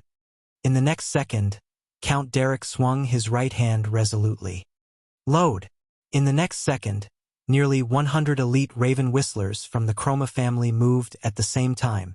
They lifted their crossbows and aimed at the chestnut-haired knight before them. They were neat and uniform, and their might was intimidating. The gaze of the knight at the front changed. Thales, who was still thinking, quickly spoke when he saw this change. Derek? But before he could say anything else, the chestnut-haired knight in the formation quickly raised his hands and spoke hastily. "Oh, peace! Peace!" The chestnut-haired knight, who was exposed to more than 100 arrows, spoke faster. His expression became slightly more serious, but his eyes were as indifferent as ever. "Relax, Count, will you? Relax so that you know that I came for peace." Even though he raised his hand to show weakness, the knight's posture was respectful and appropriate. He chose his words carefully, and he appeared neither servile nor overbearing. As the chestnut-haired knight raised his hand, his cloak lifted a little. Thales stared at the silver-white armor that was exposed under the cloak. He still found it a little familiar, but the sharp-eyed Thales also noticed that the chestnut-haired knight was not the only one who looked indifferent in the face of more than 100 crossbows. Even the cloaked cavaliers around him did not move. They stared coldly at the Raven Whistle Light cavaliers across from them. It was as if they were used to it. Came for peace? Derek snorted coldly. He did not buy it. What about the hundreds of soldiers behind you? Did they come for peace as well? They did not kidnap us. Besides, behind us. The chestnut-haired knight paused for a moment before he understood something. The knight came to a realization. He nodded in agreement. "Oh right, Chroma family. You are the ones who rear crows. The heavens have eyes." Derek snorted coldly. "So, just who are you?" The chestnut-haired knight exhaled heavily. All right. You won, Count. I am a man of peace after all." The knight smiled faintly and flicked his cloak. His calm eyes suddenly became sharp and astute. It was as if he was shrouded in a strange and dangerous mountain that was shrouded in fog. "I am Tormund Mallows." The chestnut-haired knight had a pleasant voice. His tone was elegant, and there was even a certain rhythm to it. "The kingdom's royal knight, Constellation's honorary lord, and His Majesty's loyal vassal." Mallows looked up. His gaze pierced through the crowd as if it had a certain charm to it. It landed accurately on the 14-year-old boy among the Raven Whistle Light Cavaliers. At the moment they exchanged glances, Thales shuddered. He remembered. He had indeed seen the set of equipment on the boy before, but it was 6 years ago. In Mindy's hall, when he saw Thales frown, Mallows grinned faintly. Thanks to His Majesty's kindness and the trust of his colleagues. The knight nodded slightly on his horse. He placed his right palm in front of his chest to signal to himself. His etiquette was impeccable. "I am the Royal Guards of Constellation." Mallows revealed the special silver armor under his cloak, along with the iron armor and steel sword. He bowed slightly on his horse and uttered a title that Thales found both unfamiliar and familiar at the same time. Legacy Watchman.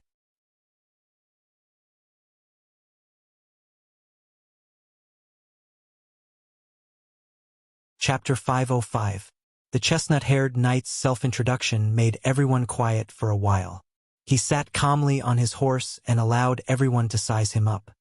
He did not care about the fact that dozens of mounted crossbows were still aimed at him. Royal Guards? Watchmen. Thales began to observe the knight who called himself the Watchman of the Royal Guards again. He could not help but compare him to Zachriel. He did not give off an oppressive feeling like Zachriel, and his expression was not as determined and bitter as the Knight of Judgments. On the contrary, even if he wore armor, Mallows still looked gentle and elegant. He looked more like a rich playboy than an elite guard. Tormund Mallows? A few seconds later, as he mulled over the name, Derek's gaze became sharp. Paul frowned by the side. "Derek, this name." Derek nodded. He said something to his personal guard captain, and the Raven Whistlers in the area put away their aggressive ballistae. The atmosphere became a little better, but Derek did not seem to relax. He turned around and asked Thales. He turned his head around and asked Thales, "Do you know these people?" Thales suppressed the urge to sigh. "Please, I just returned to the country." But the prince still nodded. "Let's take a look." He was about to lift the reins and move forward, but Derek pressed down on his arm. No, Thales. Count Chroma's expression was solemn. If they are fake, then you should not have any contact with them. If they are real, then you are in an awkward position. Regardless of whether you want us to leave or make us stay, it will not be appropriate for you to say anything.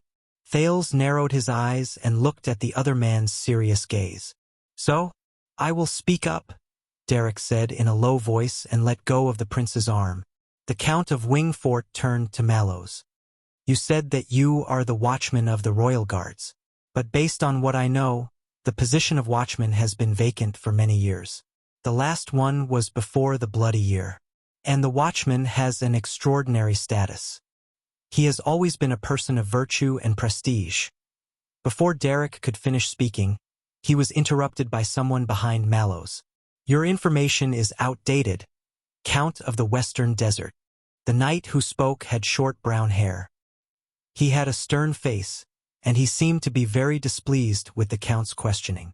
Lord Mallows was promoted to watchman a year ago. Whether it is His Majesty Lord Adrian or even the entire Imperial Conference, they all recognize his qualifications and abilities. A year ago, Thales saw Derek's expression change. Then, why didn't Lord Adrian or Lord Talon lead the team? The Earl of Wingfort asked suspiciously. The corners of Mallow's lips curled up, but Thales felt that his smile was a little superficial. The captain and vice-captain have important responsibilities, and it is not convenient for them to leave Renaissance Palace. The knight who called himself the Royal Guard gestured at the 24 cavaliers behind him. And this is the task that His Majesty specially assigned to us. Mallows maintained his polite smile. On behalf of His Majesty, I thank Western Wilderness for their help, but your mission has been accomplished. Mallows swept his gaze over every soldier in the Western Desert. His voice grew deeper, and it was unquestionable. From now on, we will be fully responsible for all matters related to the prince's return. You can go home now. The surrounding Raven Whistlers were in an uproar. Derek and Paul frowned when they heard the other party's words, which were polite on the surface but sharp on the inside. Even Thales sighed to himself. They were trying to stir up trouble. This is a team formed by Derek Chroma from Wingfort, Paul Bosdorf from Brave Souls Fort, and 28 families from Western Desert. Derek said slowly and repeated his identity. Derek opened his mouth slowly and repeated his identity. Thales could hear the dissatisfaction in his words. We are escorting Prince Thales. If what you said is true, Lord Mallows, Derek said expressionlessly, then I will not be stingy in welcoming all of you into our team. Then, I will not be stingy in welcoming you to join our group until we reach Eternal Star City and meet the officials from Renaissance Palace. A golden-haired knight behind Mallows snorted in laughter. Everyone looked at him.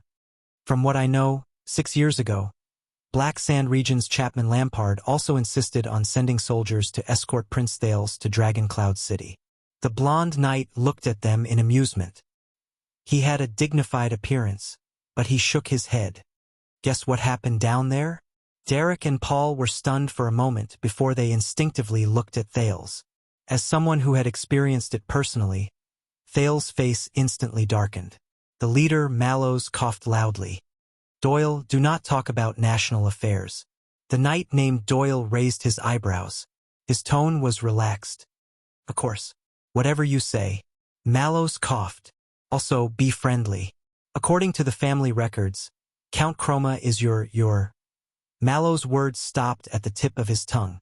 But Doyle quickly continued his sentence in a practiced manner. The cousin of my grandmother's brother-in-law's grandnephew? What? His words stunned Derek as well. The hall was silent for a few seconds. Doyle smiled and shrugged at the Count of Wingfort. Oh, is that so? Mallows frowned and sighed. He seemed to be troubled by this relationship as well. Derek no longer cared about the teasing between them. He took a deep breath. You did not follow common sense and send messengers to communicate first. Your identities are still questionable, but you want to take the prince away right away. For safety reasons, I cannot take the risk. Mallows listened to his words and did not reply immediately. Instead, he pondered for a while. After a while, he made a decision. "Let's be frank, Count." Mallows cleared his throat. His expression turned from one of indifference to one of seriousness. "I know what you are concerned about. You want the entire capital to see you enter Eternal Star City with Prince Thales. You want all of Constellation to know the relationship between the nobles in Western Desert, the prince, and the future king. It's not about the prince's safety." Derek and Thales' expressions changed. Mallows squeezed his cheeks with a fake smile. "And my job is to stop you." The moment Mallows' voice faded, Derek's expression turned cold. The hall sank into an oppressive silence again. The Raven Whistle Light Cavaliers stared at the uninvited guests with hostile gazes. Paul said something, and dozens of Black Lion infantry rushed over from the back. They skillfully coordinated with the positions of the Raven Whistle Light Cavaliers and formed a formation. Mallows and his knights might be the side with fewer people, but their gazes were bright, and they refused to show weakness. This gave Thales a headache. Finally, Derek spoke softly while he pondered. "All right, at least you are straightforward and honest." Mallows and his eyes met in the air, exuding invisible pressure. Derek narrowed his eyes. "What if we say no?" He stared at the people who called themselves the Royal Guards and sized up everything from their mounts to their equipment. There was a threatening tone in his voice. "You and your companions, what can you do?" When he said this, the oppressive atmosphere instantly became tense. The companions behind Mallows even lifted their cloaks at the same time and placed their hands on their weapons. But just when Thales was wondering whether he should say something, Mallows only turned his head around and gave his companions a look to calm them down. "I must admit that I am inexperienced and limited in my abilities." The knight with chestnut hair turned his head around. His tone was calm and peaceful. "When we face your Raven Whistle Light Cavaliers, who have both numbers and combat power, I am indeed not confident." Paul snorted beside Thales. Derek did not say a word, but Mallows smiled faintly, and his smile was a little resigned. "But you know, if anything were to happen to us, to His Majesty's loyal personal guards who protect his reputation." In the next second, Mallows' tone remained the same and his smile remained the same, but the content of his words was different. "An hour later, while we are still on our way to the rear, 900 soldiers from the Kingdom's Wrath in rotation from the Central Royal Army, and 1,000 soldiers from the Fortress Flower in rotation from the Northern Territory in rotation from the Northern Territory, including nearly 300 cavaliers, will speed up once they receive the news. They will outflank me from behind, and with their advantage in numbers and experience, they will force all of you back to the nearest supply point, Blessingstown." Thales was stunned. Paul's face turned pale. Derek also frowned hard. Mallows patted his steed gently to calm its anxiety caused by the hostility from the other side, but he continued speaking. 2 hours later, Bladefang's camp will receive the news that the active Western Desert Royal Army. Take note, these are the 3,000 to 4,000 active soldiers. They are the elite main force, and among them are 1,000 to 2,000 cavaliers. They will attack from the camp under the legendary Wing's lead and attack Blessingstown from the west. They will strive to surround our allies before dusk. Derek and Paul looked at each other and exchanged worried looks. Mallows' tone was neither loud nor soft. His tone was erratic, and his attitude was relaxed, as if he was talking about his daily life. But the Raven Whistlers and Black Lion infantry were obviously affected, and they began to whisper to each other. And before nightfall, the soldiers in rotation from the 3 regular armies and active duty soldiers, including quite a number of elites from the 3 Great Guards of Wrath, Starlight, and Stardust, will surround you from both sides and turn you, along with Blessingstown, into history-teaching materials for Western Desert and even the Kingdom. Thales sucked in a deep breath. Mallows' tone became teasing, and his posture became even more indifferent, but the words he said were even more direct.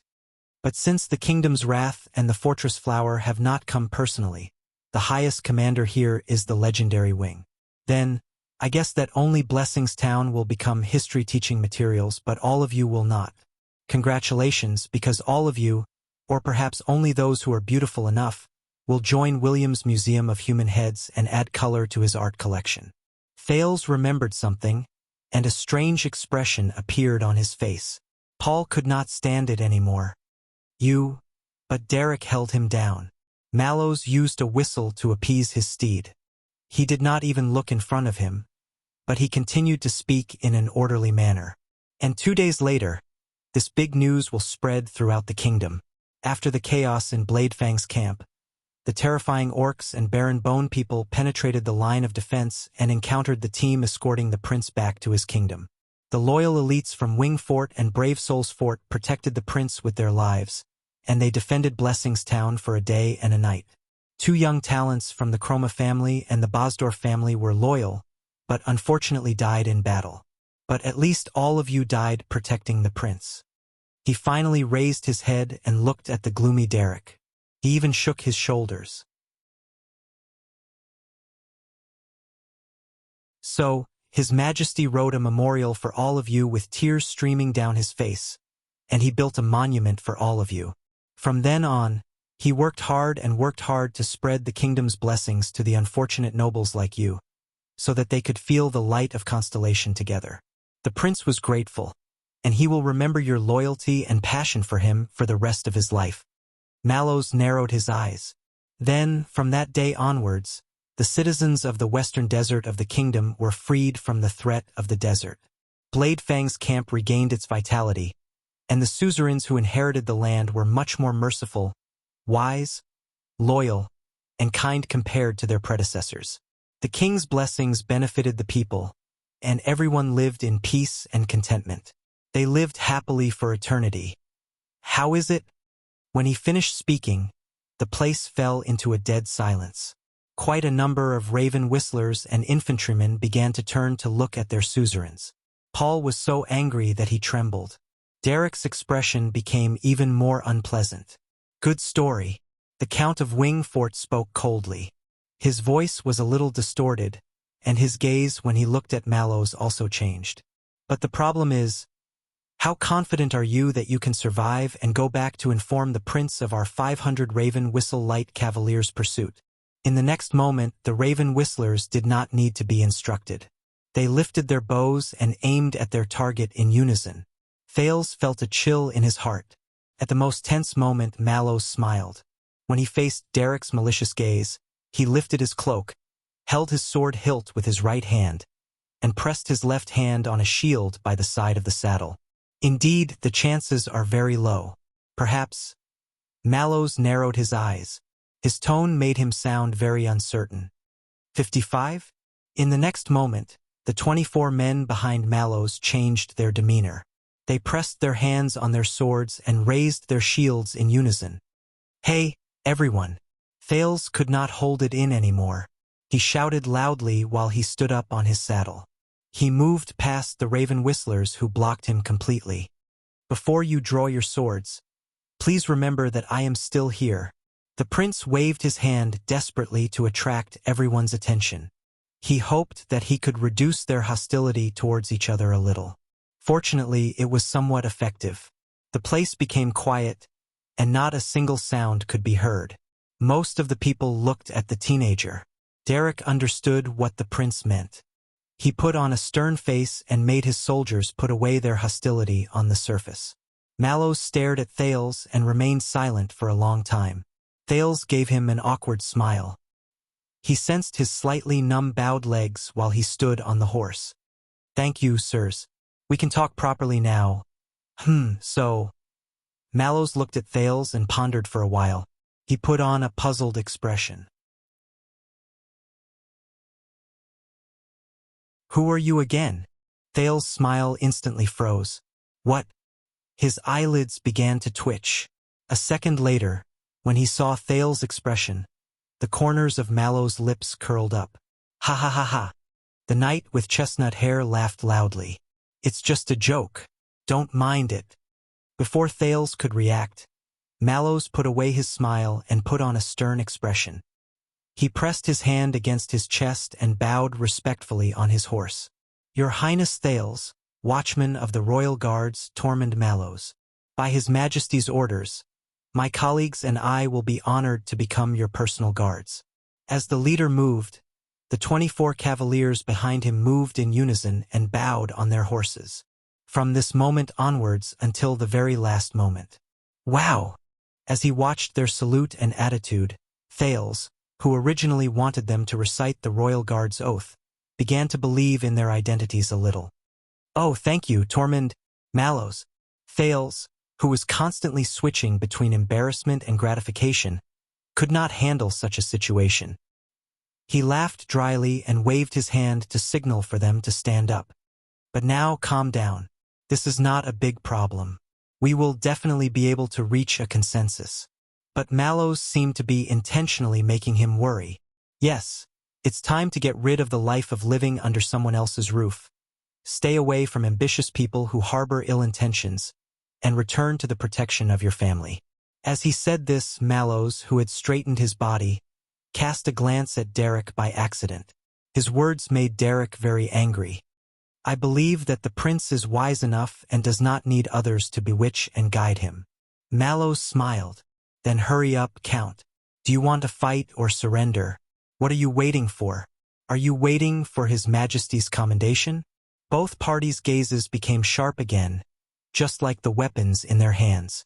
Thales, who had wasted all his previous efforts, fell on his saddle. He felt pain in his head and buttocks. But at that moment, Thales heard something. Derek. Beside Thales, Paul's expression changed. That is, the Count of Wingfort's side suddenly burst into a commotion. Rumble.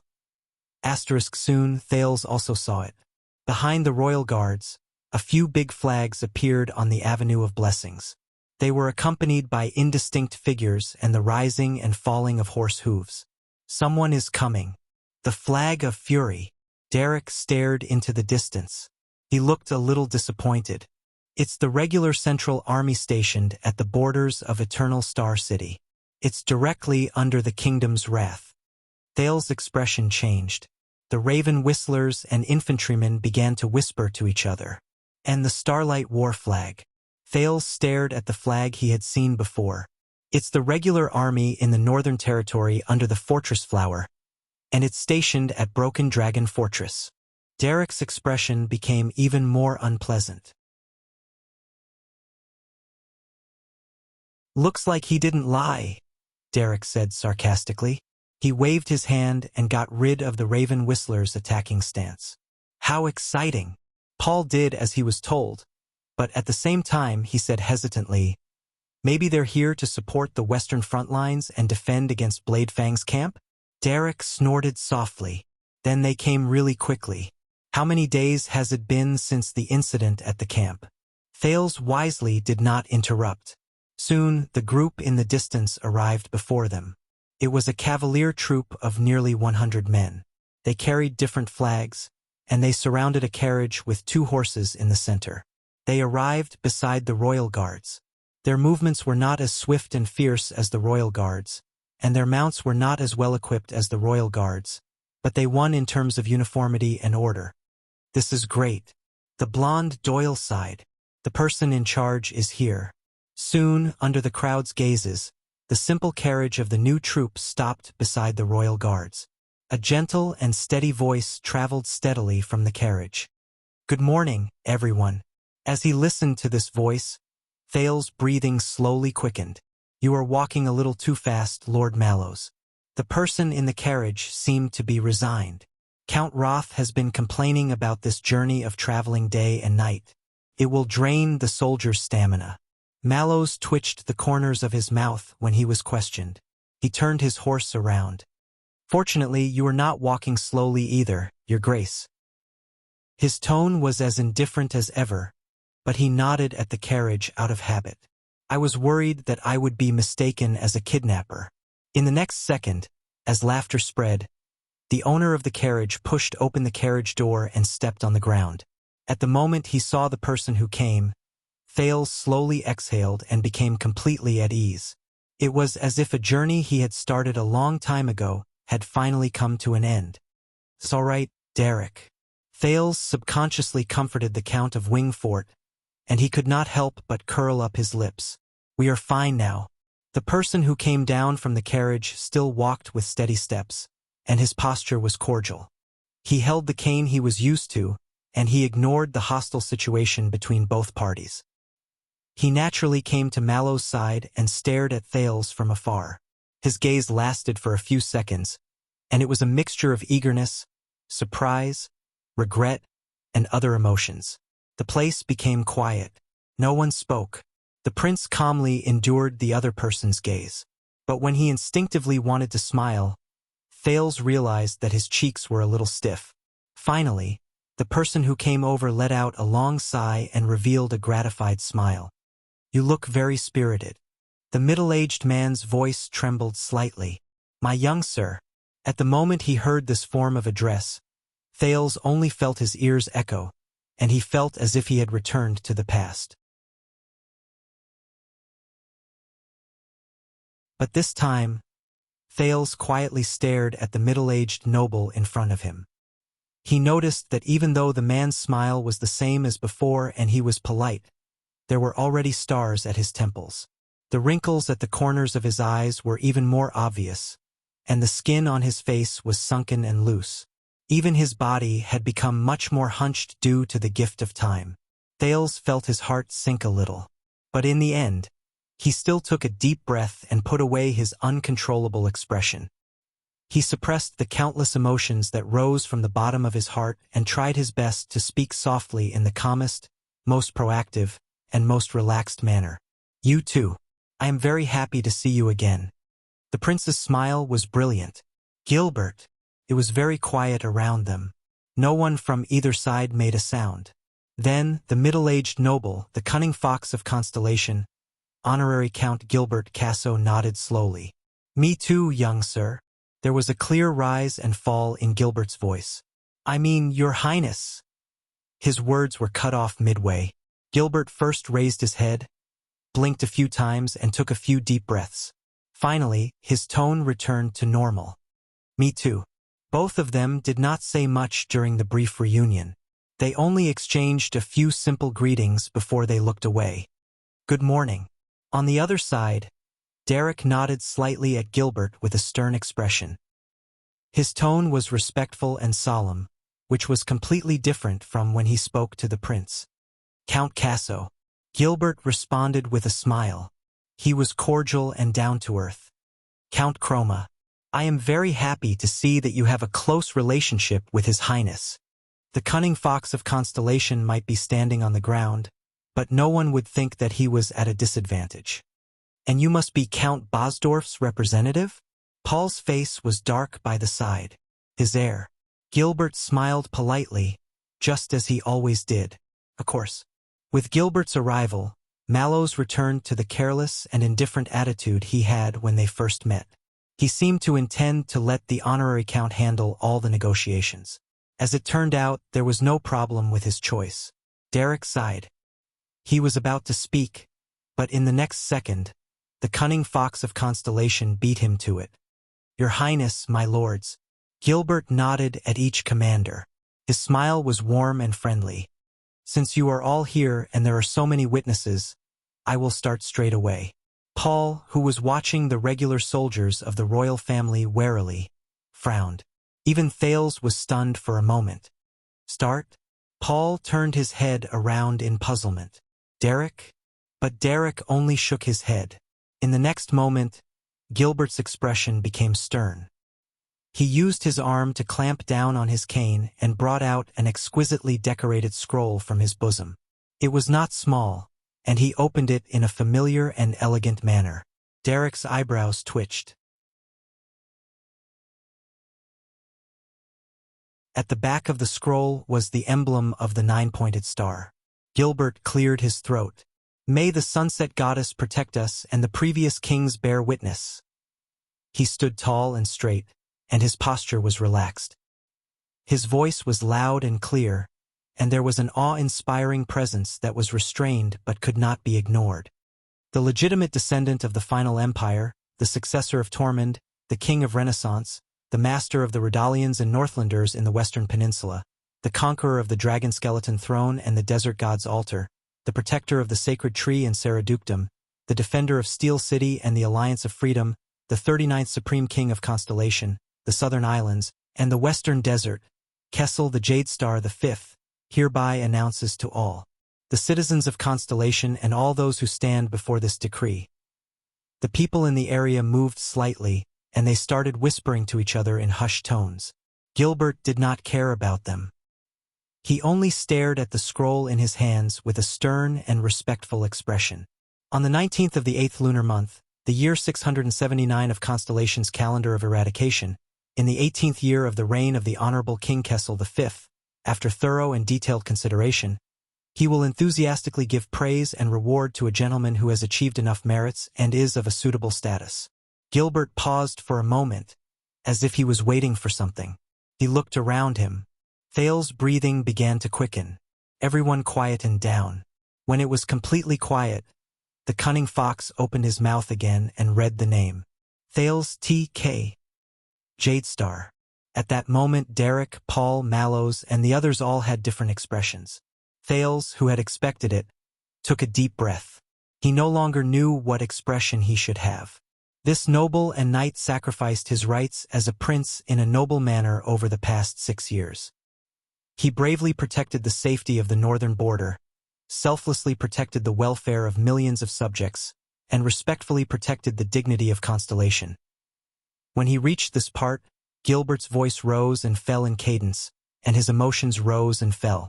He paused again and took a deep breath. Under the complicated, surprised, excited, and nervous gazes of the people in the area, he announced in a clear voice, because of this, he and his legal heir will be granted the hereditary authority over Star Lake Castle and the towns and lands affiliated to it by His Majesty. They will also bear the glorious duty of paying taxes and conscription. The Duke of Star Lake. At that moment, it was so quiet that one could hear a pin drop. Countless gazes moved away from Gilbert at the same time. In the end, they landed on the teenager on the horse. Thales only stared at Gilbert in a daze. What? He had nothing to say to that, and he could not express his emotions. This agreement and this declaration will be witnessed by everyone in the kingdom. It will be implemented immediately, and it will never be broken. Gilbert looked at the reactions of the people in the area with satisfaction. He slowly put away the scroll and revealed a smile again. That is all. A few seconds later, as the first stifled voice rose, life returned to this part of the Avenue of Blessings. Derek closed his eyes and exhaled heavily. Paul looked at Thales with a very strange expression. Mallows exchanged glances with his fellow guards. They were still as relaxed as before. The official announcement will be sent to all of Constellation through a public edict. Gilbert looked at the Count of Wingfort in a friendly manner. Of course, it will also include all of Western Desert and your territories. Derek tightened his grip on the reins. He did not open his eyes. Now, Count Chroma, and you, Paul. Gilbert had his signature, impeccable smile on his face. For the first time, he looked at the hundreds of Raven Whistle Light Cavaliers with an astonishing presence. His expression was one of concern. I believe that the Duke of Star Lake will welcome all of you to join his group and enjoy your company. Thales instinctively looked at Derek. The Count of Wingfort still had his eyes closed. He was silent for a long time. A few seconds later, Derek slowly opened his eyes. No, there is no need. I believe that our mission has been completed, Paul. This time, Derek's expression was extremely cold, and his words were pale. It is time to go. Gilbert did not say anything. He only curled up the corners of his lips again. He nodded elegantly and appropriately to show that he understood. Thales stared at him in a daze. He did not know what to do. Derek? Derek sighed and made a gesture. The Raven Whistle Light Cavaliers reacted as quickly as a flock of startled crows. They reined in their horses, turned around, and left the spot. Asterisk rumble. Asterisk for a period of time. The horses galloped back and forth on the road, and dust flew everywhere.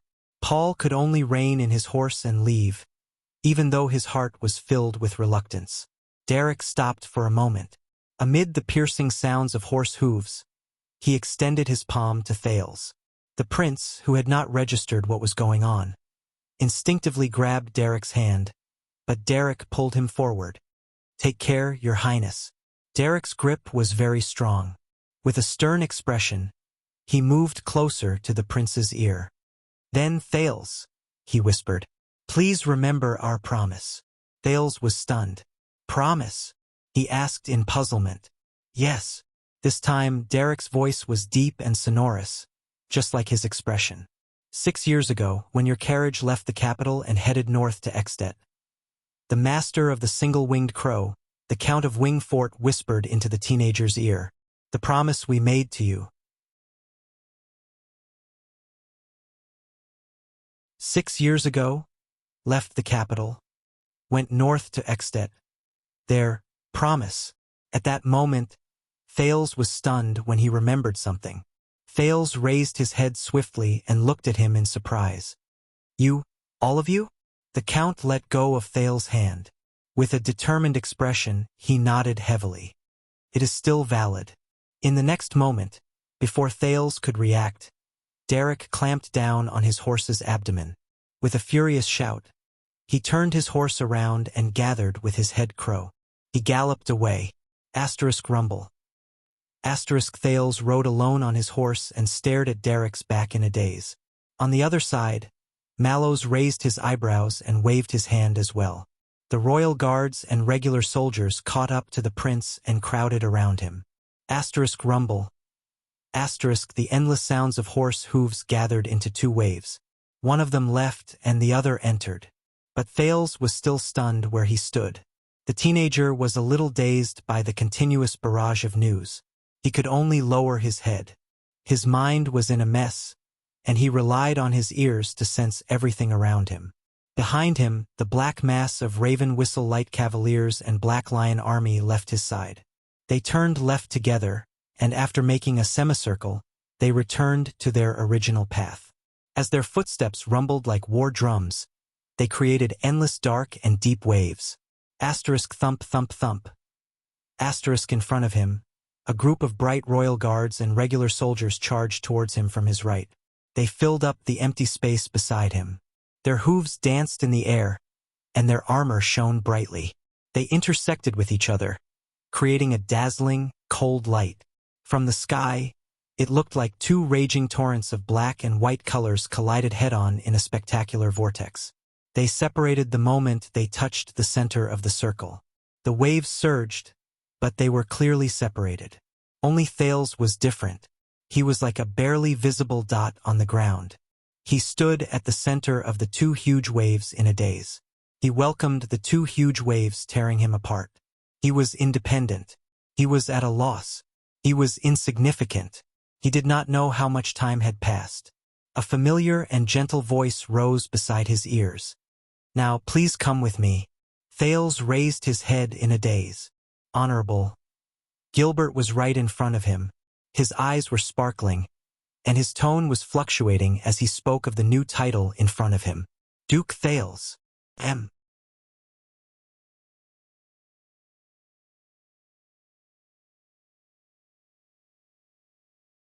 Chapter 506. Unbelievable. Gilbert's voice rose and fell as the carriage moved forward. Thales, who sat in front of him, leaned against the carriage wall quietly. He looked at his teacher, whom he had been separated from for 6 years, and all sorts of feelings welled up in his heart.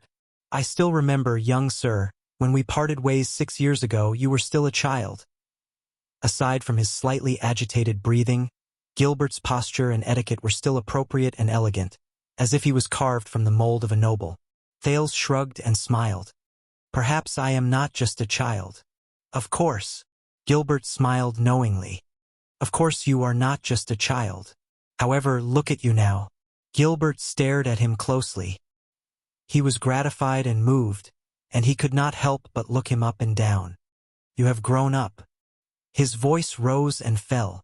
14 years old. According to the standards of the Empire, you are already a real adult.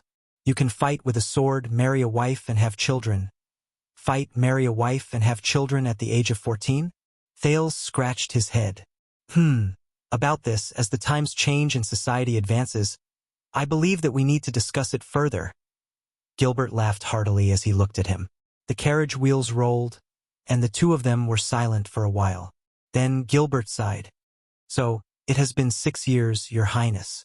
Is everything all right? How is the North? Is everything all right? How is the North? Thales had imagined many scenes of reuniting with his old friends.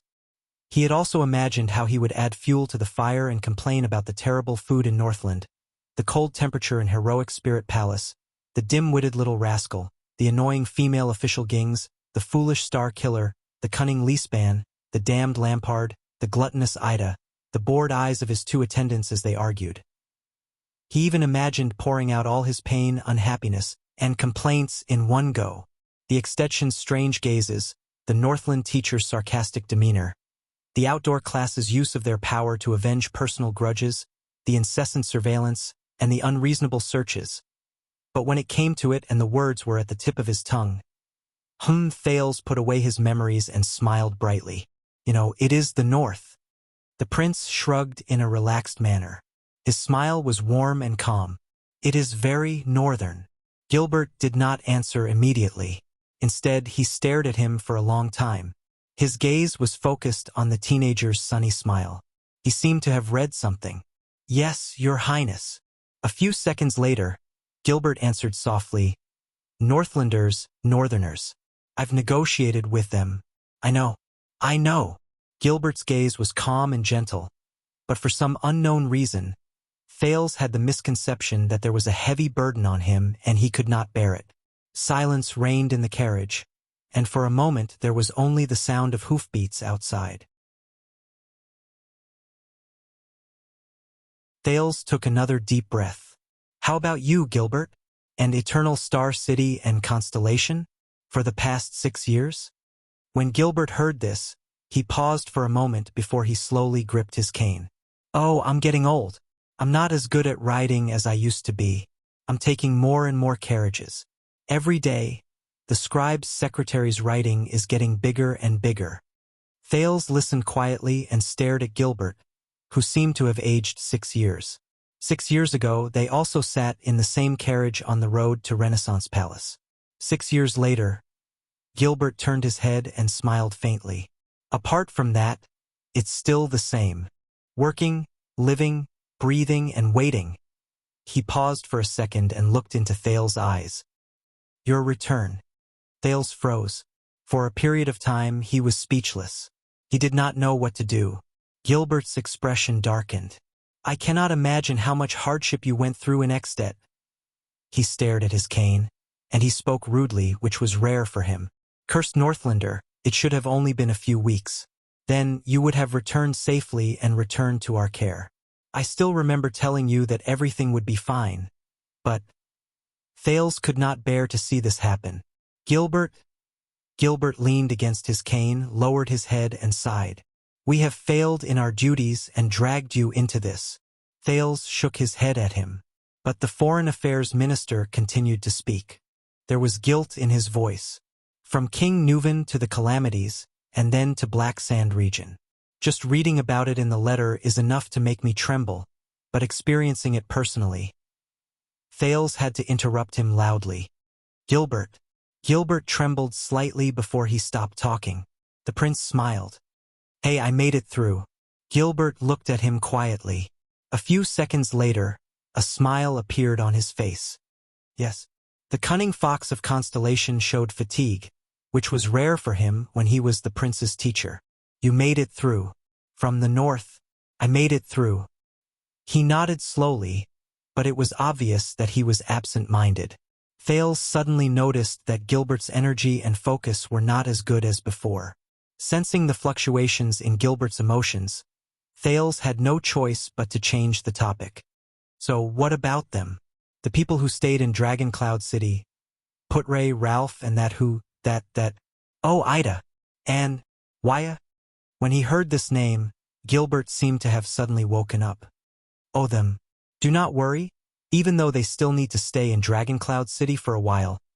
But since the most important thing is that you have returned safely, there is no meaning for Dragon Cloud City or Black Sand region to detain your followers. Thales breathed a sigh of relief and nodded. A few seconds later, the teenager suddenly said, Gilbert, ensure that they are safe. Make sure your son comes back safely. The prince raised his head and said seriously, "Without them, I would not have been able to last until now." Gilbert was slightly taken aback. Thales exhaled. "If there is a need, I can write a letter and have someone pass it directly to Archduchess Walton. I have some connections with her." Gilbert stared at him quietly before he smiled. The wrinkles on his face were clearly visible. "Your Highness." The Foreign Affairs Minister looked at him with a smile. "They will be fine, as long as you are fine, and my son will definitely know this." Thales raised his head and returned the smile. He nodded. Gilbert seemed to have realized something. He took a few deep breaths and composed his emotions. He returned to being the professional and dignified Foreign Affairs Minister, the cunning fox of Constellation, Count Gilbert Casso. "I have many things to say to you, Your Highness, but—" A polite smile appeared on Gilbert's face again. "Since you have returned, there are too many things that need to be arranged. The welcoming banquet for the prince's return, your complete team of instructors and advisors, of course you need to consider the prince's needs, and also fit the status of a duke. Oh, right, the dignity of the Duke of Star Lake." When Thales heard the last sentence, his expression darkened. "In fact, I was just about to ask about this." Thales' expression became very serious. Even Gilbert subconsciously put away his smile. "The Duke of Star Lake." The prince enunciated each word clearly, and he looked at his teacher with a puzzled expression. "Gilbert, what do you mean by this?" Gilbert paused for a moment, as if he was thinking about something. A few seconds later, he smiled faintly. "Please do not worry, Your Highness. This is a good thing." Gilbert sighed with a myriad of emotions in his heart. The Duke of Star Lake. He looked at the field outside the carriage window, which was moving backwards. In the history of Constellation, this is an honorary title that belongs exclusively to the Jadestar family and is given to the members of the royal family. Although it is not as powerful and influential as the 6 great guardian dukes that were conferred by the King of Renaissance, and the real power and fiefs that come with it are insignificant. Gilbert turned his head around and looked at Thales sternly. "But the meaning it represents is extraordinary." Thales quirked an eyebrow. At that moment, it was as if a familiar feeling had returned. He did not seem to be sitting in a carriage and hurrying along the avenue of blessings. Instead, he returned to the study room in Mindy's hall. Gilbert's signature steady voice slowly rose into the air. 500 years ago, Pulse Breaker Sumer II conferred his eldest son, Alan, as the Duke of Star Lake. He allowed him to start managing his territory and participate in government affairs, so that he could legitimately assist him in handling the affairs of the country. Then, after Sumer II passed away, Prince Alan inherited the throne as a duke, and he became Ascension King Alan I. Pulse Breaker. Thales listened to Gilbert's words and searched for Little Rascal's way of looking at the world, which he learned during his 6 years in Northland. Ahem, it was Constellation's history class in the eyes of the Northlanders. If he remembered correctly, Sumer II was the one who benefited from the tragic confrontation between the 2 stars and ascended to the throne. To prevent the kingdom from repeating the mistakes of blood relatives fighting for the throne and brothers killing each other, the inheritance bill he issued truly established the system of the eldest son inheriting the throne, and the youngest son changing his surname and being conferred the title of nobility. We're still more advanced. Since we're choosing a king, of course we'll choose the most powerful one. We'll settle it with a fight. The Star Killer, who had nothing to do and was listening by the side with his arms crossed. Under his bill, many of the descendants of the branch families with great surnames were forced to leave their homes and change their surnames. He also chased away a large number of cousins who stayed under the complicated branches of the family tree and eyed them with hostility. Many of the vassals who were not the eldest son hated him so much that they gnashed their teeth. Sumer Jadestar II was also given the title of Pulse Breaker. As for the Ascension King, Thales found the name familiar, as if he had just heard it not too long ago. Gilbert's voice continued to rise and fall in cadence. From then on, half of the Jadestars who were conferred the title of Duke of Star Lake over the past 500 years were crown princes, whether they were known or not. After the late king passed away, they wore the 9-pointed star crown and inherited the supreme throne of Constellation. So, the Duke of Star Lake can be considered as the title of Crown Prince. Wait, Thales, who was still thinking about who the Ascension King was, furrowed his eyebrows. Did you say half? Gilbert continued smiling, as if he had expected what Thales was going to ask. The other half, such as the ancestor of the Talon family in Ice River City and your grandfather's brother, the Starlight God of War, John Jadestar, are the closest family members and most trusted assistants of the king. They wield great power and assist him in managing the state affairs. John Jadestar, Starlight God of War. Thales' heart sank. He recalled many things, such as the interesting things the veteran Jenned had told him about the Duke in the Starlight Brigade when he was in the Northland, or Samuel's evaluation of the Duke of Star Lake in the Prison of Bones, or the Duke of Western Desert telling him about John's background in Ghost Prince Tower. Gilbert seemed to become more excited the more he spoke. So, Your Highness, to Constellation, the title of Duke of Star Lake is either given to the king's successor as an honorary title before the crown prince inherits the throne, or the title is given to the king's closest family members to show his favor and trust. Then, with the help of blood ties, the Jadestar family's rule will be strengthened. Closest family members. Favor and trust.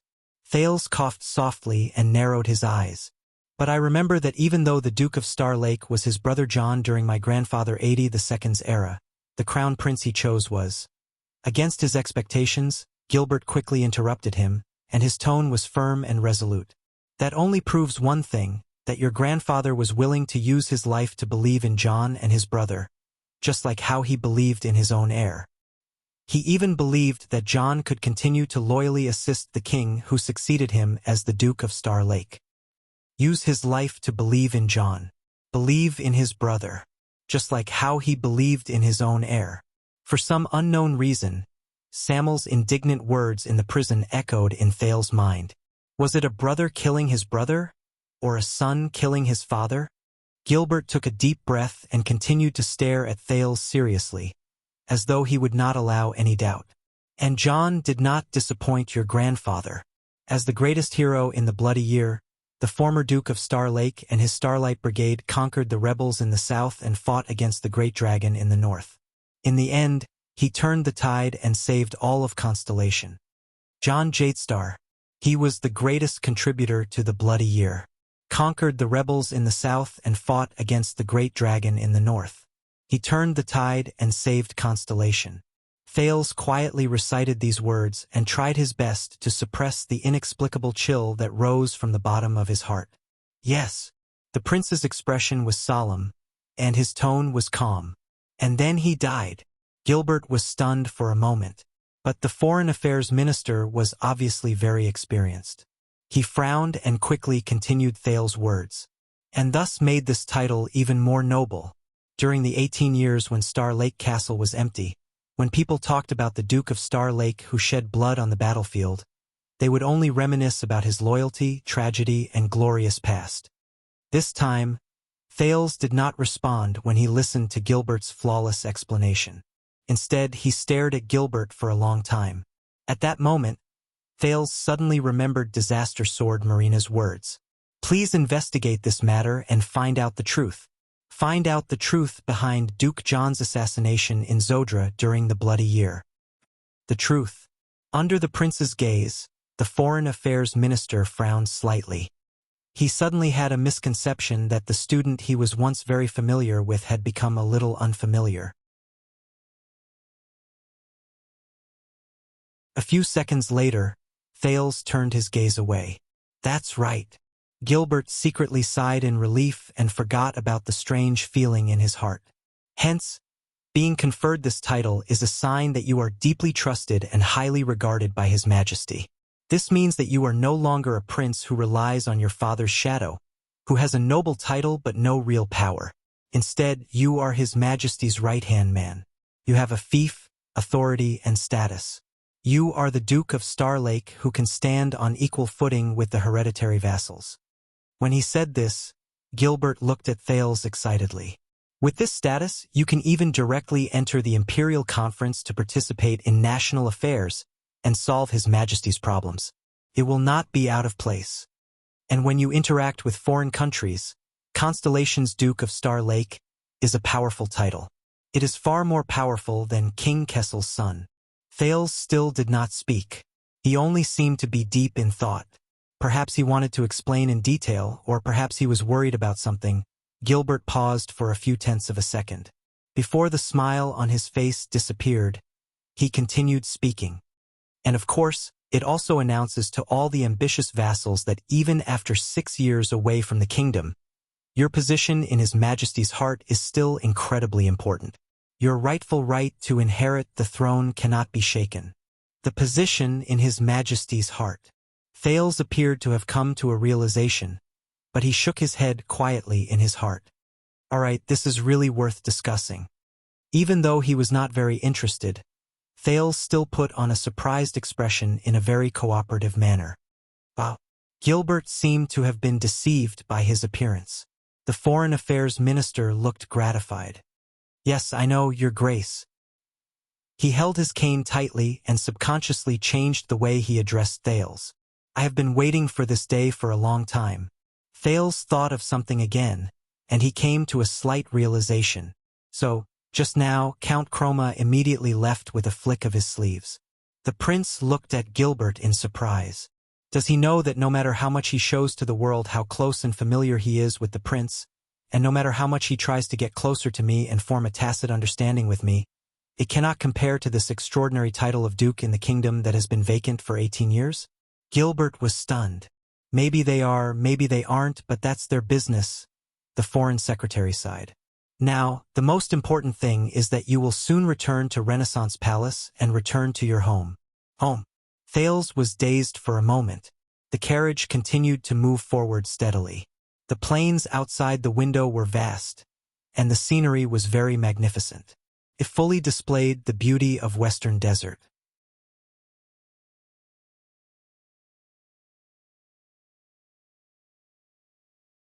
But Thales knew that this was the first unfamiliar sight he had seen.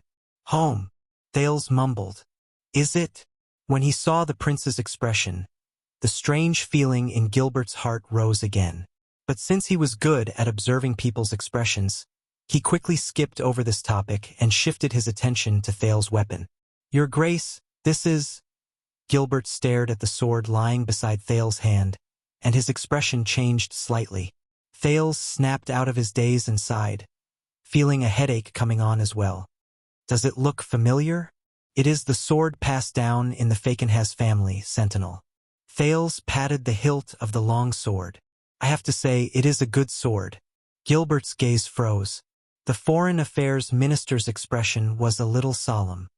The ancient Empire's sword is not only priceless, it also carries with it history, and its meaning is extraordinary. The Duke of Western Desert is a little too. Thales stroked the sword hilt and raised his eyebrows. A little too generous? Constellation's cunning fox's expression became very serious. Considering his reputation, yes? Thales pursed his lips and nodded. Then, should I hide it and not let anyone else see it? Gilbert shook his head and said, No, there are too many ways for people to know about it. For example, if Duke Fakenhas did not bring that sword with him to the banquet, some nobles will ask, and then... Thales shrugged. Then, should I return it? Gilbert paused for a moment. I am afraid so. The Foreign Affairs Minister seemed to be deep in thought. I can prepare a letter for you. I will use the reason of respecting the history behind this sword as an excuse. It will be tactful, appropriate, and respectful. Our swift horses will be able to send the sword back in a few days. But this time, against his expectations, the teenage prince before him only smiled faintly before he pushed Sentinel's blade back into its sheath. No, I just happen to lack a suitable sword. Thales looked at Gilbert with a smile. His words stunned the latter.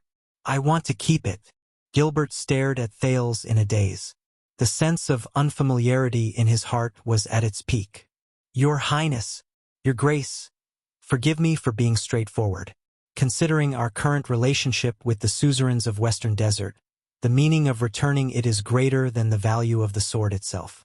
If the people see that you have accepted it. But Thales interrupted him. Gilbert.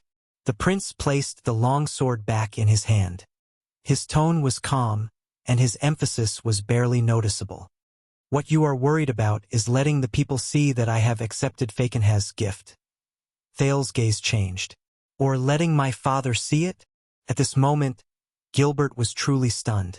Your Grace, I suggest that you do not think too much about it. The Foreign Affairs Minister wanted to say something, but he hesitated. Gilbert, I saw them. All three of them.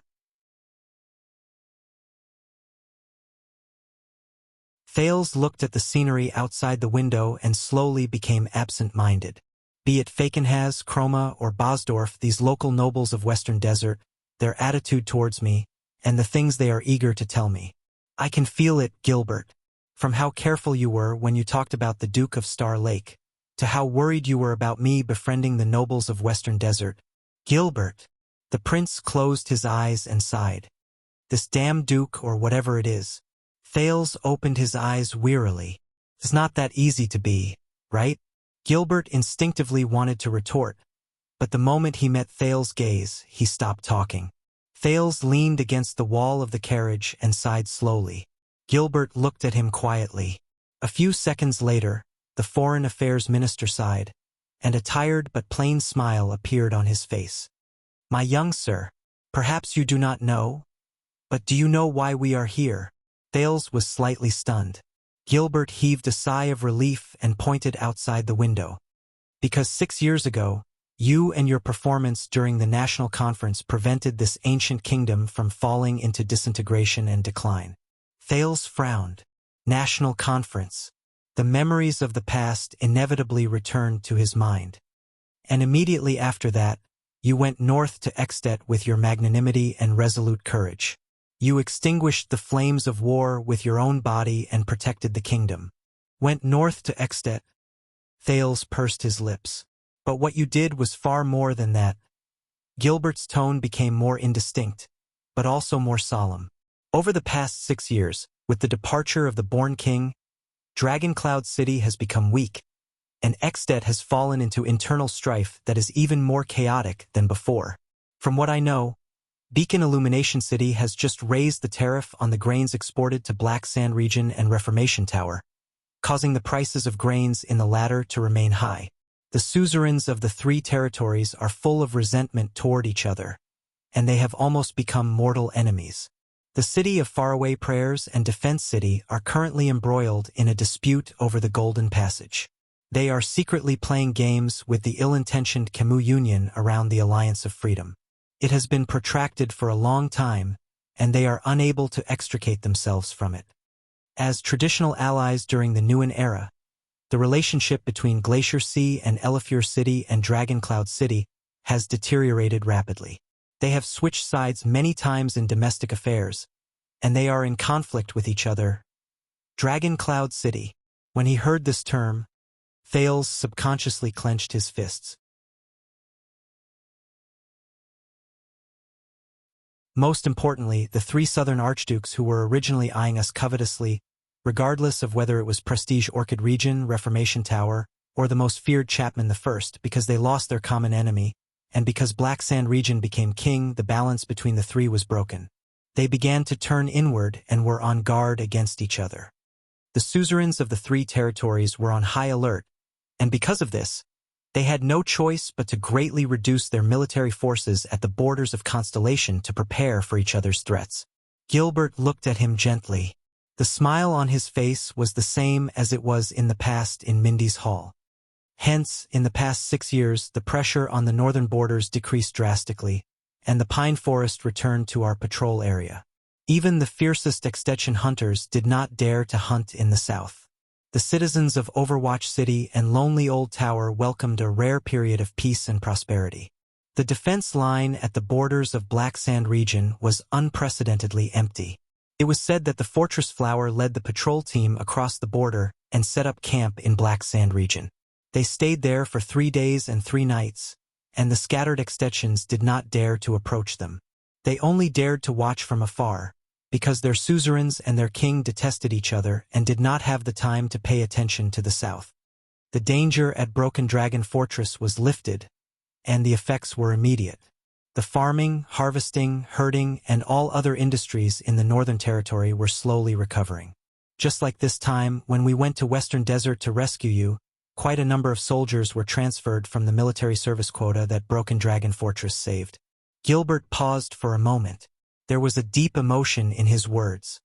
I still remember that 6 years ago, the regular army under Baron Murch was stationed in Central Territory. They trained their soldiers day by day and nervously prepared for war in the north. They were on guard against any changes in the fortress, and they could not leave their posts easily. But today, 6 years later, the army of the kingdom's wrath rode their horses and whips. They followed the king's orders and spread royal authority everywhere. Regardless of whether it was Eastern Sea, South Coast, Blade Edge, or Western Desert, wherever they went, the 4 regions submitted to them. Wherever their long swords pointed, the vassals would bow. The territory of the kingdom, which was once out of control, was once again placed on His Majesty's long conference table. Due to the rare opportunity brought about by the great dragon's decline, we can do whatever we want. Be it unifying the nobles in the country, reasserting royal authority, fighting against Camus Union, attacking dragon-kissed land, warning Alumbia, stationing troops at the borders to intimidate the 3 kingdoms of fog, and seizing back the hegemony of the Western Peninsula. All the things that we dared to think about but did not dare to do before are now being put on the agenda. As he listened to the news of the current situation, Thales frowned. All these years, so many things have happened around Constellation? Your Highness, the heavy blow of the bloody year caused the kingdom to be in a decadent state for many years, and it was difficult for it to rise again. Gilbert's words were filled with sorrow. It has been nearly 20 years, an entire generation.